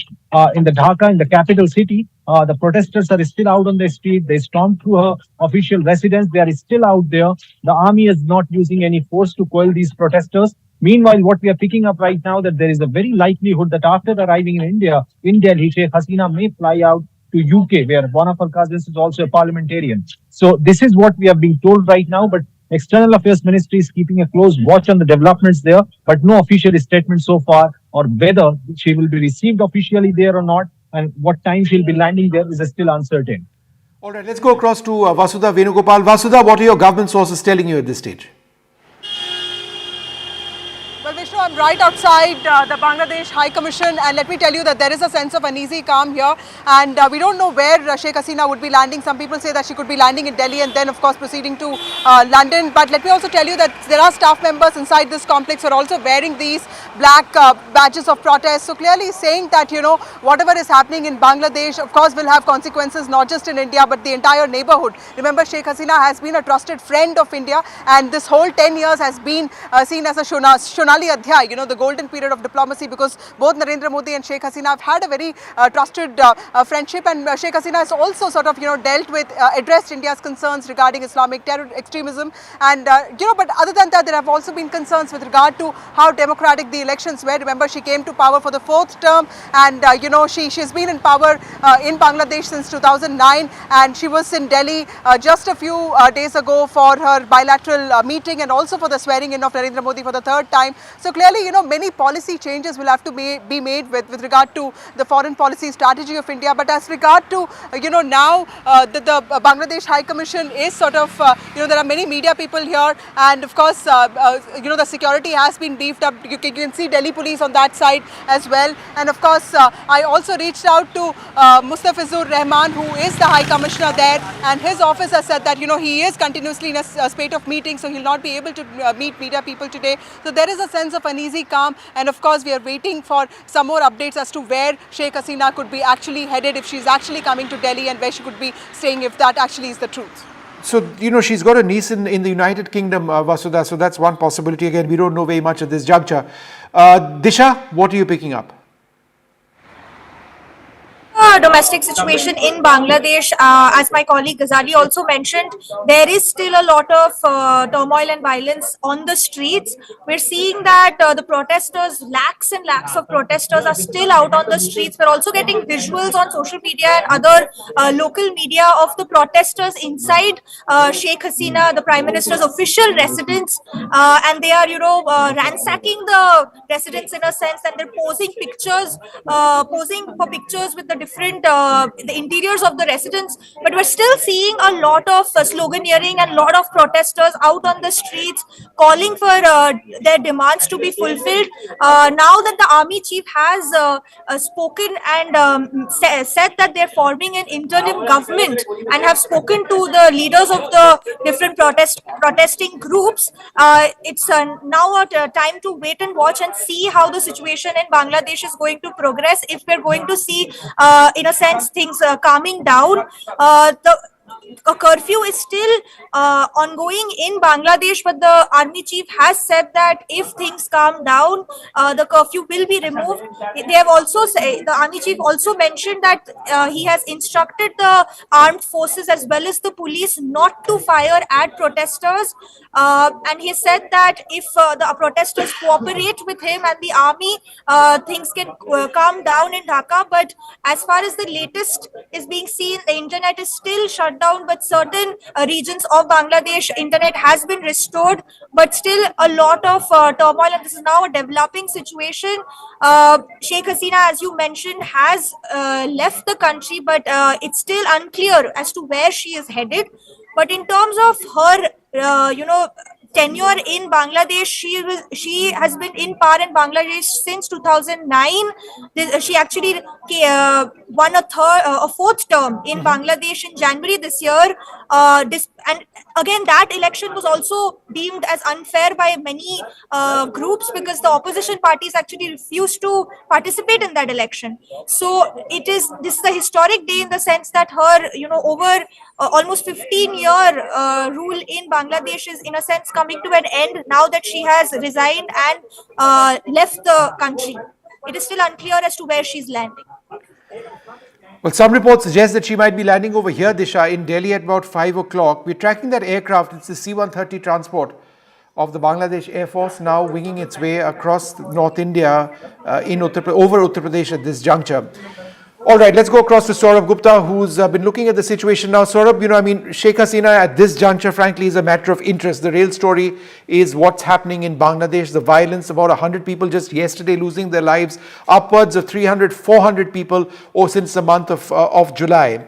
The army chief has made an appeal to people saying, please go home, stop the violence, we are not going to fire on you. Are we getting any indicators that people are now slowly starting to disperse? Well, the latest images that we've seen are Ganabhavan being breached, the gates of Ganabhavan being breached, and of course, protesters who breached the Ganabhavan, enjoying a meal inside the Prime Minister's official residence. Also, lots of pictures now coming in from Dhaka, but whether we can safely say that the worst is over is something that would be too premature. So obviously at this point, till the time there is some sort of a system government in place, at least an interim government, it is difficult to say what the situation is going to be. Now, the army chief's appeal, many believe, will have an impact. Now, one of the reasons why what we were being given to understand is earlier that the army had advised Sheikh Hasina to leave the Ganabhavan premises, anticipating this kind of a situation. And what we've also been given to understand is Prime Minister Sheikh Hasina resigned on the advice of the army, and therefore the army, of course, is trying to now quell the situation, quell the protests by also ensuring that there is some sort of rapprochement by issuing no firing orders. That is something that we've seen play out in the streets of Dhaka and the rest of the country in Bangladesh over the last few days, and many had believed that there was peace and calm returning slowly, but on Sunday that violence really spiked, and the number of deaths we know are in very well above 100, and places like Sirajganj, places like Rangpur bearing the brunt of that violence. In fact, one of the other concerns that many are raising, and this is whether whether it's the Chief Minister of West Bengal who's commented on it, or whether now it's the leader of opposition in West Bengal, Shubhendu Adhikari, who commented on it today, that the situation unfolding in Bangladesh is a cause of worry, not just for India, but also for West Bengal specifically, given the fact that we share, the largest border perhaps with Bangladesh as far as the country is concerned. And the possibility of people coming in from there in this situation also cannot be ruled out completely. That's what the leader of opposition in West Bengal, BJP leader Shubhendu Adhikari, said. Earlier, Mamata Banerjee had also talked about shelter, quoting that UN protocol. So obviously these are conversations that have been had, although there is of course a lot of political developments that are taking place quick and fast in Bangladesh. There is also the setting up of a new interim government. In fact, the army chief at that press conference was hurriedly walking out, and when press reporters were asking him a few more questions, you heard him say that the more questions you ask, the more you delay me, clearly indicating that the pressing matter at hand for him was setting up an interim government in Bangladesh after Prime Minister Sheikh Hasina's resignation. Now, of course, the next question then is, where is Sheikh Hasina now? Like we've been reporting, Vishnu, that Bangladesh Air Force C-130 Hercules, of course, is something, that plane that we've all been tracking is something that's of great interest now. What is a Bangladesh Air Force plane doing in Indian airspace? Who is it carrying? What are the names on the passenger manifest? Those are things that, of course, are of also great interest at this point for anyone who's watching the situation in Bangladesh. India has already issued an advisory for Indian citizens in Bangladesh, but larger problem, of course, is a lot of evacuations we know had taken place over the last few days since these protests broke out. India not only evacuated Indian citizens, but also students from Bhutan and Nepal were evacuated. The Maitri Express from Kolkata, the Mitali Express to Dhaka have all been temporarily halted. So a lot of developments have been taking place, but currently the focus is on what next for Bangladesh, who's going to be leading that interim government, and second, of course, is what next for Sheikh Hasina. Where is she is the most important question. So Saurabh, where is she? I can tell you she's a few minutes flying time from Lucknow at this juncture, but I presume the aircraft would fly right over Lucknow and perhaps wing its way to New Delhi, because she seems to be headed to New Delhi at this juncture. Saurabh, is there anything else that we should focus on now? Because I think the biggest concern is the law and order situation in Bangladesh. It's all one thing for the army chief to say, please go back home. But if there is a mob mentality which breaks in, we are seeing these incredible, these tragic pictures of Sheikh Mujibur Rahman's bust statue being destroyed. The larger question therefore is that has enough been done to restore law and order? Absolutely mind-boggling images. Sheikh Mujibur Rahman, Bangabandhu as we refer to him, in fact, someone who is credited with fighting against Pakistan and creating the independent country of Bangladesh, is now, of course, his statue is being vandalized in the country. Those shocking images of Ganobhavan's gates being breached, and then, of course, people, vandalizing Ganobhavan, the official residence of the Prime Minister.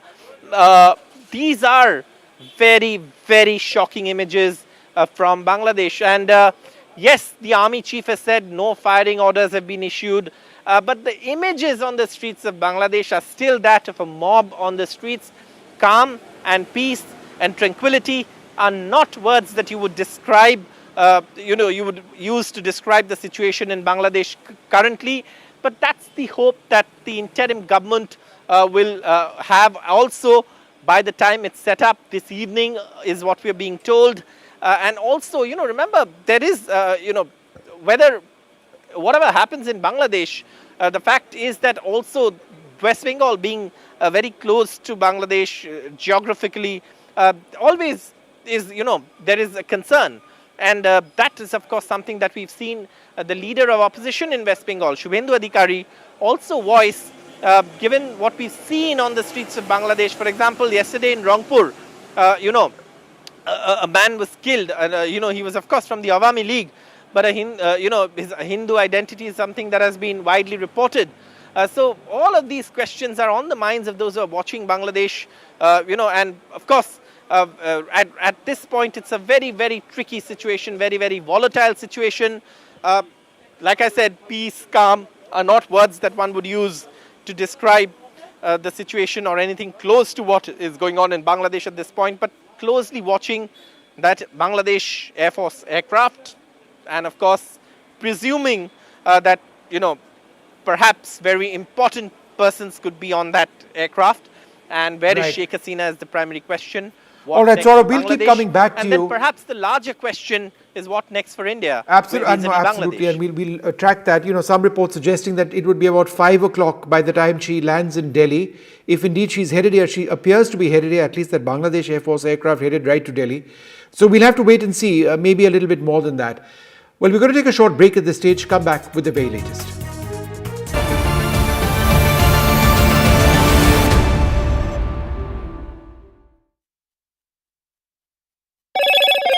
Hello, Moto. No, but it's not a Motorola coup. Razr Who said it's a 50 coup? Ultra comes with Google Gemini.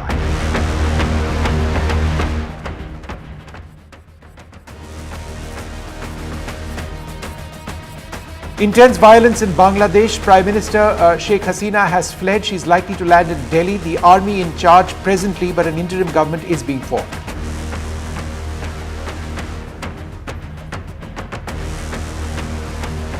The army chief has addressed the nation as an appeal for peace. He says that murderers will be probed. The army chief assures the nation.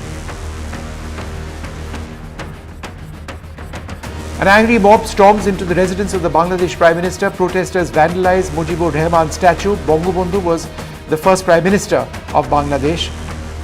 Where is Sheikh Hasina headed in all of this? There is an aircraft which is a Bangladesh Air Force transport expected to land in Delhi, possibly having her on board. But will she be headed to London? That's what one suggestion says.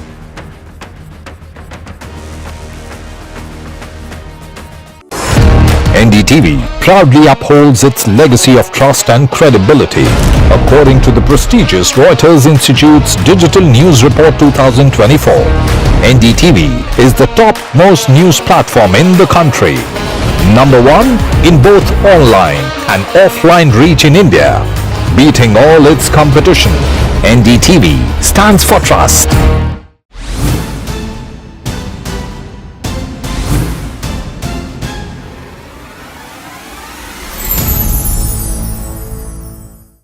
Stay informed and entertained with the new and updated NDTV News app. You can watch all our channels live, listen to podcasts, read breaking and exclusive news from around the world and more. Download the NDTV app today and get access to the best journalism and storytelling on your smartphone or tablet. The NDTV app. News that matters to you.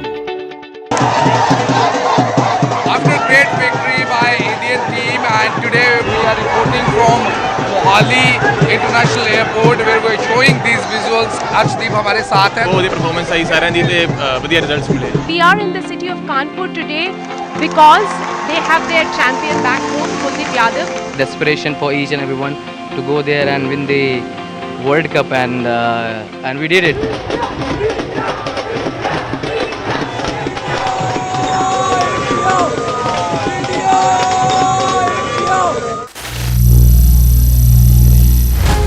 Some people say the metaverse will only be virtual. One day this lecture hall will be made of code, and driverless cars would be trapped in intersections. But even in this maze of the future, you can't wish away health. It's time to become more resilient.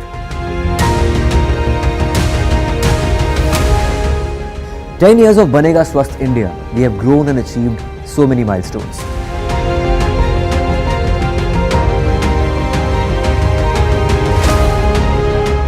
And now I have a plan to beat the urgency, to stop breathing with difficulty, to relieve getting choked with inactivity.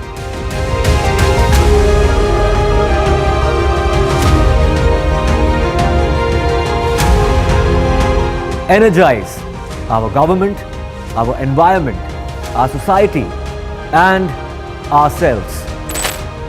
Everyone, everywhere, every day.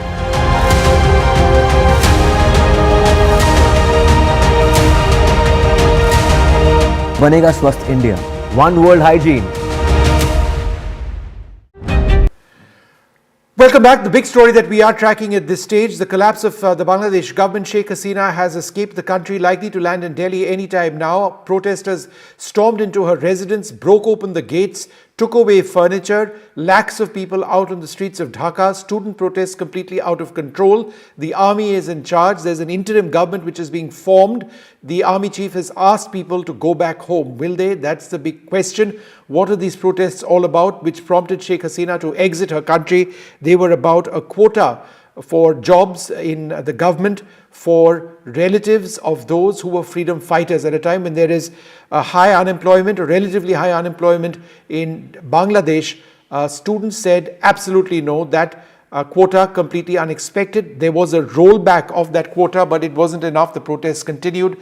Hundreds have lost their lives. Let's go across to Ghazali, who's been tracking all the developments, along with Disha Bakchi. Ghazali, what are you hearing? See, the army is also negotiating with Bangladesh Nationalist Party for an interim government. Probable names are out. Professor Samiullah is one who may be heading the government, but this is still preliminary because the government formation is still in process. And before that, the army chief is negotiating with all the probable parties who were anti-Sheikh Hasina camp, because all this while these protests were being backed by BNP, backed by Jamaat Islami, and very significant from here on. What kind of shape and direction Bangladesh's politics will take will be decided, that which party will be in majority there, which party will be given the charge to run the government by the army. Right now, Bangladesh Nationalist Party is heading there, is sort of running in the lead right now, is in the discussion with the army chief. And in a very short while from now, perhaps after the discussion is over, the army chief may be announcing that who will be taking charge for the interim government in Bangladesh. All right, Disha, what are you getting? What is the latest that you're picking up?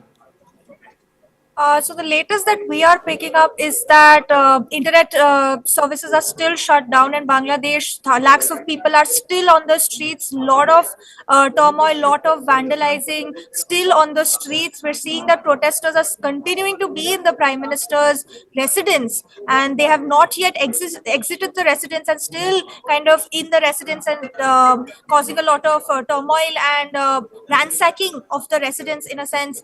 But otherwise, after it's been almost an hour or more since the army chief's address, but the people are still out on the streets, still sloganeering. And now, as my colleague Ghazali mentioned, there are talks of the government formation, the interim government formation, but we are still seeing a lot of people out on the streets, and there is no sense of calm yet in the country. In Bangladesh, as you can see, the visuals on the screen show the protesters inside the Prime Minister's official residence and sort of posing for pictures and things like that. And we're seeing that the situation in Bangladesh continues to be very dynamic. Within minutes now, reports are saying that, and sources are saying that the Bangladesh Prime Minister Sheikh Hasina, or the former Prime Minister who's now resigned, will land in Delhi. It is yet to be understood where she's headed next from Delhi, or whether she will remain in Delhi. All right, well, we're going to wrap this up before my colleague Gauri comes in, but just a quick reminder of the big story that we've been tracking for the last couple of hours. Prime Minister Sheikh Hasina of Bangladesh is no longer Prime Minister of that country. She has exited Bangladesh. She's fled her country. She's on board a Hercules transport aircraft of the Bangladesh Air Force, expected to land in Delhi at any time. This is after thousands of protesters stormed into her residence. They fled with furniture, with cutlery, with anything and everything that they could find. The images that you see on the right-hand side of your screen, in an effort to defile the statue of Sheikh Mujibur Rahman, Sheikh Hasina's father. Sheikh Mujibur Rahman, the father of Bangladesh, one of the most revered figures in that country, but the anger now all pervasive. The army is in charge, an interim government is being formed. The process is starting out right now. There'll be more meetings, perhaps a further announcement this evening, but the message of the army chief in a press conference being telecast across Bangladesh to lakhs of protesters was this: go home, end the violence. We will ensure that if there is any illegality which has been committed, we'll be looking into that. We'll take a short break, more coming up.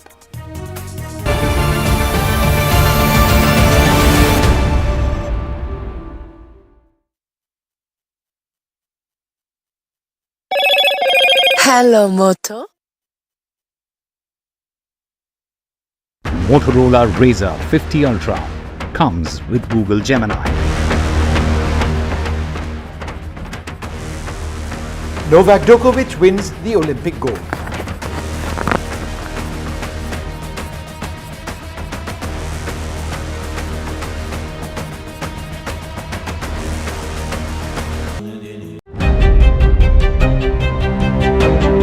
Hello and welcome to India Sense, where I speak with global opinion makers. The United States has made a strategic decision over the last 20 years to move closer to India. Now a $7 trillion economy seems a perfectly conceivable number. If you want to be a national party, it's that you sort of accept the way the world is rather than want to endlessly hark back to how it was. Modi is promoting the digitization of the economy, which is accelerating growth in the country. Get ready for the ride of your life. NDTV brings you the NDTV Auto Show with me, Mugdha Mishra. From the fastest supercars to the sleekest new energy vehicles to your trusted daily ride, we cover it all. Every Saturday at 10:30 a.m. and Sunday at 8:30 p.m. only on NDTV 24/7. Your next great escape starts here. The biggest democratic exercise in the world. Team NDTV covers it from ground zero. BJP really had to fight a tough election this time. Unprecedented exercise. Unmatched coverage. There is no dispute. जनता को decide करना है. From polling to counting, NDTV brought you the most trustworthy news and updates.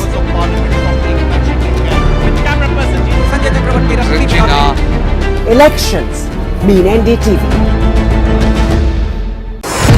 NDTV proudly upholds its legacy of trust and credibility. According to the prestigious Reuters Institute's Digital News Report 2024, NDTV is the top-most news platform in the country. Number 1 in both online and offline reach in India. Beating all its competition, NDTV stands for trust.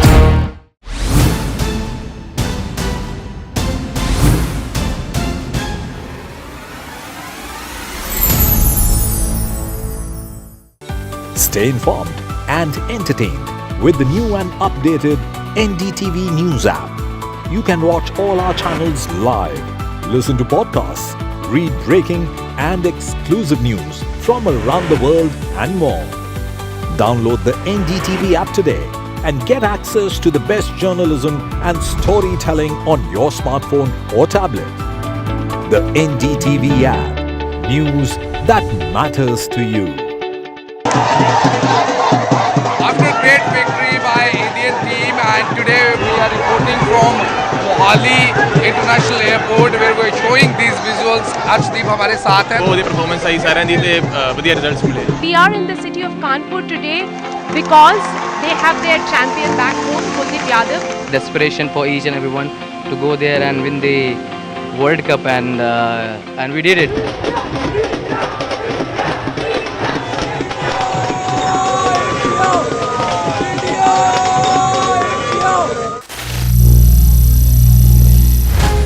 Some people say the metaverse will only be virtual. One day this lecture hall will be made of code, and driverless cars would be trapped in intersections. But even in this maze of the future, you can't wish away health. It's time to become more resilient.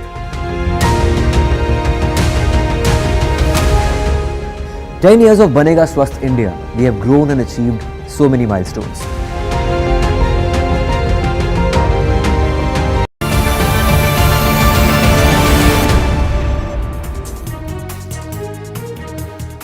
Welcome, you're watching our rolling coverage of the latest that's happening in Bangladesh. I'm Gauri Dwivedi, and those of our viewers tuning in right now. As things stand right now, the Bangladesh Prime Minister Sheikh Hasina has flown out of the country. There is flux right now over the next couple of hours, even as the army chief has asked for all protesters to go back to their houses. Let's take a look at the headlines coming in at this hour.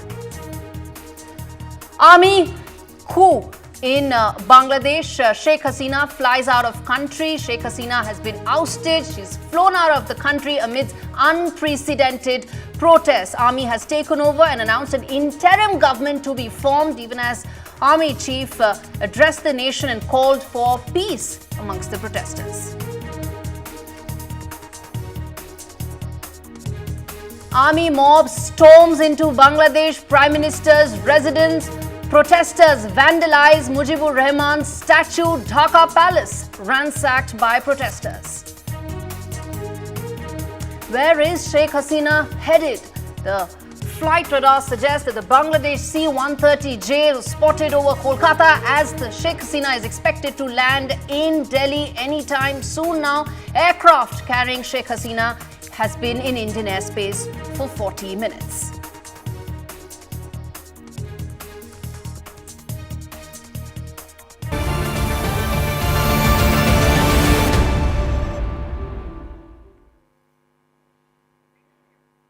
Bangladesh is on the boil right now. At least 98 people have been killed. In fact, hundreds have been injured, and that number could just be increasing because there is turmoil on the streets of Dhaka. Across Bangladesh, police use tear gas and rubber bullets to disperse tens of thousands who've been demanding the resignation of Prime Minister Hasina, and they've got it. Prime Minister Sheikh Hasina has resigned. She's now former Prime Minister of Bangladesh. She won a historic mandate earlier this year, in a mandate that was marred by a lot of opposition and in fact boycott by the main opposition party. But what happens next in Bangladesh?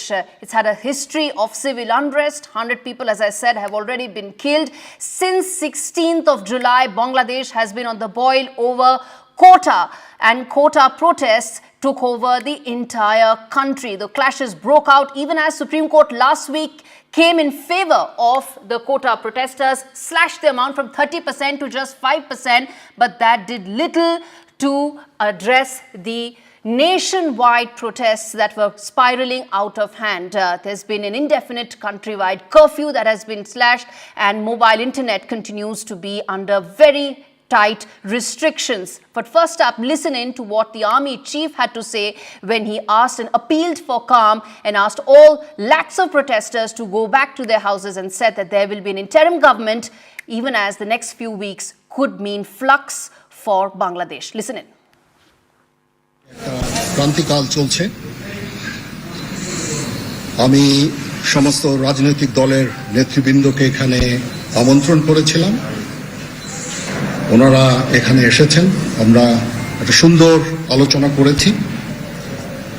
সেখানে আমরা সিদ্ধান্ত নিয়েছি যে একটা interim government আমরা form করব এবং interim গভর্নমেন্টের মাধ্যমে এদেশের সমস্ত কার্যকলাপ চলবে।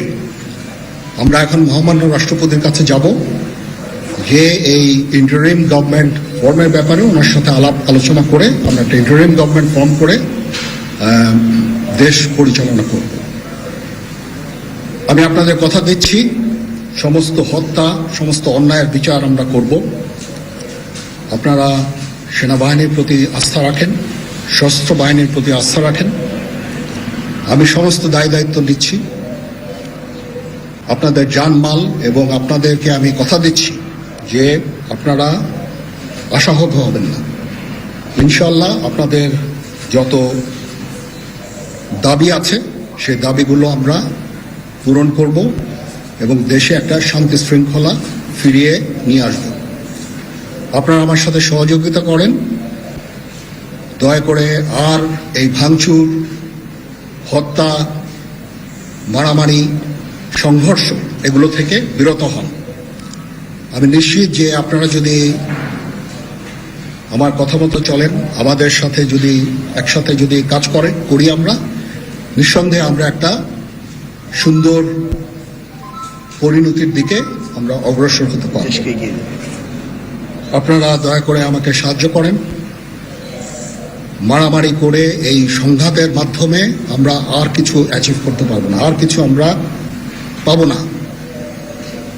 সুতরাং দয়া করে আপনারা সমস্ত ধ্বংসযজ্ঞ, সমস্ত অরাজকতা, সমস্ত সংঘর্ষ থেকে বিরত হন এবং ইনশাআল্লাহ আমরা সবাই মিলে একটা সুন্দর ভবিষ্যতের দিকে আমরা অগ্রসর হব। প্রতিটা হত্যার বিচার করা হবে, প্রতিটা অন্যায়ের বিচার হবে। আমরা আজকে সুন্দরভাবে কথা বলেছি, সমস্ত দলের প্রধান দলের নেতারা এখানে উপস্থিত ছিলেন। আমি ওনাদের ইনভাইট করেছিলাম এখানে, ওনারা ভেরি নাইস অফ দেম যে ওনারা এসেছেন, অ্যান্ড আমরা একটা সুন্দর আলোচনা করেছি এবং এই আলোচনাটা ফলপ্রসূ হবে বলে আমি মনে করছি এবং আমরা একটা সুন্দর একটা ইন্টারিম গভর্নমেন্ট ফর্ম করে আমরা দেশ পরিচালনা করব। মাননীয় প্রধানমন্ত্রী পদত্যাগ করেছেন এবং এখন একটা ইন্টারিম গভর্নমেন্ট ফর্ম করে আমরা আমাদের কার্যক্রম পরিচালনা করব। আপনারা একটু ধৈর্য ধরেন, আমাদের কিছু সময় দেন, ইনশাআল্লাহ আমরা সবাই মিলে সমস্ত সমস্যার সমাধান করতে সক্ষম হব। আপনারা আর এই সংঘাতের পথে যাবেন না এবং শান্তি শৃঙ্খলার পথে ফেরত চলে আসেন। আমাদের দেশের অনেক ক্ষতি হচ্ছে, অর্থ সম্পদের ক্ষতি হচ্ছে, জানের লোকজন মারা যাচ্ছে। তো এগুলো থেকে আপনারা বিরত হন এবং আমাদের সাহায্য করেন। আমি সমস্ত দায়িত্ব নিচ্ছি, আপনারা আমাকে সাহায্য করেন। সবাইকে ধন্যবাদ। আল্লাহ হাফেজ।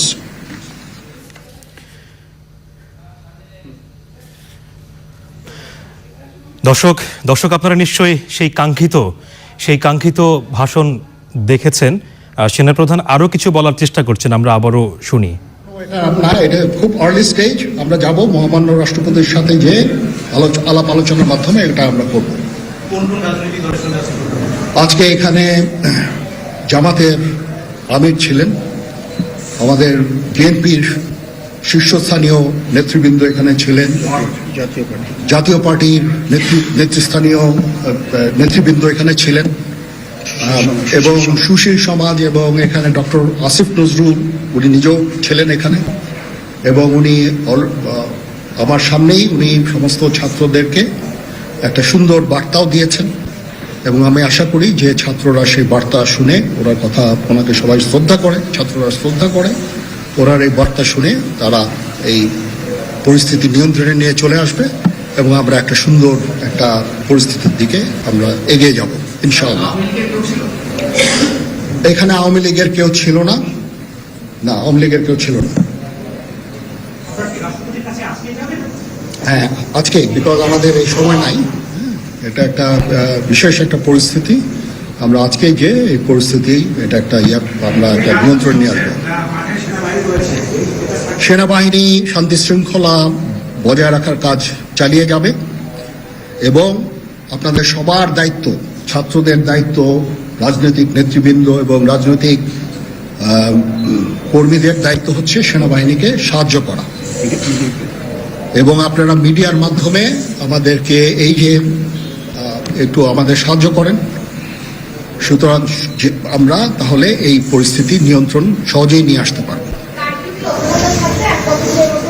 না, যদি জিনিসটা শান্ত হয়ে যায় তাহলে আর কারফিউর কোনো প্রয়োজন নাই, কোনো জরুরি অবস্থার প্রয়োজন নাই, কোনো কারফিউর প্রয়োজন নাই, কোনো গোলাগুলির প্রয়োজন নাই। আমি আদেশ দিয়ে দিয়েছি সেনাবাহিনী কোনো গোলাগুলি করবে না, পুলিশ কোনো গোলাগুলি করবে না। আমি আশা করছি যে আমার এই বক্তব্যের পরে পরিস্থিতি উন্নতি হবে, আমরা একটা সুন্দর পরিবেশের দিকে যাচ্ছি।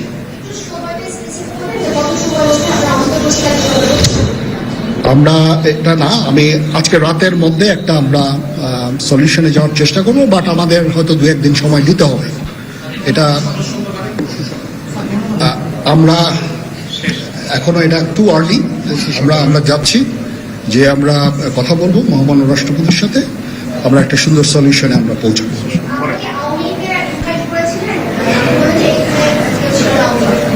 পরিস্থিতি ছিল খুব কম, সময় খুব কম ছিল। আমি যাদেরকে পেয়েছি অনেককেই আমি বলেছি, সবাই হতেন, বাট প্রধান রাজনৈতিক দলের সমস্ত নেতৃস্থানীয় নেতৃবৃন্দ তাদের সাথে আমি কথা বলেছি এবং ওনারা সবাই আমাদের এই প্রস্তাবে, এই যে আমরা যে আলোচনা করছি, সবাই এটাতে রাজি হয়েছেন।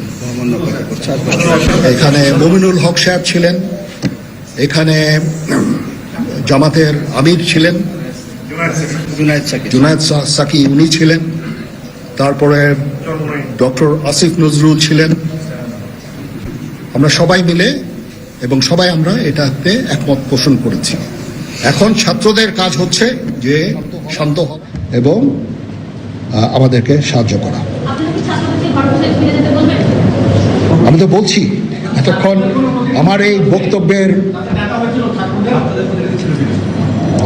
ছাত্রদের প্রতিনিধি বলতে আমি এখন ওনাদের কাউকে পাইনি। আমি ডক্টর আসিফ নজরুলকে রিকোয়েস্ট করেছি, যেহেতু ওনাকে ছাত্ররা শ্রদ্ধা করেন এবং উনিও একটা সুন্দর একটা ভিডিও মেসেজ উনি দিয়েছেন ছাত্রদের জন্য। আমি আশা করব যে এই ভিডিও মেসেজটাও কাজে ইয়াদ হবে, কাজ দিবে। এইভাবে আমরা কাজ করে দেব। সবাই ভালো থাকেন, সবাই ভালো থাকেন, সবাইকে ধন্যবাদ। এখানে আপনারা যত প্রশ্ন করতে থাকবেন আমাকে দেরি করাবেন। It is too early, it's too early. আমরা কাজ করছি, আমাদের একটু কাজ করতে দেন, একটু সময় দেন। আমরা একটা সলিউশনের মধ্যে আমরা যত হ্যাঁ, আপনারা সবাই যারা আন্দোলনরত, যারা ছাত্ররা আছেন, আন্দোলনরত যত লোকজন আছেন, দয়া করে ঘরে ফিরে যান। সবাই ভালো থাকেন, আল্লাহ আমাদের মঙ্গল করুক। আল্লাহ হাফেজ। Okay, that was Bangladesh Army Chief making a pitch, making an appeal for calm and for protesters to stop the violence, stop the vandalism. On your screen, some of them are the visuals that you see, some of them are deferred visuals, but you can see that on your screen, that vandalism and violence is what protesters have been resorting to, and we'll keep getting fresh visuals of that story. Even as Sheikh Hasina has fled, she's no more in the country, she's no more in Bangladesh, the army has taken over, there's an interim government that will be put in place, but when that happens remains to be seen. As of now, there is a constitutional crisis in Bangladesh because the president is expected to take over. There's no army coup. Let me just tell this to our viewers. There's no army coup. There's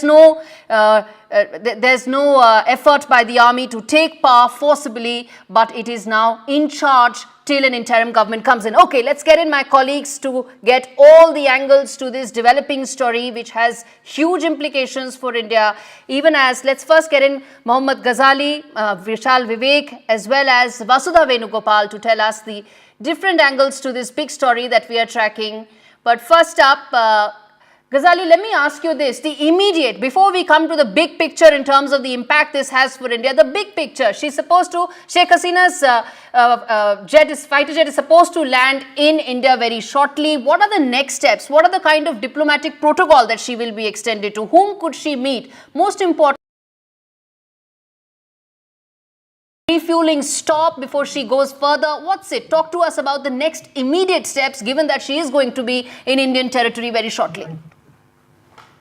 See, as far as the diplomatic processes is concerned, India is walking a very tightrope here because they don't want to be seen as somebody who is helping Sheikh Hasina while the situation is on the boil in Bangladesh. The BSF DG has rushed to Kolkata to ensure that the borders remain quite calm. And that is why what is expected when Sheikh Hasina lands here in Delhi, that perhaps for a short while she will stay for refueling. And what we are picking up is that she will be flying to London because she has got her niece who is a parliamentarian there. So it is very likely that her stay in India will not be longer than usual because many diplomatic experts or the old Bangladesh watchers are saying that India will have to trade very cautiously in a situation like this where an interim government is still not in place. The army chief has hinted of interim government formation, and they're also in touch with the academicians in Bangladesh. And one name which has come up in Bangladesh is Professor Salimullah, who is a professor of fine arts there, and he may be heading the government. But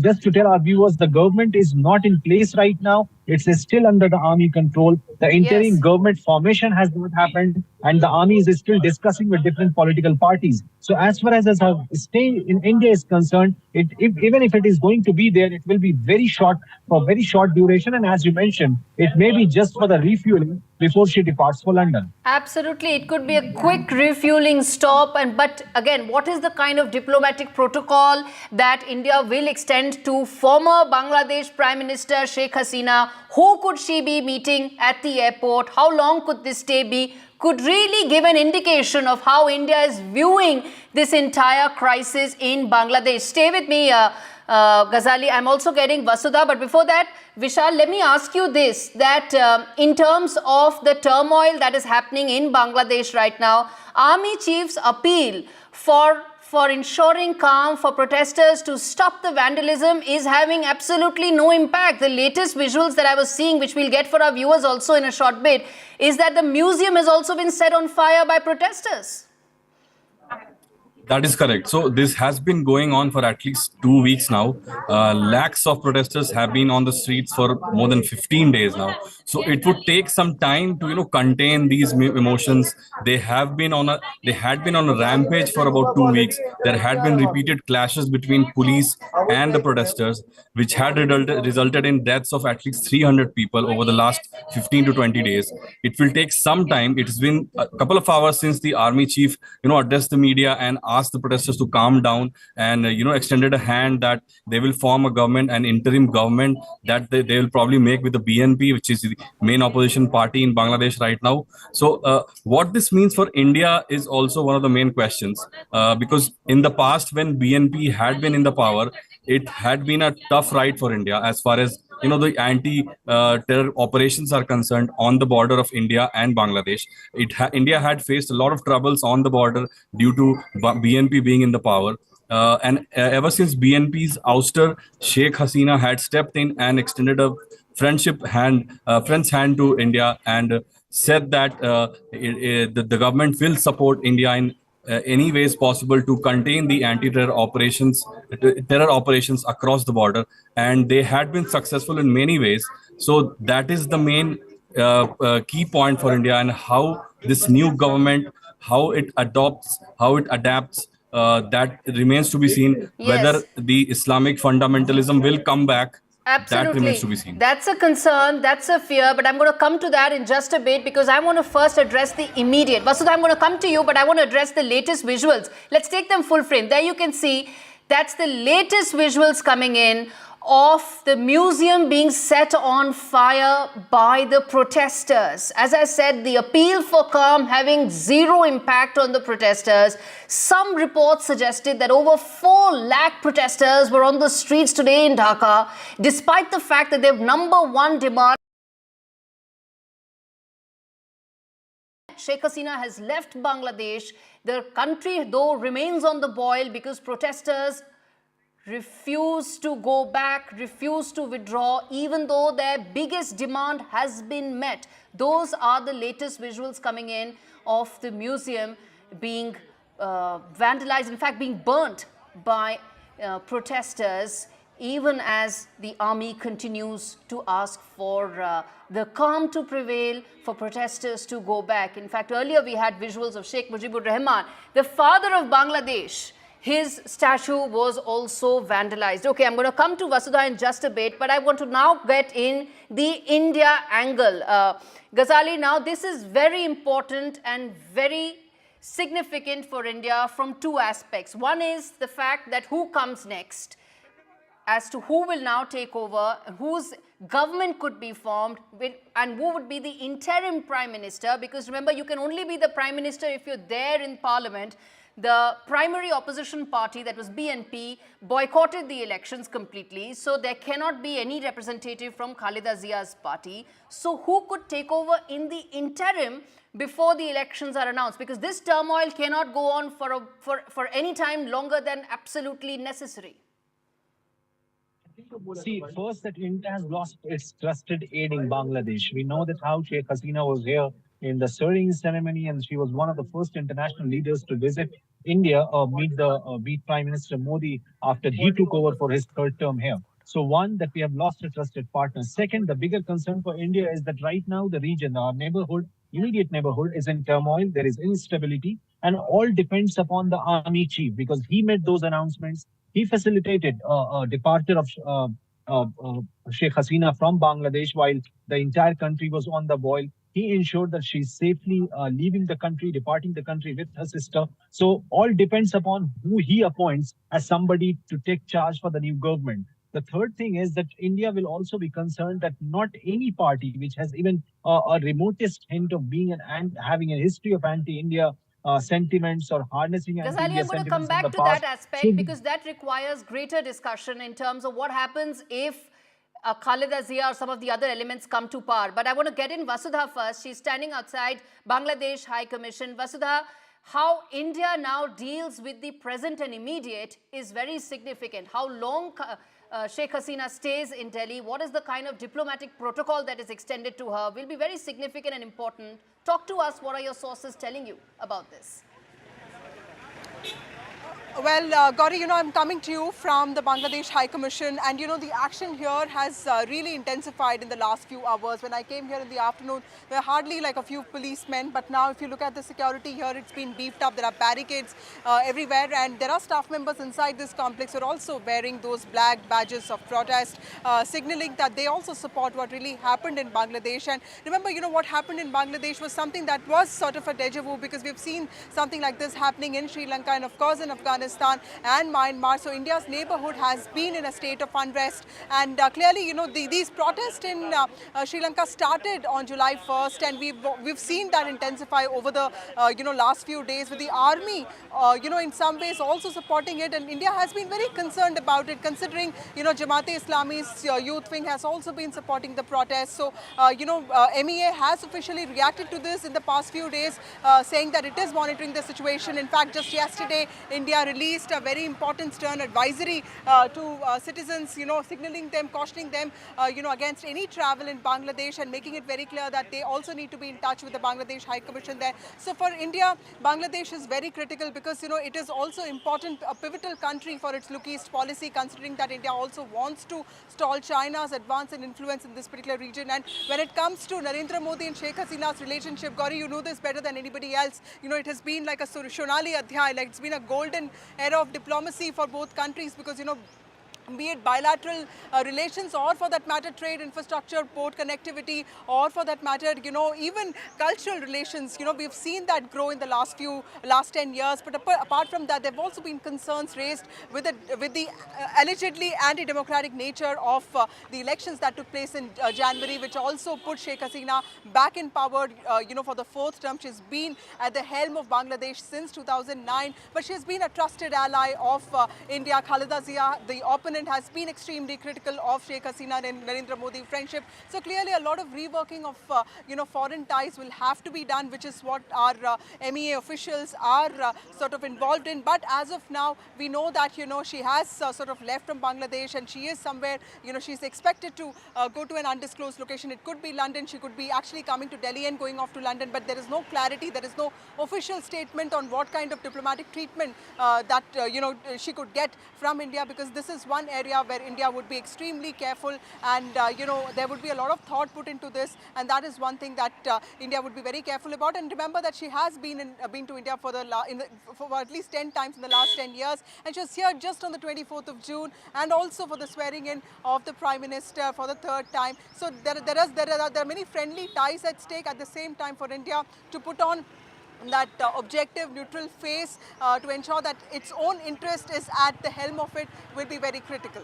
Absolutely. In fact, Vasudha, I was coming to just that. The personal camaraderie, the personal equation that Prime Minister Modi shares with Sheikh Hasina, it's only grown in the last decade or so. And in fact, India was one of the few countries that was rock solidly behind Sheikh Hasina's re-election earlier this year. Talk to us about how the dynamics now gets changed, and what is it that is now the thinking in the security establishment given these developments that are coming in.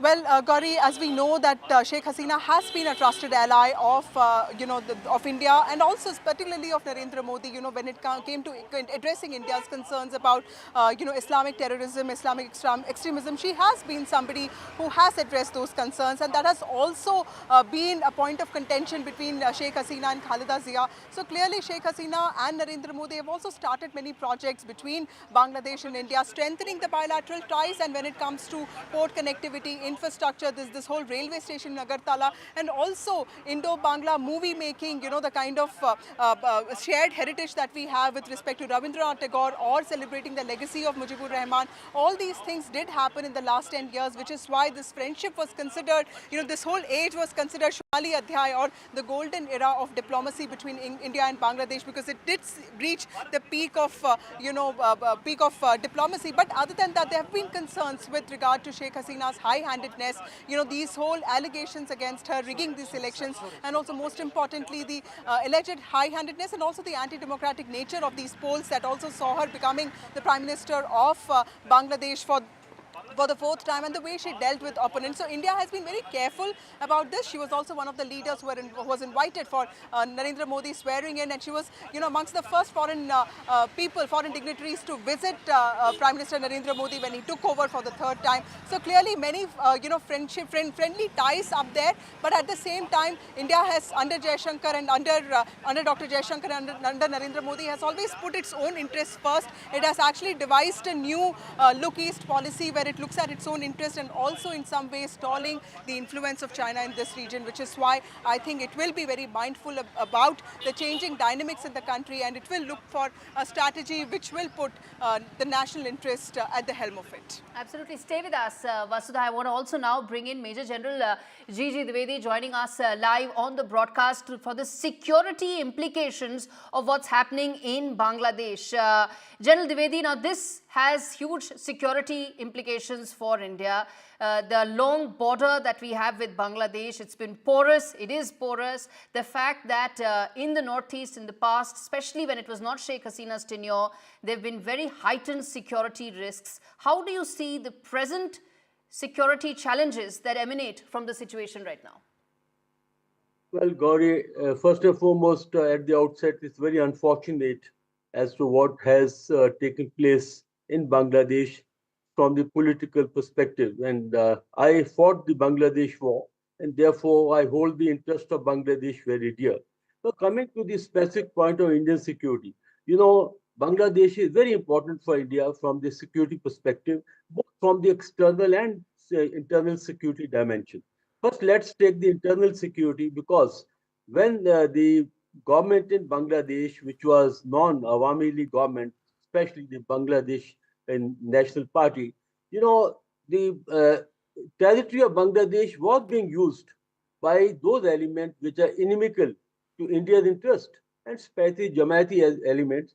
And ISI had actually made deep inroads into Bangladesh, and therefore we found that our security interests were jeopardized, and a lot of anti-India elements were operating there, which was absolutely injurious to our interest. Secondly, if you take the external dimension, Chinese had made very deep inroads into Bangladesh, especially, Madam Zia's government was very pro-Chinese. And that again is a very serious concern, because as you know, the Chinese have adversarial attitude toward India, aggressive attitude, and what is happening in eastern Ladakh and on the line of actual control. So taking both these things in perspective, I think the development now is not in India's interest, and India will have to be very, very careful and very conscious of how our security interests can be jeopardized both from the internal and the external dimension. Gauri. Absolutely. In fact, I'm just going to read out some of the latest infrastructure projects that China has had in Bangladesh. There are 7 railway projects, 12 highways, 21 bridges, and 31 power stations. So China is a big concern because it's now a big influence in Bangladesh. Now, the other aspect I want to ask you, General Dwivedi, is the fact that the northeast corridor, there are serious security implications. How do you now view those? Do they get heightened in the immediate? Absolutely, Gauri, because Siliguri corridor is very, very sensitive to us, because it's a very narrow neck which connects mainland India with the northeast. And that has come into focus because Doklam happened there, and Chinese have been very active after Doklam in 2017. They have upgraded the infrastructure, and they are also pushing Bhutan to have an agreement which will give them actually tactical and strategic advantage here. Second point is, you see, Bangladesh, if we have favorable relations, and that's exactly what was during the Sheikh Hasina government, we had made number of connecting corridors, like Dhaka corridor was there, connecting Agartala. Then from Chittagong, we also were connecting to sit where the projects were there. So the point is that Bangladesh is very critical for us, both from the connectivity point of view and also to keep the China's influence on the foreign. And Chinese have made deep inroads in Myanmar. They have got the China-Myanmar economic corridor, and that is coming right into the Bay of Bengal. So I think that overall, the situation is not to India's interest, and it's going to set back the progress we have made, especially with the connectivity, also with the anti-India elements that are operating there. Sheikh Hasina government has gone an extra mile to ensure that India's security interests are well taken care of, and more so, especially from the strategic perspective, tactical perspective, and also from the economic perspective. General Dwivedi, I'm going to come to some of those aspects. I need to take a very short break. What happens going forward? Bangladesh-China cooperation, Pakistan-Bangladesh cooperation, will that increase? The security implications for India. We come back with also the immediate focus. What happens in the next 24 to 48 hours? I request all my colleagues to stay with us. Rolling coverage of the Bangladesh turmoil continues. We come back after this very short break.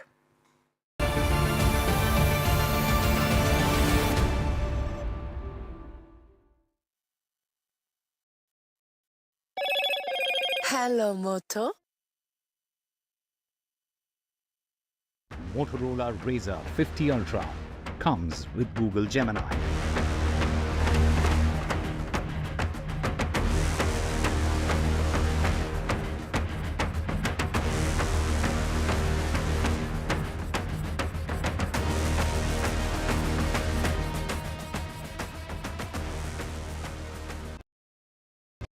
Stay informed and entertained with the new and updated NDTV News app. You can watch all our channels live, listen to podcasts, read breaking and exclusive news from around the world and more. Download the NDTV app today and get access to the best journalism and storytelling on your smartphone or tablet. The NDTV app. News that matters to you. Some people say the metaverse will only be virtual. One day this lecture hall will be made of code, and driverless cars would be trapped in intersections. But even in this maze of the future, you can't wish away health. It's time to become more resilient.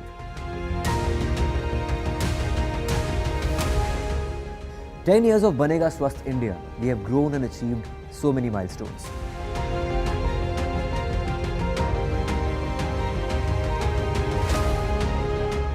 And now I have a plan to beat the urgency, to stop breathing with difficulty, to relieve getting choked with inactivity.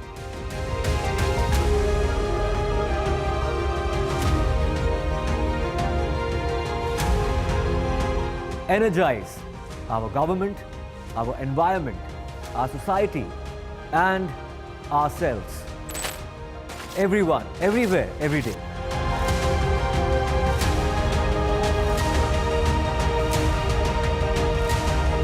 Banega Swasth India. One world hygiene. After great victory by Indian team, and today we are reporting from Mohali International Airport where we are showing these visuals. Arshdeep हमारे साथ हैं. बहुत ही performance आई सारे दी थे बढ़िया results मिले. We are in the city of Kanpur today because they have their champion back home, Kuldeep Yadav. The aspiration for each and everyone to go there and win the World Cup, and we did it.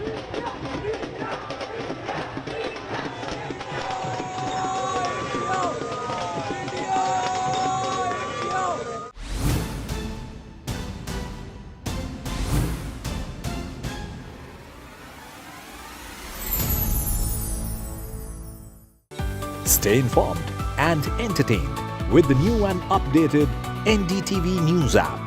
You can watch all our channels live, listen to podcasts, read breaking and exclusive news from around the world and more.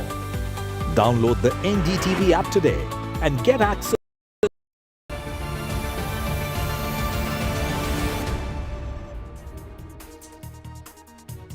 Welcome back. You're watching our rolling coverage of the turmoil that has gripped Bangladesh. I'm Gauri Dwivedi and I'm joined by General Gigi Dwivedi, who's a defense analyst, to decode the very latest that's happening in Bangladesh and the security implications that arise from it. On your screens, viewers, are those images of vandalism and violence that protesters in Bangladesh have resorted to, even though their number one demand, that Sheikh Hasina should resign as Prime Minister, has been met.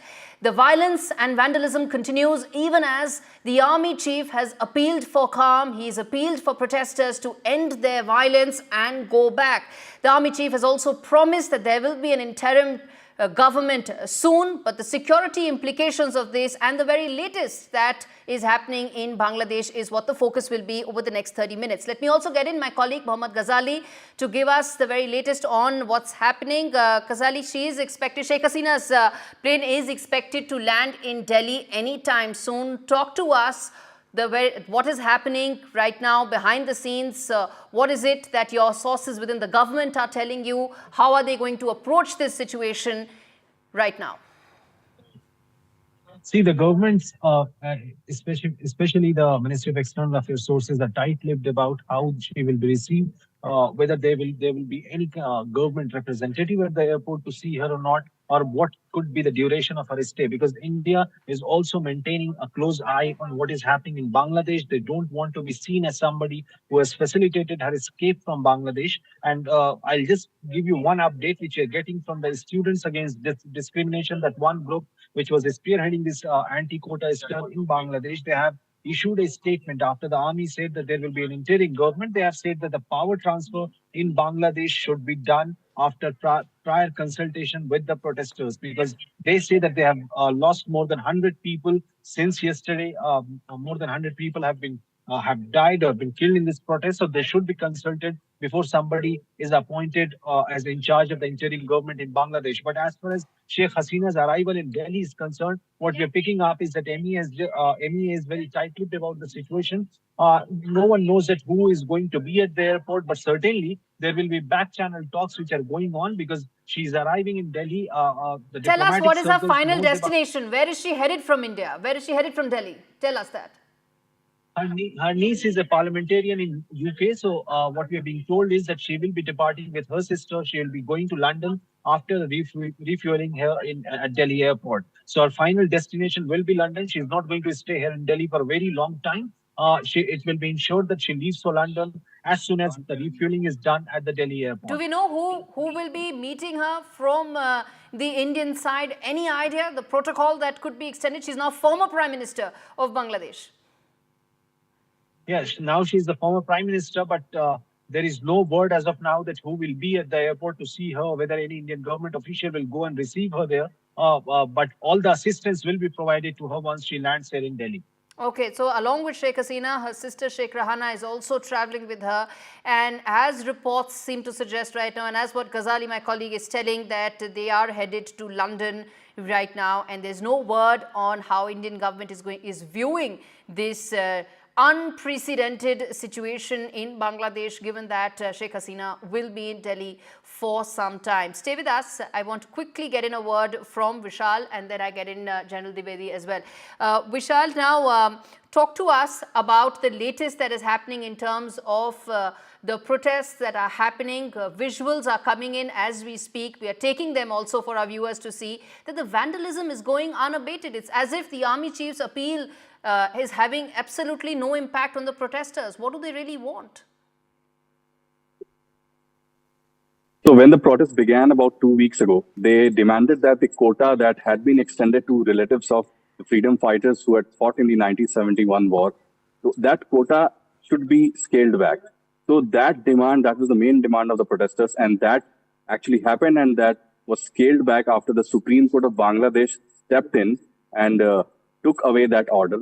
But that calm sustained for only a few days. That was just a few days of calm, and then the protesters started their protest again. That was yesterday when the new non-cooperation movement started, and the protest spread across the country, especially in Dhaka. At least 14 police personnel were killed, and some children and women were also murdered. Some were, lynched. Some were killed brutally. So there were reports all across the country that people were getting killed. Police were firing indiscriminately on the people, on the protesters.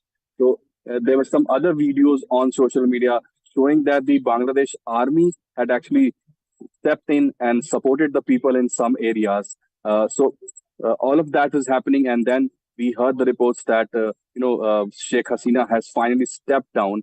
That was after weeks of protest, after at least 300 people had been killed, and these protests, as you rightly mentioned, have not really stopped after this major decision by the former Prime Minister Sheikh Hasina. They still continue to ransack properties. They continue to take down statues across the country. So that remains to be seen how the army, which has promised that it will bring calm to the country, how the army will actually do that. It has promised that an interim government will be formed soon with the remaining parties. But how that will happen, that remains to be seen, because as you mentioned earlier, the BNP did not fight the elections last time. So how they will work around that, that remains to be seen. Yes, indeed, Vishal, it remains to be seen how this situation will be brought back to normal. Army chief did also say that there will not be any unprecedented shooting incident or any of that against the protesters. The army chief assured that the protesters will not be shot at, but he's also appealed for calm, but you're not seeing that. Let's get in some of those visuals as we get in General Dwivedi as well.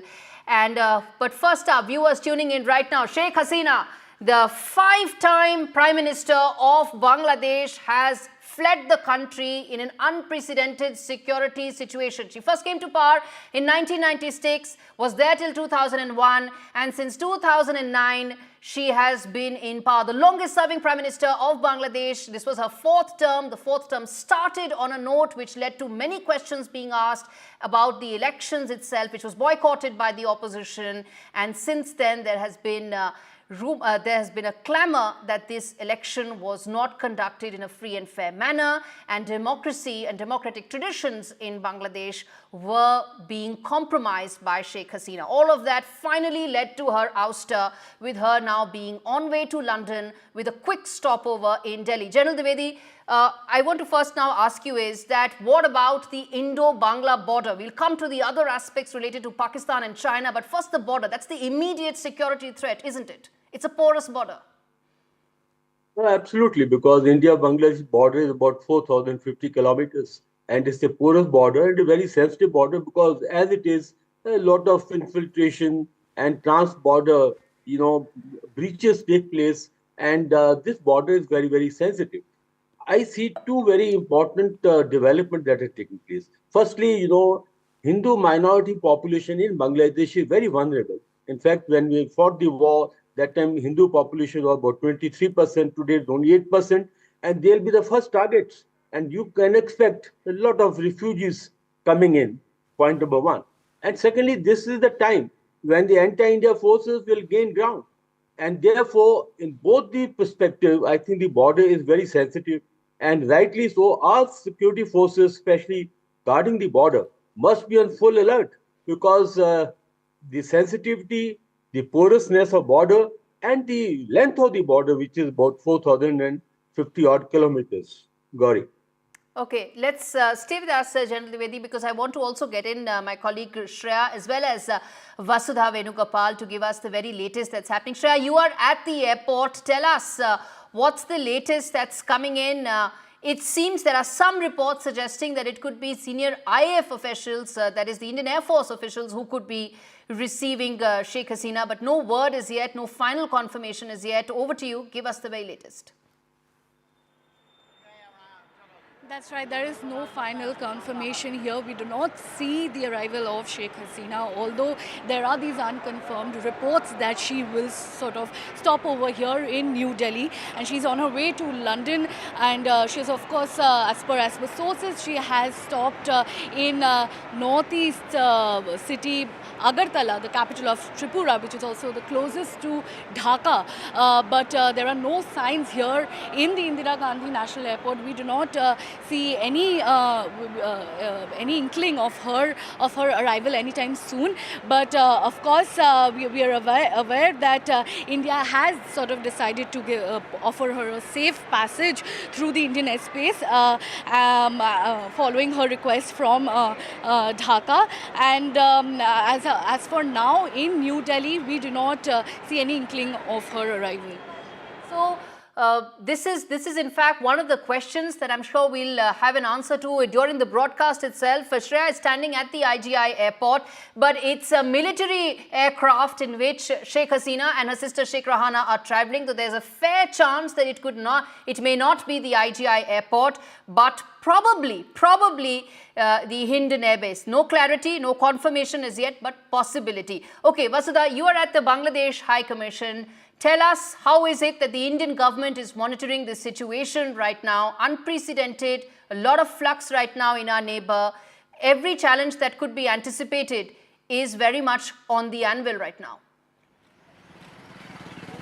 Absolutely, Gauri, and we know we have seen this before in our neighborhood. We have seen things going really bad in Sri Lanka. We have seen what happened in Afghanistan and also in Myanmar. So this is a repeat of what we've seen. But Bangladesh is extremely pivotal when it comes to India's own Look East policy, and specifically with regard to India's efforts to stall China's predominance and influence in this region. I'm coming to you live from the Bangladesh High Commission, and like you rightly pointed out, Sheikh Hasina is expected to land in Delhi very shortly. But there is some sort of understanding that she would not be landing in the Palam airport, and there could be one of the other airstrips that she could be using. It could be either Hindon airstrip or anything else, but you know, there is a likelihood that she will not follow the conventional airport route, and we are not very sure as to what the diplomatic parameters would be. In the past also, India has given refuge to leaders who have faced protests in their country, but this is a very specific thing because there are allegations of high-handedness and also rigging of polls that Sheikh Hasina faces. Other than that, there is a lot of anger against her. These protests in Bangladesh started on the 1st of July, and these are mainly student-led, and this is because there was a court in Bangladesh which basically ruled in favor of reinstating 30% quota in jobs for family members of freedom fighters, which in some ways was seen as favoring members of Awami League. And today, if you see the visuals of what is happening in Bangladesh, offices of Awami League are being burnt down. So clearly there is anger against the party for basically, using undemocratic, conventions to, in some ways allegedly steal the mandate. Remember that Sheikh Hasina has been in power since 2009, and it's in January that she came back as the Prime Minister of the country for the 4th consecutive term. So clearly she has a lot of power in her hands, and there are many questions that are being asked, which is why India will be very careful, considering that it will have a lot of answering to do. Khaleda Zia, the main opponent of Sheikh Hasina, has been critical of Sheikh Hasina and Narendra Modi's friendship in the last 10 years. And like we were talking about how the last 10 years for bilateral ties between these two countries has been seen as a golden age of diplomacy. In Bengali, they say it's a Shunali Adhyay. So that basically saw a lot of projects take place in port connectivity, infrastructure, energy, movies, and also enhancing cultural relations. But then that seems to be a thing of the past, because clearly Sheikh Hasina is, her house has been seized, Gana Bhavan has been seized. She had to flee from Bangladesh along with her sister in extremely surreptitious circumstances, and now she could be landing in Delhi anytime soon. This is in some ways a very diplomatic dilemma for India, but of course, our foreign ministry officials are very adept at this, and we have somebody like Dr. S. Jaishankar, who actually met her on the 24th of June. So she was here just a few weeks ago for the swearing in and also for the bilateral meeting, and she's been a regular visitor to India. She's been a trusted ally, but clearly when it comes to foreign policy, India will put its own interests first, and that will possibly reflect in its understanding and approach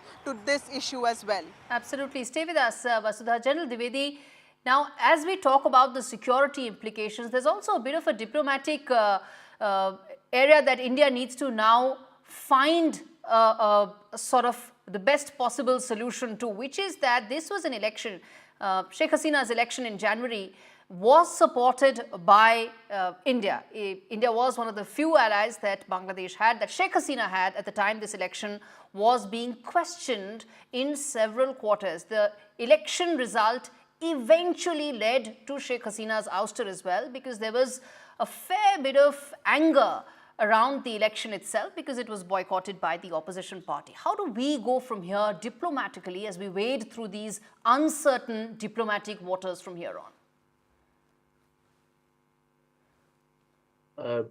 Can you hear me? I can hear you, sir. Yes, loud and clear, sir. Yes. Go ahead.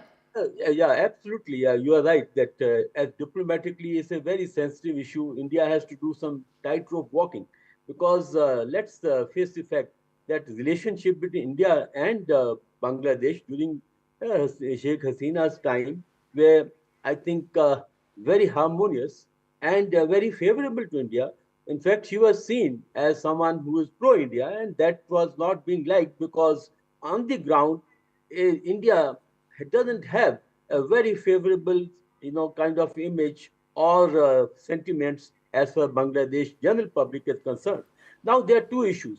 One is that what we achieved over the last 10, 12 years is going to be nullified. Secondly, how we are going to build a new relationship with the new dispensation which comes in. For next couple of months is the army which will be running the interim government.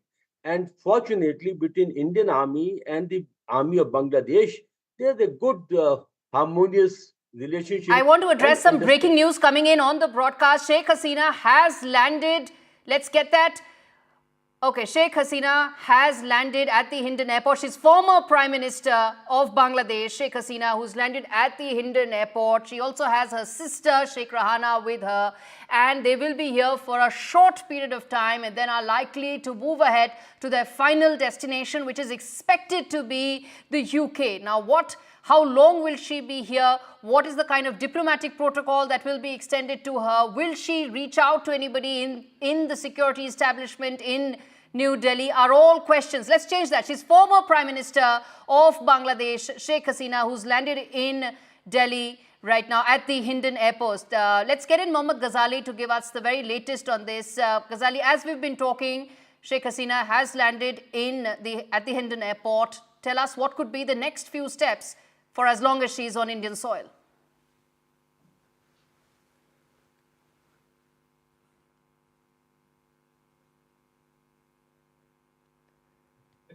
This is particularly done, Gauri, to ensure that she was not landing there at the IGI airport, or the Palam airport, or any such airstrip, and at the Hindon Air Base. So Air Force officials will be receiving her there, and it was also to ensure her safety and privacy. Right now, we are not in the know of the things that how she will proceed from there or where she will be proceeding from there. But we know that her stay is going to be of a very brief duration, after which she will be moving to London. Now, whether Indian government has sent out some message to her or not, with the involvement of Indian Air Force officials being there, certainly Indian government is involved there. As of now, we just know that she has landed there at the Hindon Air Base, and after which she will be flying out to London. But the duration of after how long she'll be flying to London is not known yet, but we only know that with her sister, she has finally landed here at Hindon Air Base. So all these reports that she was going to some other country has been proven wrong. She has rightly come to her neighborhood in India, and certainly Indian government has been coordinating when it comes to her departure, arrest, or say escape from Bangladesh at a time when people are on the ground there. Okay, so Sheikh Hasina has landed at the Hindon Air Base. Remember, that's not a civilian air base. It's a military air base. She was in a military jet because Sheikh Hasina had cut some sort of a deal with the army, which is why she got the exit that she did, even though there were 4 lakh protesters on the streets of Dhaka today, and she did manage to leave Bangladesh safely. She's landed here. In the next couple of minutes, we'll have an idea as to how long she will be here, whether or not there'll be any communication with anybody from the Indian security establishment. Could it be just a refueling break? Remember, it's a long flight from here on to UK. I want to tell our viewers that Sheikh Hasina's father, Mujibur Rahman, had also come to India during former Prime Minister Indira Gandhi's tenure. That time he had sought refuge, and India was at the forefront of helping Bangladesh get freedom. So it's 50 years later, it's Sheikh Hasina who's here, circumstances are different, her stay would also be different.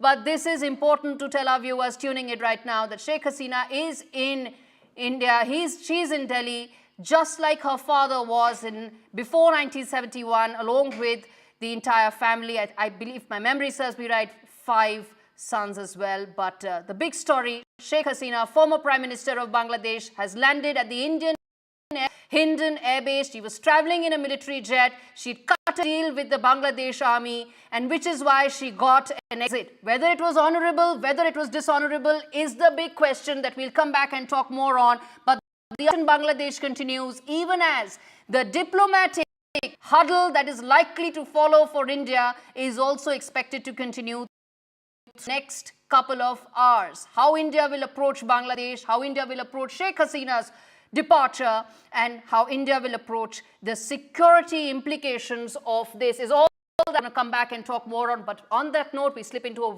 very, very short break as we come back with lots more.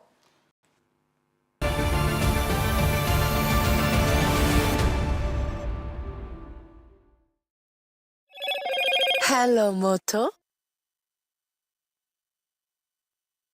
Motorola Razr 50 Ultra comes with Google Gemini.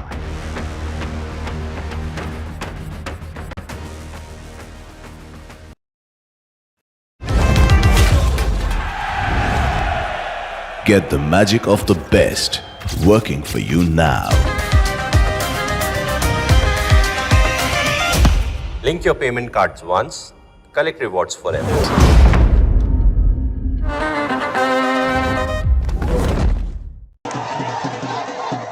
After a great victory by Indian team, and today we are reporting from Mohali International Airport where we are showing these visuals. Arshdeep हमारे साथ हैं. बहुत ही performance आई सारे दी थे बढ़िया results मिले. We are in the city of Kanpur today because they have their champion back home, Kuldeep Yadav. Desperation for each and everyone to go there and win the World Cup, and we did it.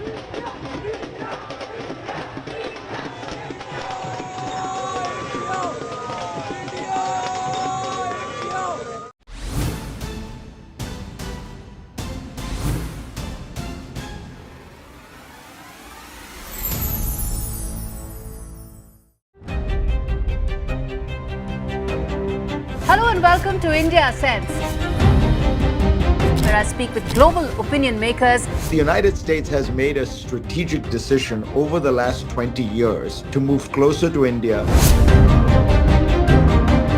Our $7 trillion economy seems a perfectly conceivable number. If you want to be a national party, it's that you sort of accept the way the world is rather than want to endlessly hark back to how it was. Modi is promoting the digitization of the economy, which is accelerating growth in the country. After a great victory by Indian team, and today we are reporting from Mohali International Airport where we are showing these visuals. Arshdeep हमारे साथ हैं. बहुत ही performance आई सारे दी थे बढ़िया results मिले. We are in the city of Kanpur today because they have their champion back home, Kuldeep Yadav. Desperation for each and everyone to go there and win the World Cup, and we did it.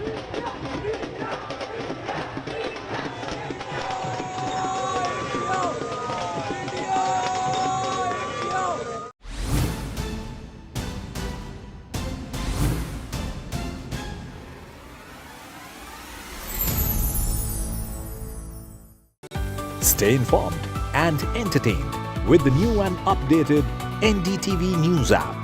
You can watch all our channels live, listen to podcasts, read breaking and exclusive news from around the world and more. Download the NDTV app today and get access to the best journalism and storytelling on your smartphone or tablet. The NDTV app. News that matters to you. Some people say the metaverse will only be virtual. One day this lecture hall will be made of code, and driverless cars would be trapped in intersections. But even in this maze of the future, you can't wish away health. It's time to become more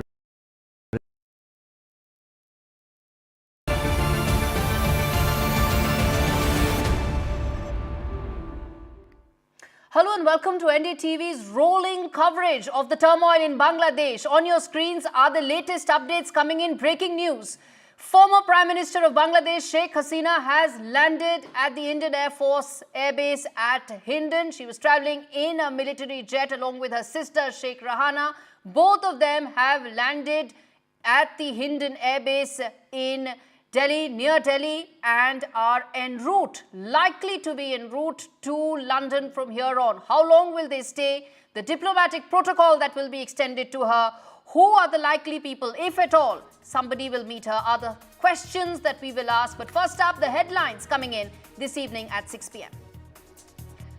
Bangladesh army takes over. Sheikh Hasina has landed in India. Former Prime Minister has been ousted and fled the nation amidst unprecedented protests. Army announces that an interim government will be formed, even as Army Chief appealed for peace and asked protesters to stop the vandalism. An angry mob stormed into Bangladesh Prime Minister Sheikh Hasina's residence. Protesters vandalized Mujibur Rahman's statue. Dhaka Palace was also ransacked by angry protesters.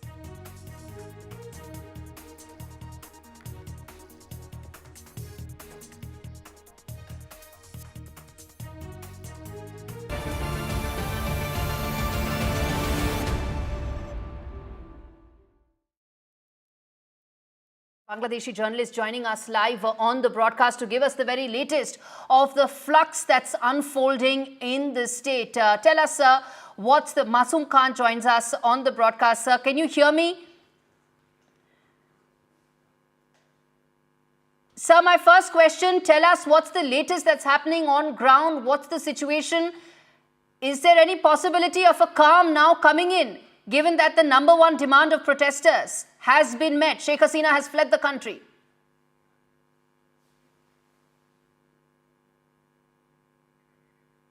Unmute yourself, sir. Mr. Khan, please unmute yourself. Thank you so much, NDTV, India. Bangladesh, this situation is very critical situation. Long week, the Bangladeshi student and Bangladeshi people many demand our honorable Prime Minister Sheikh Hasina. But 2 days ago, student and people asked one demand: resign Prime Minister Sheikh Hasina. This situation is a very dangerous situation. Our country, Bangladesh, this situation country leave Sheikh Hasina and Sheikh Hasina's sister Sheikh Rehana landing our friend country India. So at this time, our army chief and others Air Force chiefs, others law enforcement person meeting honorable President at Bongo Bhavan. This situation, so long time disaster. I'll take two more, our country, yes. This situation is a very critical situation. Our Bangladesh decision destroyed Bongo Bhavan, destroyed our Parliament Bhavan, and so another Awami League party office. This situation has destroyed any Mahanagar, Jela, Awami League party office, and this time our army chief at press conference 4 p.m. at Bangladesh, he asks any situation under control, and he all others general this night meeting at president, and so this time all our Bangladeshi people wish a peaceful meeting at our Army General. This is what I want to ask you, sir, that if everybody wants peace, the Army Chief has said that there will not be any hostile action that will be taken against protesters. He's asked for calm. Sheikh Hasina has fled the country. So why is it that protesters are not ending their protests now? How long will this continue? And the scale at which the vandalism is happening is unprecedented. Thank you. This situation, Army Chief's press conference, all are our TV and print and electronic media journalists, and where he says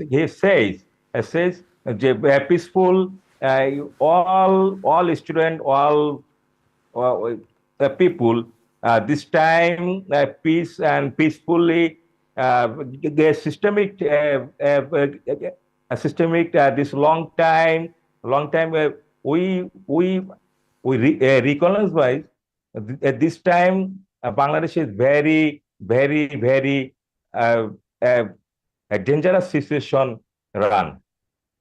Okay, all right, Mr. Khan, thanks so much for joining us. Yes, it's a dangerous situation because of the scale of political uncertainty that's engulfed Bangladesh right now and the serious security challenges it's throwing up to the entire region. Thanks so much for giving us that update, and I'm going to get my colleagues to fill us in with the very latest.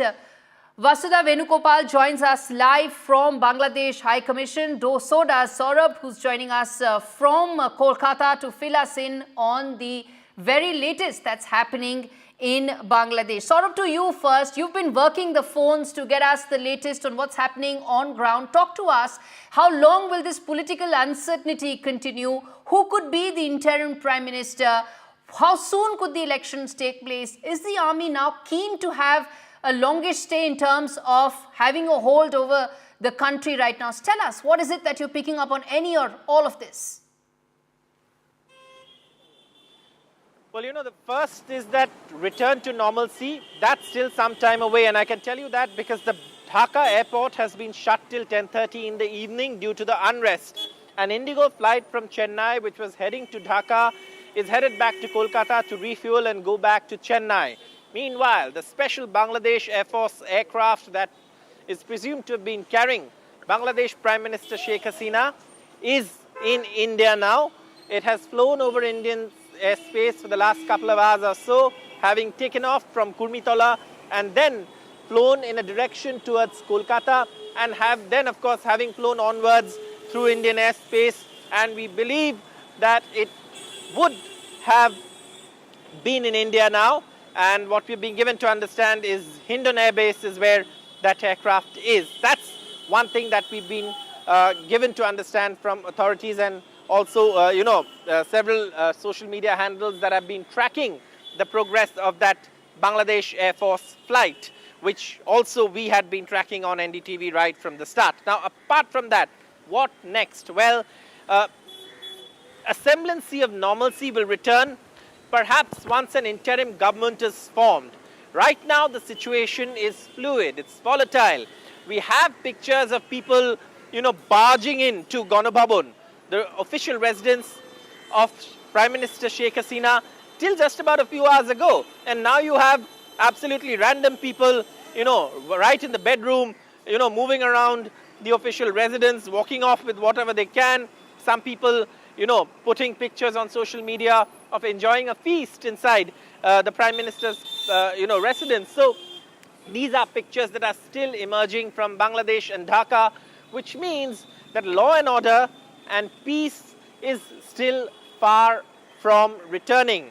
Which means how do we get that peace? That's the immediate focus. How do we get that peace, Saurabh? How do we ensure, or how will the army chief ensure that peace comes in? That's the first priority, isn't it? How do you ensure that calm prevails after what has been an unprecedented security situation?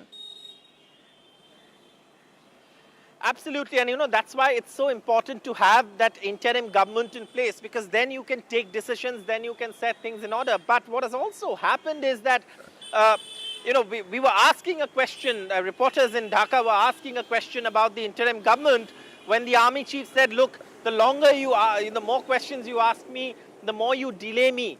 Obviously hinting at forming that interim government. And that is something that we're still not clear about. Who forms this interim government? Because remember, the Awami League, which had been elected in an election that was held in Bangladesh in January this year, was not represented at that meeting before. Now, Sheikh Hasina, of course, we are being told, quit on an ultimatum from the army. But now, of course, the focus is on forming that interim government in Dhaka. And Dhaka right now is volatile. Dhaka is not peaceful. Dhaka has protesters around on the streets who are doing as they wish. We've seen pictures, mind-boggling pictures actually, to see a statue of Sheikh Mujibur Rahman, Bangabandhu Sheikh Mujibur Rahman, who really is the founder, the founding father of the country, his statue being vandalized. So these are, absolutely mind-boggling visuals that we've seen over the day in the dramatic evacuation of Sheikh Hasina from the official residence, just perhaps, maybe not even an hour before it was stormed. And then, of course, that, that aircraft flying out of Kurmitala and heading to India. But obviously the focus is now on that interim government. There are meetings on, high-level meetings on in Dhaka. The army chief is expecting to put an interim government in place. Of course, the army is going to play a major role in all of this, but that interim government is something that's the need of the hour. Every minute without a government in Dhaka is actually prolonging the chaos that prevails on the streets of Dhaka and Bangladesh. Absolutely, Saurabh. There is chaos and chaos everywhere. But this interim government, how soon it's formed, is really going to be the key focus area for India as well. Vasudha, let me bring you in on that. That's exactly what India would also be now keeping a very close watch on. Who will lead this interim government? How long will it stay? When will the elections happen in Bangladesh? This political uncertainty, how long will it go on, is going to be now India's top focus as well. Absolutely, Gauri. And let me tell you, when I came to this Bangladesh High Commission just a few hours ago, I was talking to some staff members there, and all of them had these black badges of protest. And while most of them did not want to talk about it, at least one or two did say that their sympathies are with the student protesters. So clearly the protests that started on the 1st of July in Bangladesh, that have rocked the country to an extent that its Prime Minister, a Prime Minister who has been at the helm of this country since 2009, had to resign and flee from the country. So many of them are actually in support of that. That actually reflects the situation in the country, and it also shows that there could be far-reaching circumstances of what has happened in Bangladesh, not just in India but also in the entire neighborhood. What we hear now is that Sheikh Hasina has already landed in the Hindon Air Base, which is in Loni district of Ghaziabad, and this is also, I remember, one of those airstrips where a lot of people who were fleeing from Afghanistan used to sort of land in. I'm told that no diplomatic protocol was awarded to her because she no longer is the head of the state, or for that matter, so for instance, there are diplomatic protocols that the MEA sort of puts in place, and because she's not a head of a state, that she was not accorded one. But clearly there is a possibility that she could be recording a video statement. She could be releasing that soon. Local media has reported that, Bangladeshi local media has reported that she was not even allowed to record that media because people had barged into the Gana Bhavan, which is the official residence of the Prime Minister, and she had to flee from there, from Dhaka, along with her sister. So clearly, this is a difficult time for Bangladesh. India is keeping a close watch on this. Yes. Narendra Modi, the Prime Minister of the country, and Sheikh Hasina have been trusted allies, but Bangladesh is a pivotal country for India when it comes to checking the influence of China, and India is sure that it will put its own interest ahead of everything else. So that is why, when it comes to border issues, this is also the time that India will sort of, put in measures, proactive measures to ensure that India will not have to face the brunt of the tragedy that is unraveling in Bangladesh. Stay with us, Vasudha. That's a very important update that you've given, that no diplomatic protocol was extended to Sheikh Hasina because she's no longer the Prime Minister of Bangladesh. Former Ambassador Baswati Mukherjee joins us on the broadcast, and along with Brahmacharani, Strategic Affairs expert. Thanks much for speaking to me on this